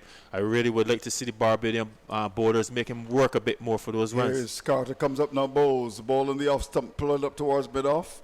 Lovely flowing shot by Mohammed. Elbows well cocked as he played that up to mid-off. But he can't score the mid-off. It's very tight. That's Mosley. Comes across to his left to make the stop. On a pitch which is very good for batting, Jamal. Yes, most certainly. A little more settled than the one that we would have seen in the previous I agree game. with that. I agree with that. Really into batting. But they're playing in the test pitch. I think it was a bit different to the test pitch. Had a bit more in it for the bowlers. Here is Carter, comes in now, just trying to do some damage control here. Bowls to Mohammed. Mohammed is forward and drives down towards that mid-off area. There's no run. 253 for loss of 4. Mohammed is on 74, and Ramdin, the captain, hasn't scored as yet. Yeah, so once again, Mohammed just in that relatively straight area, not scoring, Andrew. And as I said before, he's not produced any runs from that mid-on to mid-wicket area. He's certainly produced many runs square of the wicket on the offside and through the cover region as well. So lessons to be learned for Barbados. Short mid-off is in now as Carter comes up and bowls him outside the offside with the back foot. Well, you give him the room and he cuts it down towards backward point. Cover comes across to make the stop. That looks like Jones. Moving to his left, the batsman have time for the single. You're right about that observation. And there you go. Where they put in goat mouth in the commentators, because that was short and wide, and the batsman had the freedom really to just go back and free the arms as well down to backward point for a single. So Mohammed is on, I make him 75 now. Ramdin hasn't scored as yet. Trinidad and Tobago 254 for the loss of 4, which is the latest score at Kensington. Yes, and don't get me wrong, Andrew. Mohammed has played really nice. He's played some nice drives off the spin of Ashley Nurse. He's also played 1 or 2 lovely drives off his seam. But I'm just saying that those 11 boundaries, at least 8 or 9, 8 of them actually have been cut shots down to the boundary for 4, and the deep point really then is null and void. Here's Stout as he comes up now to bowl to Mohammed. Mohammed is forward to a full delivery on that off stump. Plays the ball away down to short mid-off, and there's no run. They've got an interesting field here. I think they've taken long maybe to work out that line just on the top of the off stump. Don't give them the freedom to cut the ball square in the offside. There's a slip, there's a short point, there's a man at short cover, there's a extra cover short, and there's a mid-off. We'll invite your thoughts as to what's the thinking here in this field placing. Stout, the medium pacer, comes in again to bowl to Mohammed outside the outside. He chops it down to that backward point area. Well, they gave him the whiff there, and the fielder comes off the boundary. It looks like Holder, a single to Mohammed to go to 76. Ramden comes to the strike. It's 255 for 4. Yes, and Mohammed at this stage are possibly looking to walk home to 100. They have the deep point, it's true.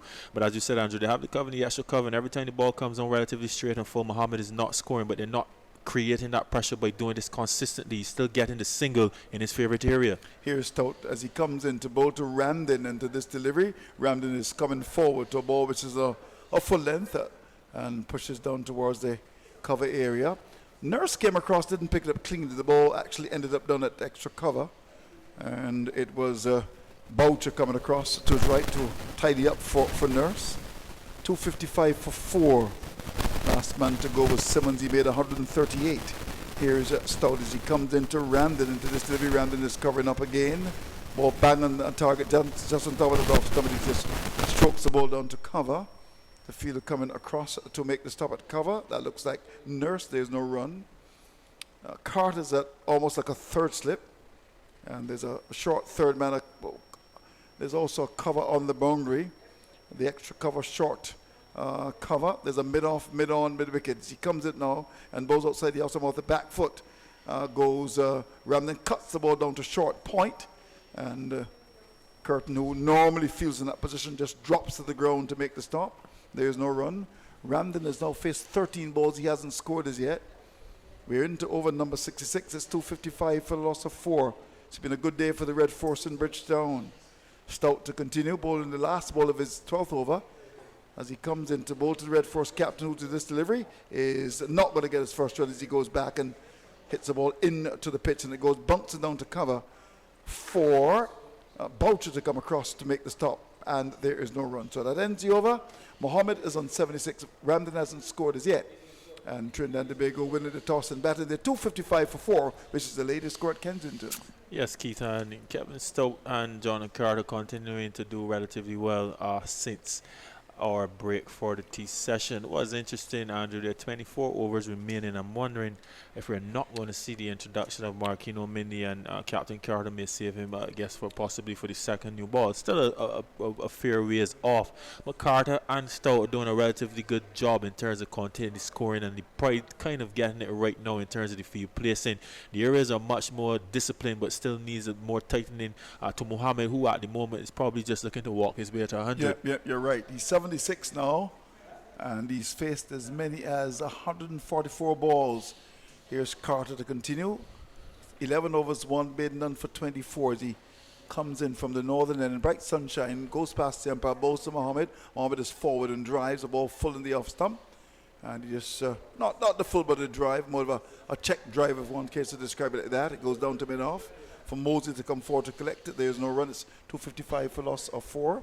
So he started well, having not given the batsman the freedom to cut the ball square in the offside. That was on his off stump. Let's see what happens with Carter's second delivery of his 12th over as he comes in now to bowl to Mohammed. And Mohammed is covering up, ball in the off stump.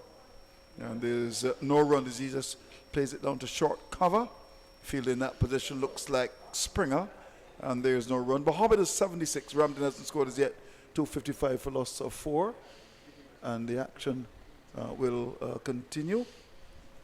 And you see Roland Butcher is in the house as Carter comes up in bowls. A ball full and played away down towards mid-on. Well, the fielder at mid-on just trapped it with his foot. Had that gone past him, we've been embarrassed.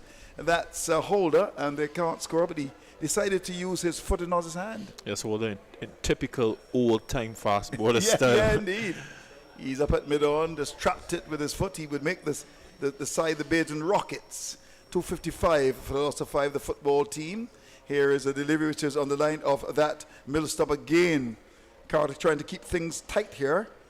Produces a good tight delivery on the line of that leg stump pushed up towards mid-on. There's no run. 255 for loss of 5. Roland Butcher celebrating 39 years. Well, his anniversary in terms of marriage. Roland, it's nice to see you. You want to just have a little word? Please let Roland come a call in. And he, well, if here's a ball outside the off stump, there's the batsman going back to a short ball as it's bowled by That's Carton just played away down to cover. Hello, Roland. Nice to see you.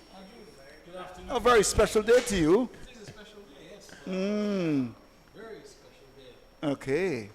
39 years ago. Okay, wonderful. 255 for loss of 4. We saw it was on the screen earlier as it's going to be. Carter comes up now, bowls, and off the back foot goes Mohammed and strokes it down to cover. Will pierce the offside field on this occasion. Goes out to extra cover. The batsman will get the single. It's gone to 256 for loss of 4. With that single, Mohammed goes to 77. So, Roland, it's really nice to see you. And you too, Andrew. And, it's glad to be here. I always like being around you fellas. Yeah, indeed, yes. I know. But it seems I always come when Barbados are getting a bit of a hammering. Oh, yes, indeed. So 39 years of marriage, you must feel wonderful. What happened this morning, Roland, when you got up? What time did you get up this morning, Roland?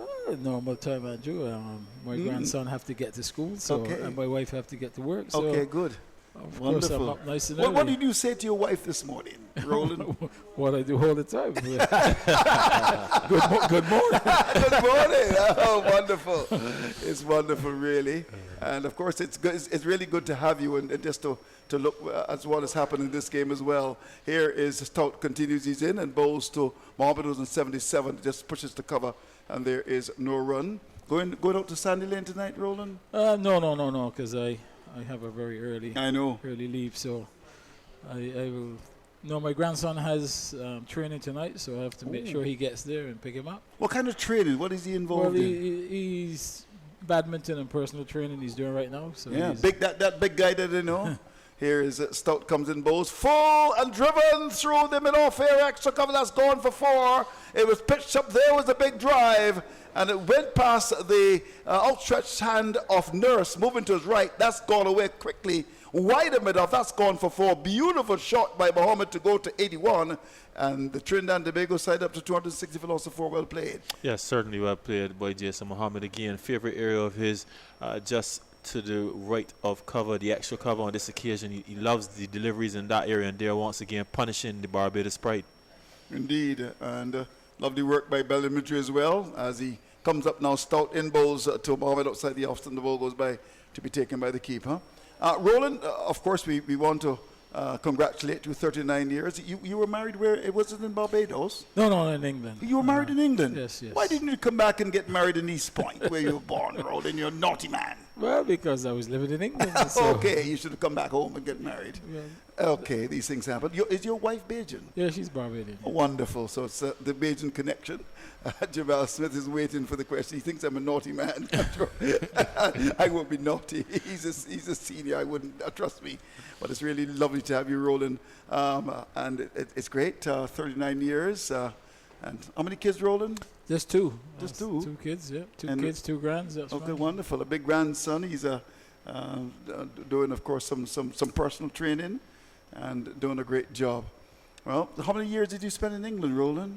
37 now. 37 years. Here's the delivery outside the off stump. A bowl by Stout off the back foot. Goes, that's Mohammed hits into the pitch that goes down towards cover. What part of Barbados your wife is from? Is she? She's actually from Eagle Hall. Oh, so Eagle she's Hall. just around the corner. She She's, can walk home from Kensington. yeah. She's. But she obviously left there very, very young. Yes, okay. Did you meet at a party, Roland? You get it very personal, Andrew. His stuff comes up, he's in bowls, the ball pitched him on the off stuff. His strokes right down to cover, and there is no run. Well, I'll leave it. Let's talk cricket, Roland. We want to congratulate you. Think I'm doing the right thing? Because otherwise, my friend Tempo, who must have given me some criticism. Did Tempo say anything about me today, Keith? I mean, must have said something about me today, Tempo, 260 philosopher. I'll leave it, but I just want to congratulate you, Roland. You think I'm doing the right thing? Yes, and you talk are. about the cricket. Yes, Right, you are. wonderful. We want Tempo to send some information out as to that I'm doing something that I shouldn't do. But we're going to talk 2 things, Roland. First of all, Barbados have not done well at all. Let's look at the stats for the Barbados side. They've lost 3 matches, which I'm sure as a director of the BCA, you must be a bit concerned about Barbados' performances here, Roland. Well, I'm always concerned about all of their performances. And obviously, this year you've got to be really concerned because all those defeats have come at home. Yeah. So that has to be a bit of a worry as to why in your own backyard that you can be losing so often. So, you know, that is obviously a problem that you need to discuss. Cause, Right. You know, and really, if you think of the game against Jamaica, you could have lost that as well. Yeah, that was a tight game. You really ought to have lost. Given Jamaica just over 100, you actually won the game. But the other thing is the manner of the defeats, though, mainly against the Jaguars, 548 runs against the Volcanoes, a side that you normally do well against, 470, and you couldn't save the follow-on in both matches. Well, that's true, but Andrew, it goes beyond that as well, because if you take into consideration also that, you know, we lost all 5 Super 50 matches as well. Yeah. Oh, yeah, so lest we forget, you're right, Roland.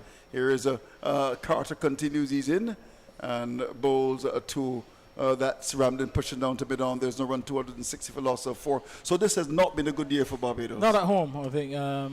We've had the one win we've had has obviously been on the road, so maybe the next 5 matches on the road or the next 4 on the road, hopefully they'll get it right. Well, they got to go to Guyana against the Jaguars. It's not easy to play against them. Well, finally, Ramden is off the mark as he gets one line just outside the leg stump, just works it down to backward square for a single, 261 for loss of 4. Ramden won. Mohammed comes to strike. He's on 81. And a couple of tough matches. You got to go to Jamaica. Yeah, I mean, all the away matches they're not going to be easy because all of those teams are scrapping for some position in the league, so they're not going to be easy. They're not going to make things perfect for you. So, you know, Barbados really going to have to play some good cricket. So it's 261 for 4. Here's Carter. Comes up now, bowls outside the off stump off the back foot. Goes Mohammed and strokes it to short extra cover. There's no run. What do you think is responsible for this failure, though? Can you put your hands on it, Roland? Well, I'll have to really sit down and think deep and hard about really what's going on. But one thing I do know is that, you know, if you look at the matches here, well, you know, when Devon Smith comes here 2 or 3 times, there's going to be 100. Yes. He loves the Barbadian bowling. Here's Carter. Comes up now, bowls outside the off stump off the back foot and forced away. Out towards cover for 1. Will he come back for the second? Yes, he will. That's Mohammed off the back foot and it went through cover. Carter was a bit short.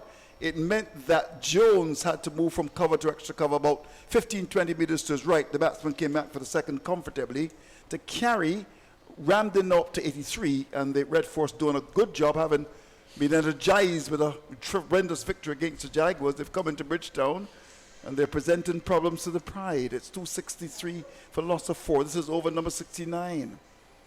Here is Carter, the captain of the Barbados side, as he comes in again to bowl to Mohammed. Mohammed is covering up. To ball which is well lined on the off stump. It just plays it rather gently down to extra cover. Coming across his right, is Springer to pick it up, and there is no run. Mohammed is kept in 83. I would imagine the Barbados Cricket Association would be a bit concerned about the way the Barbados side has played this year. Well, you have to. I mean, you have to take into consideration the number of players missing, but at the same time, you know, you still really want to get results. Indeed, Carter comes up now in bowls, and Mohammed comes forward and poses for the cameras with a bat which is as broad as Frederick Street, and it goes down towards the cover, and there is no run to end the over. 263 for loss of 4 is the latest score here at Kensington Oval. Jamal. Yes, another well negotiated over there from Jason Mohammed. The last delivery really signifying the poise and the balance that he's had so far in this innings, just resolutely forward and showing the full maker's name of the bat. So certainly Jason Mohammed is well entrenched in this innings, just 17 away from an 8th first-class century, so he's by no stretch of the imagination a stranger to scoring centuries, and you know he's really setting his own tempo here at the moment. So far well played to Mohammed. I'm sure he will go on, but at 263 for 4, the run rate just about 3.81. It still reflects a very good day for Red Force. Here's Stout as he comes in to bowl to Ramden, the captain. He gets one of the leg stump, just works it to mid-wicket. There's no run. Barbados have really performed poorly. This is not the Barbados team, always very competitive. And I'm sure that Conde Riley, the president, and the directors, when they meet, they'll have to talk about it. And when you consider that they tell me $11 million or so a year is put into Barbados cricket, no return on your investment, Roland, or very little. Here's a delivery which is bold. My start and played up to cover. There's no run. You wouldn't want to invest $11 million to get no returns. Have you got that on good authority, Andy? I heard so. Keith Holder told me they spend that, yes. How much do they spend, Keith? So it's a 263 for loss to 4. How much do you spend? What's the budget like? Andrew, after this that's what I was told, really. I mean, that's what I was told on good authority. Here is Stout comes up in bowls to Mohammed. He's going across and pushing down to mid-on. There's no run. I think what I would say, Andrew, I mean, if you've got 8 players in the test side, that sounds a pretty good investment to me. Wonderful. That's very good indeed, yes. 8, that could even be more. Yes, exactly. Yeah. Yes, indeed. What are people around the Caribbean saying about the fact that there's so many Bajans playing? You think they worry about that, or not really? Here Stout comes up, he's in bowls, and coming forward is Ramsey, who's got 1, pushes up to extra cover. There's no run. It's 263 for 4. I think people have been so starved of success, Andrew, that they're just very glad that the West Indies are winning. I don't think they care who's performing or who's playing. The ones that they're getting the results, and the way the results have gone the last 2 games, everybody in the Caribbean is extremely happy. So they're not thinking that there's 8 Bajans in the side. No. Here Stout comes up now, bowls to Ramden, and Ramden to the Stevie is allowed to go outside the off-stump, taken by the keeper. It's 263 for loss to 4 with Mohammed on 83. Let's now roll and look at the first tests here in Bridgetown. The West Indies got to 289 and then bowled England out for 77. And really, after that, despite the fact that West Indies didn't start well in the second innings, it was all over, really. Yeah, I mean, West Indies had a good test. I mean, the first thing they did really was to win the toss. And also, England got their selection wrong. Here Stout comes up now in bowls, ball on the middle stump, and coming right across the stumps and rammed in the placid pitch. Plays up towards mid-off. There's no run. 263 for 4. That ends the over with Mohammed on 83. Ramda's got 1. Yeah, it all started obviously with the selection of the 2 sides. West Indies got their selection right in terms of the number of fast bowlers. England got theirs really wrong. I mean, they left out one of their best fast bowlers. Between him and Anderson, they got 1,000 test wickets. That's not 10 wickets. No. It's 1,000 test wickets. And when you look at the pitch here, obviously, it was madness to leave him out. And then you play, Sam Curran, who's a little medium pace doubler. In England, the ball swings late, etc. But in the Caribbean, that sort of pace, that gets hit back over the head. Right. And then Rashid. No. 2 spinners. So they got that wrong. Then the next thing, West Indies won the toss, which was great. And the guys batted really well. And once you got 280 odd, and Roach bowled superbly, there's no question about Tremendous, that. yes, indeed. And then he followed it up really in the next test. Here's Carter as he comes up now. He's going to bowl to Mohammed, and Mohammed is right across the stumps. That's on the off stump. Just plays the ball up towards the mid-off here. The bowler cuts it out. Clearly now, Carter just looking to slow the Trinidadians down there. That rate was at one stage over 4. It's now 3.75. And to be honest with you, since the break, and particularly since the departure of Simmons, the score rate has dropped. Here's Carter. Comes up now. He's in bowls full. And that ball is driven through extra cover. Lovely shot by the batsman that's going to go for 4. That's Mohammed. Pitched up on the off stump and stroking the ball away. The fielder on the cover board, he couldn't get across his right. And that's Jones. That's gone for 4. Beautifully played by Mohammed. And with that, he goes to 87. It's 267 for 4. Just wonderfully carved away there by Jason Mohammed, just opening the face at the last moment to beat that cover and that extra cover, and also beat that man. He's not there anymore, but he definitely beat the inside, the inner circle there with that shot, just opening the face of the bat and beating cover and extra cover, and he continues to blossom, just 13 away. See umpire Reefer walking in now. He's going to go back to his position at square leg. I thought something was wrong, but it'll be all right now. Here's Carter. Comes in, bows to Mohammed outside the off-stump, off the back foot, hits the ball into the pitch, and it goes bouncing down to short cover. There's no run, 267 for 4. So they got the selection wrong. The West Indies bowled England out for 77, and then Jason Holder showed up getting that double century along with Dowridge. Yeah, I mean, he came to the crease with West Indies in some bother, really. Yeah. And the 2 of them played exceptionally well and just really took the game away from England at that point. Here's Carter. Comes up now, bowls to Mohammed. Mohammed is onto the front foot, clearly playing for his 100 now. Just gets a ball on the line of the middle stump and just strokes it up towards mid-on. The bowler comes across to pick it up. There's no run. Yeah, and having got that total in the second innings, really, England were under the cosh, and again, the bowlers came to the fore and did the job. So it was an excellent test match. Carter comes up now. He's in bowls, and there's a delivery on the leg stump, flicked away, threw mid wicket for 1. They'll get to second. No, they won't. For a moment, Mohammed was looking to come back. Actually, took a couple of paces out of his crease looking for that second run, and it was Stout having to move from that mid-on area into the shadows of the Greenwich Lane stand down at mid-wicket. And the batsman will get the single, 268 for 4. Mohammed is an 88. Ramden has got 1. He's been very quiet indeed, Ramden here. Carter scrubs the ball in his trousers, now starts his run. He's operating from the northern end with a shadow alongside him now. He's in and ball's flicked away up to mid-wicket. Ball full length and dug out really by Ramden up to mid-wicket. The ball goes bouncing out towards that position, which suggests he didn't time it. And Stout comes to his left to make the stop. To end the over, we've now completed 71 overs. Mohammed is on 88. Ramden has got 1. It's 268 for loss of 4. That is the latest score at Kensington. Yes, now, and, Roland, as I was saying, continue. Andrew, then having won that test match really gave the team a lot of belief, that they could go on from there. And obviously the game in Antigua, the surface was not an easy surface to battle on. No, no. That was very, very difficult. West Indies again had some luck in winning the toss, because whoever won the toss would have. Was the pitch up to standard for a test match? No, I wouldn't say overall that it wouldn't be marked highly, right? As a but it produced a very good game, because it was back and forth. But as a batsman, you really had to earn your money there. I mean, and you needed a tremendous amount of luck. But the way Craig Brathwaite and Bravo batted showed a lot of courage. Well, it's going to be a Holder to come back in the attack as he comes in and bowls Mohammed short. He's troubled Holder on a couple of occasions with those, troubled Mohammed with those short deliveries, and he went back and played it hurriedly up towards mid-on. There's no run.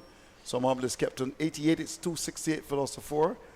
Yes, and so as well as a pitch where you needed a high degree of skill, right? You needed a lot of courage as well, because it was a fast bowler's delight, right? And the banning of the captain there, but we'll look at that in a minute. Here is Holder comes up bowls, and Mohammed is right across the line to one of the legs, some place to mid on. There's no run. Yeah, I mean, if you saw the way Stuart Broad bowl, yeah, he was like saying to the selectors, "This is what you missed in Barbados." I mean, he was almost unplayable at the beginning, but the pitch was hard to make runs on. I'm not sure you'd be too happy to face a South African attack or an Australian attack. Here's Holder comes in, bowls Mohammed outside and the Austin off the back foot and pushes to cover, and there's no run. Springer comes across to make the stop and sends a return to the keeper. It was a pitch that would have been very uncomfortable for batsmen if you had to face Steen and Rabada and Philander and Morkel and all the other guys, and Giddy and all those guys. If you had to make those guys on there, or the Australian 4 as well.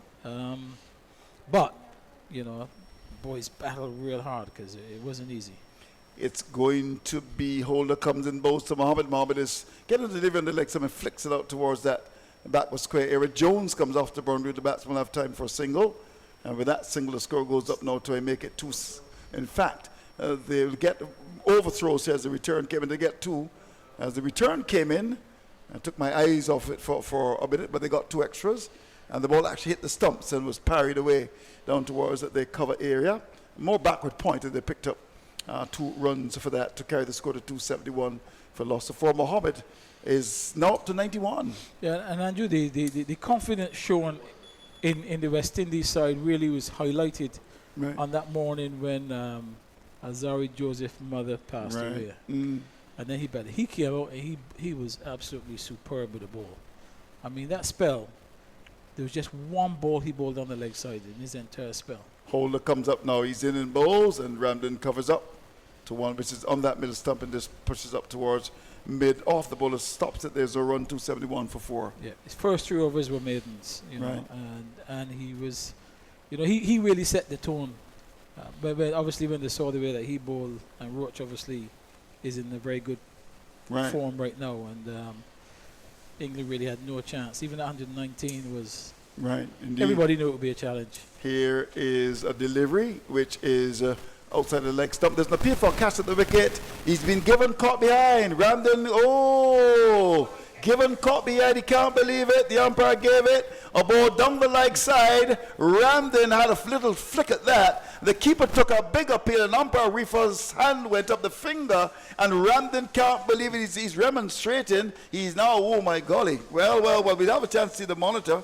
Here we go, and let's see what happens there. Could you describe that for me, Roland? What do you make of that? I will let your commentator do with that. He's the analyst. Well, it seems like it seems like it could have come off the pad. The back came. Have a look again. Back Here came we through a go. bit Bell's late in the imagery. Andrew. We're slowing it down.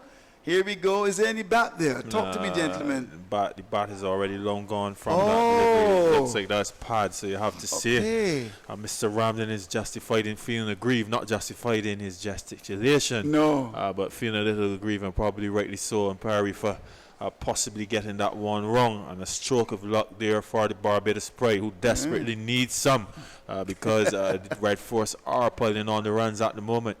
Well, he was given caught behind. I think Ramden looked very, very surprised if he's given there. But a wicket for the Barbados side. It's 271 for 5. Ramden is back in the pavilion. His contribution, one from as many as 25 balls. Well, simply put, Ramden did not get going, and that's the benefit of taking wickets. Obviously, he would have replaced Leonard Simmons, and both Leonard Simmons and Mohammed were in a wonderful rhythm. But Ramden, coming out trying to get acclimatized. And also, to the credit of the Barbados Pride, Carter set in a relatively good field, and the lines to Ramden were kept him relatively honest, bowling him straight. He had a couple of deliveries to cut, but he couldn't really get them away because he was no coming in. But as far as his favourite area is concerned, they certainly starved him of that. But you have to say, Andrew, a bit of hard luck there for Dennis Ramden. Strangled down the leg side. A judge caught behind. Yeah, indeed. Well, a judge. 271 for loss of 5. We're talking to Roland Butcher, who's having a big celebration today, 39 years of marriage, and he tells me he's going to go to one of the posh hotels in Barbados on the West Coast. Is your name good there? Yes, I can make a call. Can I say Andrew Basin? I can speak to the Minister of Tourism, the Honourable Mr. Simmons, and he'll sort something out for you. Are you going to the West Coast or the South Coast, Roland? Andrew, well, I live on the South Coast, so. Indeed. I could imagine that 5-course meal tonight, Roland. Andrew, that's awfully kind of you. Indeed. All right, well, we're having a chance. It's always lovely to see you, Roland. 271 for 5. Let's continue to look at the game. Did you believe that England got the selection right in the second test?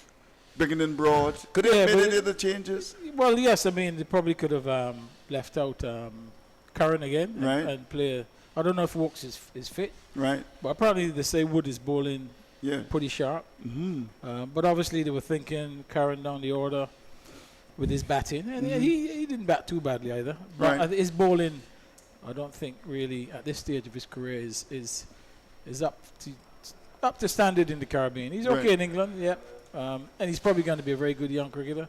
Right. But I think it's got to be horses for courses. And Wood or Wokes would have been a better option. I think that the decision to play the extra spinner in Barbados was, I don't think that they could have worked out exactly what the pitch was going to do. I think that might have had something to do with the actual selection because, Nasser Hussain described the Barbados pitch as ugly. I don't know if you heard that description. He said that. And I think that, to be honest with you, the Kensington pitch has now become unpredictable. So I think in terms of the actual construct of the side, they weren't quite sure. Maybe the ball would have turned or keep it a bit low to the spinners, and they left out Broad. And of course, Curran would have had. But still had Curran, so one of those two could have gone. Well, that's right. And of course, Curran, who did pretty well in Sri Lanka, particularly with the bat, they want him in. Do you think in St. Lucia we can have any change? Hole is not going to be there. The captaincy is going to be taken by Craig Bath, who's captain of the West Indies in 4 test matches, lost all 4. I think just on the bowling front, obviously there'll be a replacement for Jason Holder. Right. I would imagine that someone like Paul might get an opportunity. So you would bring in all-rounder, fall-rounder, then you'll bring Paul in. I'm not saying that I would bring anybody in. I'm just telling you what I think is likely to happen. So what would you do, Roland? If you had to be the man making the call? No, I can't make the call because I am not. I'm not in the camp to see how O'Shane is going and how Paul is going. And obviously O'Shane hasn't played for a little while. Well, it's going to be Springer. He's back in the attack now. He's in and bowls a short ball, and that's Mohammed just hit it into the pit. It didn't time it well at all. Looking to just force the ball off the bat through mid-on, and it ends up down at straight wicket. There's no run. He's got 91. Keith Holder comes a call in shortly. New batsman coming to the creases. Imran Khan, is it? Yes. He's been around cricket in Trinidad and Tobago. They can describe it now as eons. He's been a pretty handy lower order batsman as well. In fact, they tell me at one stage you actually opened batting in Trinidad. Is that right? 271 for loss of 5. Springer. the rangy medium fast bowler, comes up now on his way to bowl to Mohammed. Into this very short, he goes back and looks to pull the ball away and will get 4. That's poor bowling, really. That's meat and drink. Long hop, and he just pulls it to a wicket for 4. How can you do that? Oh, my golly, that's really, really ordinary. Short, and it sort of really didn't hit away through mid wicket. That's gone for 4 to carry Mohammed to 95, 275 for loss of 5. Hello, Kishmar Catlin is back, as we see this in the monitor, short and pulled away. You would have done better, Kishmar. You were much quicker, had a much better length. Is that right, Kishmar? Of course, Andrew. Shamar Springer once again not. When he comes up now, he's in and bowls to Mohammed, and that's a full length, one on the line of that leg stump. He comes forward. That's Mohammed playing it very carefully down towards Bidon. There's no run. With visions of making 100, he's got 95. It's 275 for loss of 5. So Barbados been able to get 2 wickets since the resumption, and the 2 big snappers, as they would say. First of all, Simmons, and followed by the captain, who was unfortunate. Very unlucky to have been given leg before the ball, it would appear, came from the pad.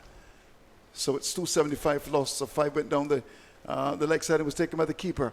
Here is Springer trying to get the length right. He comes in and bowls, and Mohammed is coming across the stumps and pushes up towards bin off. There's no run. Keith Ola comes a call at the end of this over. It's 275 for 5. Now, let's look at the England side. Now, do you expect any changes, Roland? Yeah, in terms, I would be surprised if Curran plays in this one. Okay. I would think, as I said, Walks or Wood. If or Wood. Wood. One of those two, I think, would come into the Here side. is Springer, comes in, bows to Mohammed. Mohammed is covering up to 1 on the leg stump, clearly playing for his 100, and pushes to mid wicket, and there's no run. And the only other change, maybe if they think it's going to turn, Right. probably Leach. Because obviously I think Rashid has gone home. Yeah. Be back for the 1 days. Yeah. But Leach, the left arm spinner, is the only Talking other about option. going home, I understand that Hayden Walsh has gone home as well. I can't. Can you I know confirm nothing that? about that. I've only. You haven't heard anything about 275 for loss of 5. Here's the ball outside the off stump, bowled, and there's the batsman. Look at the cup at the delivery, it goes by to be taken by the keeper. So you can't comment on I that. can't comment on that. I have not been in the frame to find out what is happening, but I'm sure with your journalistic. Well, yes, I heard. You've that, also got Keith Holder in the box, who is also a noted. Well, he hasn't. I don't know if he's written about it on the website. I think. Have you, Keith? You wrote about that, Keith? No. So I'm sure you two will find out what is the position there. But Andrew, before I go, let me say good afternoon to my friend and colleague here, Kishmar. Kishmar, good man. Who you know is a fast bowler. He still is actually. It was, and he will be able to tell you that I had to intervene with a little problem he had with Darren Ganga, and really. And whatever happened? Tell us Kishmar, about that. remind me of the opening batsman for Trinidad. Oh, that's an interesting story. In the meantime, it's going to be Holder to continue. He comes into bowl to Can, and Can is getting a ball short, and it goes over his head, and taken by the keeper. Still just a slip, really. I would have thought perhaps with Can coming to bat, no, you may slip that second slip in, really. Yeah. And in fact, the slip is that third slip. Can you imagine Can edging the ball between the keeper and Carter? Well, he would get 4 runs, Andrew.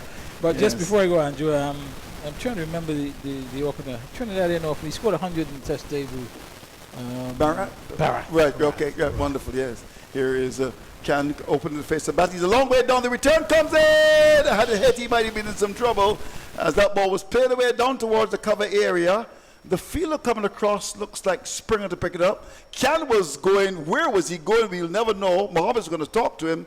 He looked halfway down the pitch to return, committed into the stumps. Had it hit, he might have been in some trouble there. Roland. It was. He certainly thought it was past the field. Yeah, having a chance to see the monitor. The ball, that was very, very close. To had it hit, I think he would have been gone. Here we go. The bat is not over the line now, and that's gone past the stump, so I think it would have been out. 275 for loss of 5, thanks to our good friends at Bell Imagery. We're going to increase your pay after you did such a wonderful job there.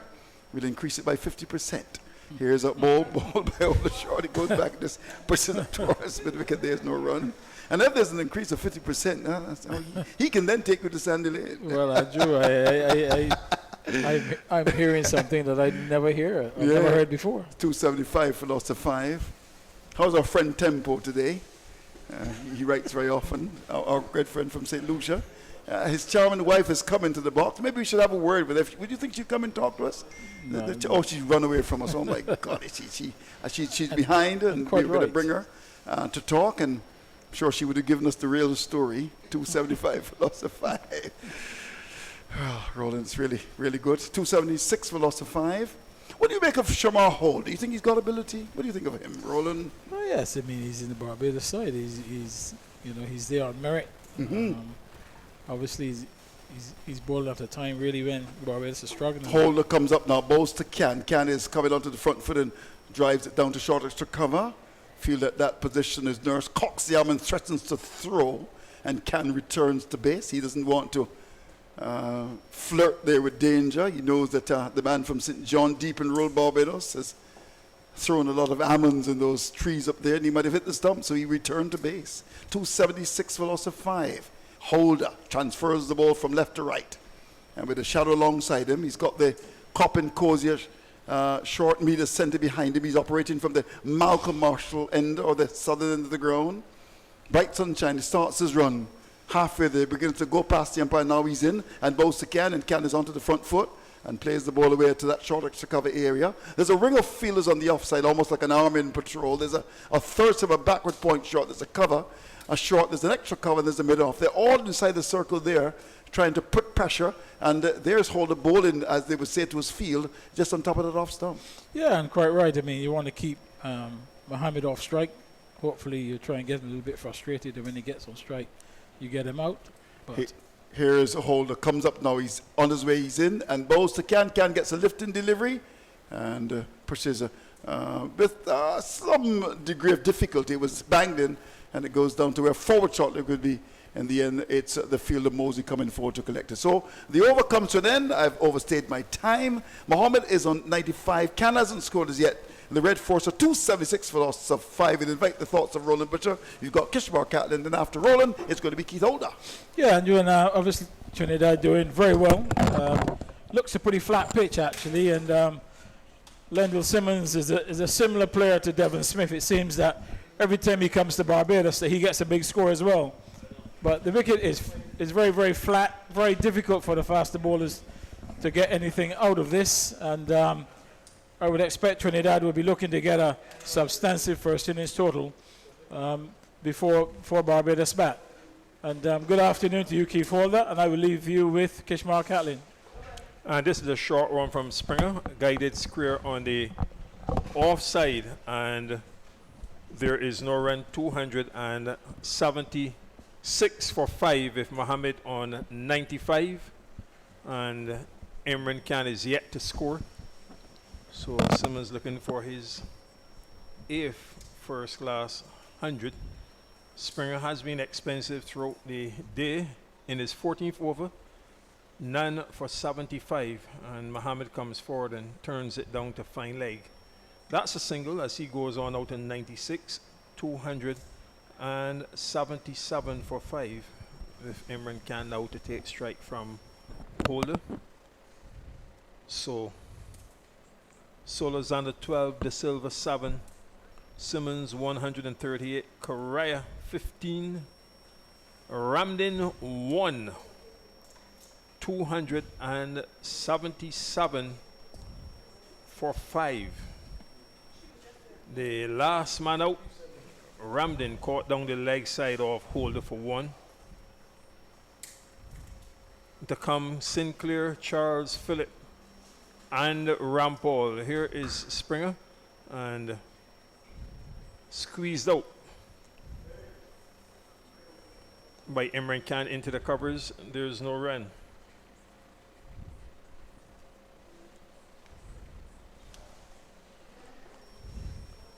$277 for 5.